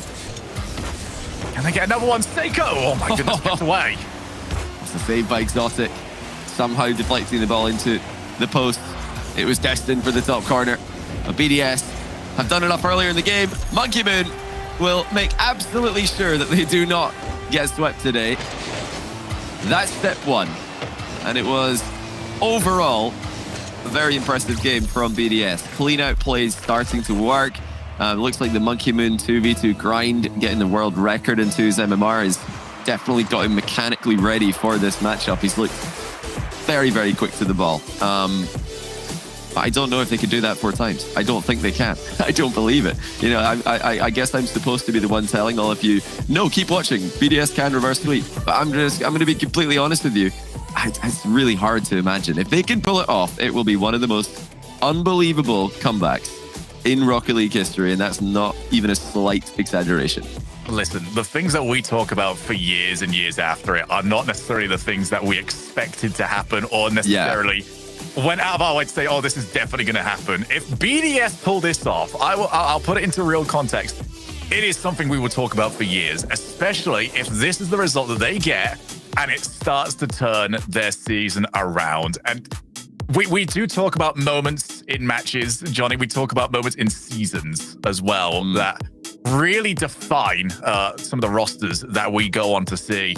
This would be that defining moment, and what a time to go and get it with enough time left in the season to make everybody a believer. And maybe the worst thing ever for every other European team would be a thriving BDS back on the scene. I mean, they just have to believe at this point. There's no other option than pure confidence. They have to believe that it's scripted in their favor. They have to believe that it is just destiny to reverse sweep Karmine Corp here.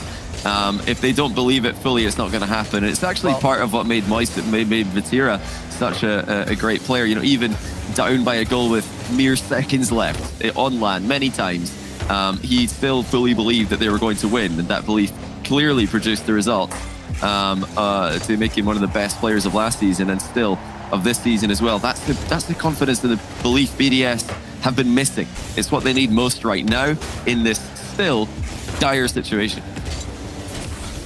Oh, got this just in from our statsman Direct. Karmine Corp have been reverse swept twice this split, both in best of 5s. Yeah, I can't imagine that's necessarily happening in a best of 7. BDS's last reverse sweep was in Season X against Galaxy Racer.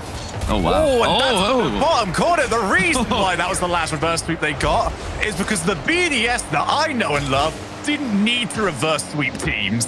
Yeah, they never started slowly. They're not a slow team out of the gates historically, so they didn't have many opportunities to reverse sweep. So not a surprising stat there, but maybe some hope for BDS fans and for BDS is that Karmine Corp were reverse swept in the group stage of this very event by Solary. Oh, what is this?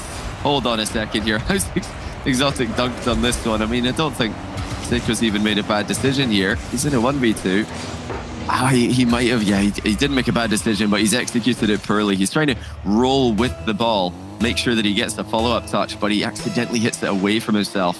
Doesn't get a follow-up touch, and that's the lead gone.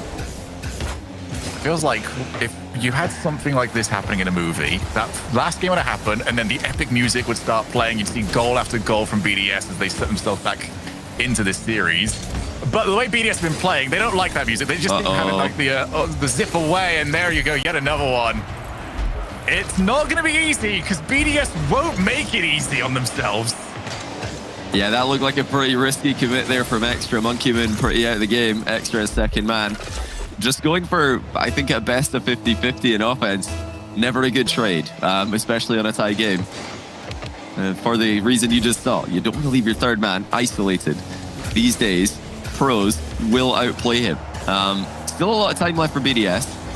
They are getting consecutive chances to go up close and personal with the Karmine Corp net, which, albeit promising, is a small thing to write home about. Oh, great pass. Extra launches it on net, but it's straight down the middle. You prioritize power. The accuracy was lacking. Exotic in the challenge with Monkey Moon. Extra has the ball yet again. And as far as Itachi. Seiko off the infield. Those infield passes had a little bit of success at the start of this series. Not quite so much anymore. As Karmine Corp have got them red, so the infield hasn't worked. Exotic has been camping up on that backboard. What else can BDS do when it comes to breaking this team down? Where you look towards their names, you look towards the individual brilliance. Maybe that can be something for them. Although the way that KC are defending, it's so difficult just to lock them down. They're so slippery, although Extra has found a way, and that's not far off. Well, Extra's coming to life in this game. BDS still denied time and time again by the just solid wall. It's appropriately named the blue wall of Karmine Corp's defense. Exotic has played one of his best series today. What a terrible day for BDS to run into the best version of Exotic when Itachi is probably MVP of the split. Vatira is probably the best player in the world. Now you've got Exotic priming. I mean, what do you do? It's the cards are stacked against them. Less than 2 minutes to go. Extra clears. Again, only as far as Exotic. Vatira. What if I find his teammate in Extra? Almost found that on the half rotation. If he did catch it, there wouldn't have been anybody back. Karmine Corp need to not give away anything silly here. which they have had a few occasions of doing, although that is such a good save. Vatira was primed and ready, and now Seiko looking for the counter-attack. Goes straight down the pipe. Vatira's first touch, not amazing. It's going to be on the follow-up, and Itachi's got him covered. Vatira happy to just carry the ball away. Who wants to go and challenge him? He'll still get at least a 1-for-1. And these exchanges keep going Casey's way. 1 minute left. Oh, that was almost a good chance there for BDS. Monkey Moon looking to catch up to the ball and dunk on Vatira, the last man. Vatira beats him to it. You know, at some point here, BDS will have to just go completely all in. We might end up with a 2, maybe 3 goal loss for them. It doesn't look like Karmine Corp are interested in conceding. Well, that's a bad clear, though, but Itachi's all over it. Anytime the ball spills out to the middle, Karmine Corp have someone there. This is almost a done deal. Vatira stops Monkey Moon's air dribble before it can even get started. I cannot remember the last time I saw a clean BDS win on a challenge. It just has not happened. Now the sands of time have gone away from them. This has to be their moment if they're going to keep the dream alive, but Itachi takes even more of it away. Vatira, reset, tries to bump Monkey Moon, he got a piece of him. Seiko back up, Itachi far too quick. And now it's time to go coast to coast with Exotic still putting that pressure on. Monkey Moon keeps the ball in the air. Vatira back up. Is this just going to be the end of it? Oh, Seiko tried to wait. He does keep the ball alive. That's a great save there from BDS. I mean, just to get the ball airborne is about all you can ask for, but it's not going to bounce upwards. Karmine Corp and BDS winter split and do incredible damage to their season, perhaps damage that will put their season beyond repair. We'll find out how BDS season will finish in the spring split. That's all for the winter split for them. For Karmine Corp, the ceiling remains unquestionably high. This team is just on a ridiculous run regionally, going for their 6th consecutive grand final. All they need to do is win tomorrow against Oxygen, which they did pretty easily last time around. So it's amazing that we can confidently predict that they are favourites to make the grand final at the start of every event. How is that a thing? How are they We've this good? been feeling very good about our predictions this split, Johnny, but I really do need to...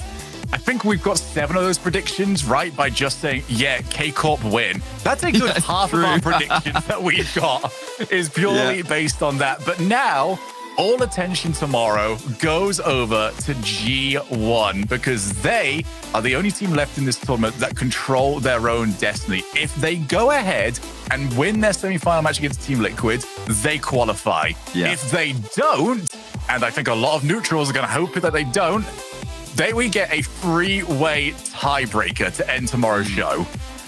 Yeah, it's all right from start tomorrow to find that out. But yeah, BDS, you know, they didn't look bad. That was a good try, not enough. Now we're going to head back over to the desk.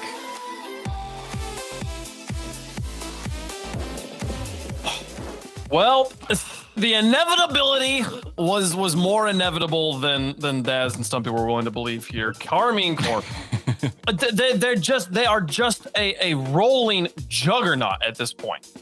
They're just mad. Like, I feel like BDS, you look at them and you think, right, they are at a level where they are, I think as Johnny said during that series, they would do well versus any other team really in this tournament. Maybe Oxygen would be a little bit a step too far. But like, you see that they have to come up against Karmine Corp and they play as well as they did, a couple of errors, and they get 4-1. Like, it sucks. It sucks for them so much. But when you're up against the Titan of Europe, I don't know what you can expect.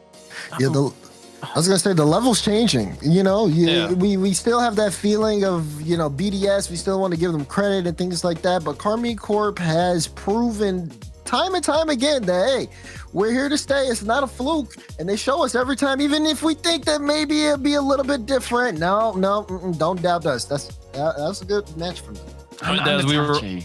Sorry, just quickly. This is very, very good. Yeah.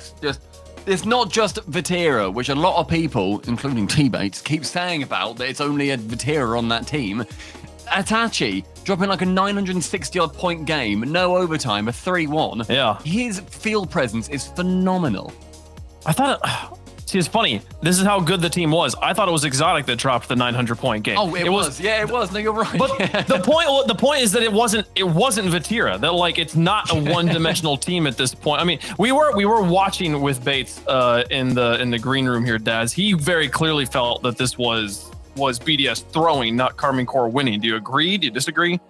Oh gosh, look, I'll say we'll probably talk about that one a little bit later, so I ain't too worried about that. But I feel like for BDS, sure, we could see, we want to see them play up to that standard that we know they can play at, and it's been the biggest question in Europe, or one of them, to what is going on with them. But I mean, Karmine Corp, they still keep trucking along forward, no problem. You can see how much it's so funny how much I feel like it still means to Vatira, even after all these grand finals. Pre-match, holding up the 4-0, popping off here against a team that they're supposed to beat in this situation. They do beat them cleanly. Still, it meant so much to them to get another victory there, folks. And we got Itachi standing by to talk about the match. Yes, I am indeed here with Itachi. Pleasure to have you on here, Itachi. Again, it's becoming pretty regular. What are the vibes like in the camp after yet another win and yet another Sunday? Yeah, the vibes are really cool. Like, we enjoy every win we can get for the whole season. And this one, it's been a long time we didn't play BDS. And it's really cool to play them again. And we are really, really happy to win. I mean, what I really want to know is how hungry are you guys still? Obviously, you've got some demons to put right on land, which we'll get to. But these regionals, you've won so many. Is there still that desire there to keep on pushing? Yes, for sure. And I will tell you even more, because like we will never stop. We will never stop being hungry. Like, we always want to win. We don't care how many regionals we win. We don't care. Like, we just want to take everything. And of course, like, every win we do means so much to us, and even more than the previous one. Well, I mean, I mentioned the major, and you guys qualified about what feels like 10 years ago for San Diego. But at the last event, there was a very tough quarterfinal against Moist. What lessons will you have taken from that moving forward to San Diego? We have learned a lot from Rotterdam, like against Moist, and it was a lot in our mind more than in the gameplay, and like it blocked us in Rotterdam, and we know how to work it for San Diego, and we will give our best to win it. Well, there's something else that I think people are looking forward to seeing, and that is the Titans of EU, you guys, against North America's dominant team in Gen G. Is there any chance you guys have got your sights set on them, or are they just another team to beat as and when the time comes? For us, to be honest, it's really just another team to beat. Like, we don't really care about who is against us. We just try to give our best to win. If it's Gen G or anyone else, if it's like a team from Middle East or anything, like, we just give our best, and we just hope to win. Well, that mindset seems to be working absolutely perfectly. Congratulations, as ever, Itachi, and I'm sure we'll see you in the finals yet again. Thank you very much. Bye-bye. Cole's confident we'll see Karmine Corp in the finals, but they do have to go through Oxygen in the semifinals tomorrow to get there. On the other side of the bracket, G1 will be taking on Liquid. There are still major qualifier implications at play here with that match down there, folks. This is going to be wild as we take a look at the winner points. I mean, this tie we've got going on through 5th to 7th, Stumpy. 25 points from German Amigos, Quadrant, and G1. G1 can break that and make it not matter just with the win over Liquid tomorrow. I love that we get down to going into Sunday and we still have major implications on the line. We so rarely get that in Europe. We normally have that top 5 pretty much carved out here. But the fact that we've got 3 teams and G1 have got all of their fate in their hands is so exciting. People cannot miss tomorrow because G1, they are on a tear at the moment. I'm excited to see whether it ends or whether we do get that fabled 3-way tie. You'll never find bigger Team Liquid fans than Quadrant and German Amigos rosters tomorrow, folks. Make sure you tune in. That match is going to be crazy. The season points are continuing to evolve, and this is starting to become more and more relevant here, Daz, as we're now into the back half of the season. The teams that are on that second column are going to start to be worried. Team BDS, right there at number 9. They've got to have the spring split of a lifetime. Yeah, this is really tough for Team BDS. We may not see them at the World Championship this year, which is something that I know a lot of people are, oh, it's too early to tell. But honestly, things can get away from you just like that. They'll have to have a good spring split. Meanwhile, teams like German Amigos, who have gone through their entire season just kind of middle of the pack, we might actually end up seeing them make it all the way through. There's so much to happen, though, that can change these standings, which is why you want to keep it locked in. Imagine Rise like single-handedly gets, not single-handedly, that's completely disrespectful, but kind of gets two teams to the worlds, you know, with Auction and Moist. The pointy earns Moist and Fall, and then the pointy earns Auction. Oh yeah, that's fun. Kind of crazy would that be, right? Folks, a lot still coming up here. Still a lot of Rocket League left to play. Tomorrow, you're not going to want to miss it. Right here, Sunday, we'll have Liquid versus G1, Karmine Corp versus Oxygen, and then the winner of those two matches going up against each other. Stumpy, is there a favorite match for you? Liquid G1. I'm a Liquid fanboy through and through. They are my team. However, there's part of me that obviously wants them to win, so then we have then the three-way tie. But there's also part of me that's thinking, oh, G1, if you do it, you're getting hated by the other two fan bases. Three fan bases, realistically. So yeah, exciting time. I reckon that's for me. Liquid is the one. But K-Corp Oxygen, Dad, K-Corp Oxygen, the number 1 and 2 in Europe. Like, come on. Yeah, but even Rise is confident in that matchup, so I don't really know. I don't think I'll be here tomorrow. I was filling in today for those who didn't know, so I'm gonna just say it. I think KC might be taking another regional. It's looking like Karmine Corp might go for the triple crown. They might, folks. It'd be pretty crazy stuff. The fact that we got a team over in North America trying to do the same thing, absolutely insane. But both those teams, regardless of what happens on the Sundays, are going to be playing in San Diego, folks. Exclamation point. Tickets in chat, April 7th through 9th in San Diego. You can come see us. It's going to be a wonderful time. Get a dream hack for the price of an RLCS LAN as well. It's going to be a wonderful event, you guys. Make sure you get your tickets if you can possibly go. Kickoff tomorrow is at 5 p.m. Central European time. Pre-show at 4:30. I've heard there's some special stuff happening in that pre-show, so make sure you keep it locked right here, folks. Also, want to give a shout out right now over on twitch.tv/Rocket League SAM, Rocket League South America. There's the two first place teams tied in the points right now, facing off in the quarterfinals. Major implications for the South American region happening right now. If you're looking for more Rocket League to watch, head over there, folks. But for me, Daz, Stumpy, all the people in the back, the players, and all the other casters as well, thank you so much for watching. We'll see you tomorrow for Championship Sunday.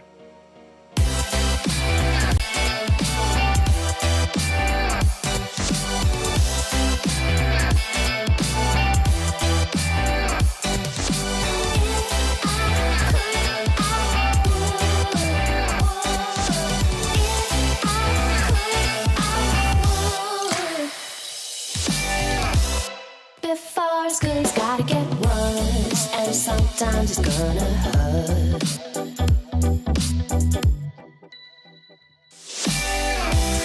If you're ever gonna get that bad, then you better plan your attack.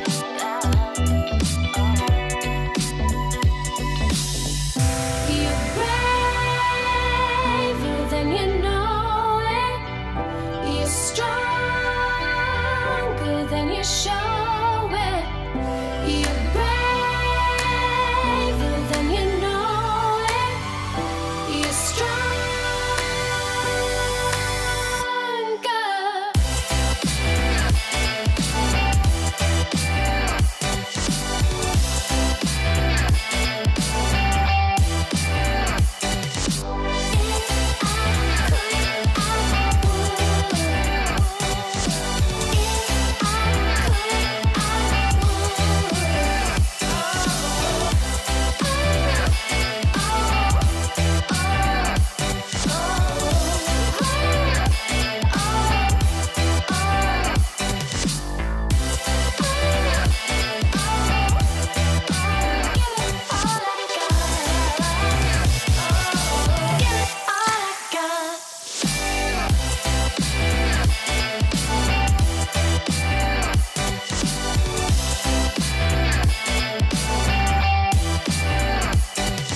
and so is Kinte. Sends one to the backboard, tries to send one to the back of the net, and he will triple touch. You said the double might work out. How about a triple? Oh my! Through this time. Fire! Try to clear this away. Landing Karma put them at the picks up the steam. It's still there for Jimmy. He scored!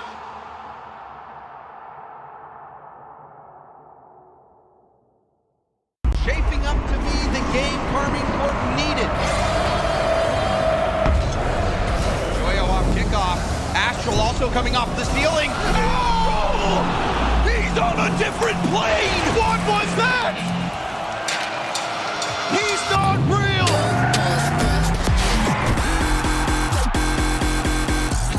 I really like the adjustment from Nolly. Oh! Yeah, me too, Karmine. I really like how Nolly's looking. 1-0 Genji. He's looking real good after that. I would love to see the stats from who has been picking up those pads a little bit more. We'll have to wait and find out, because Thad, he's got some ideas of his own. Composure from straight Canadian.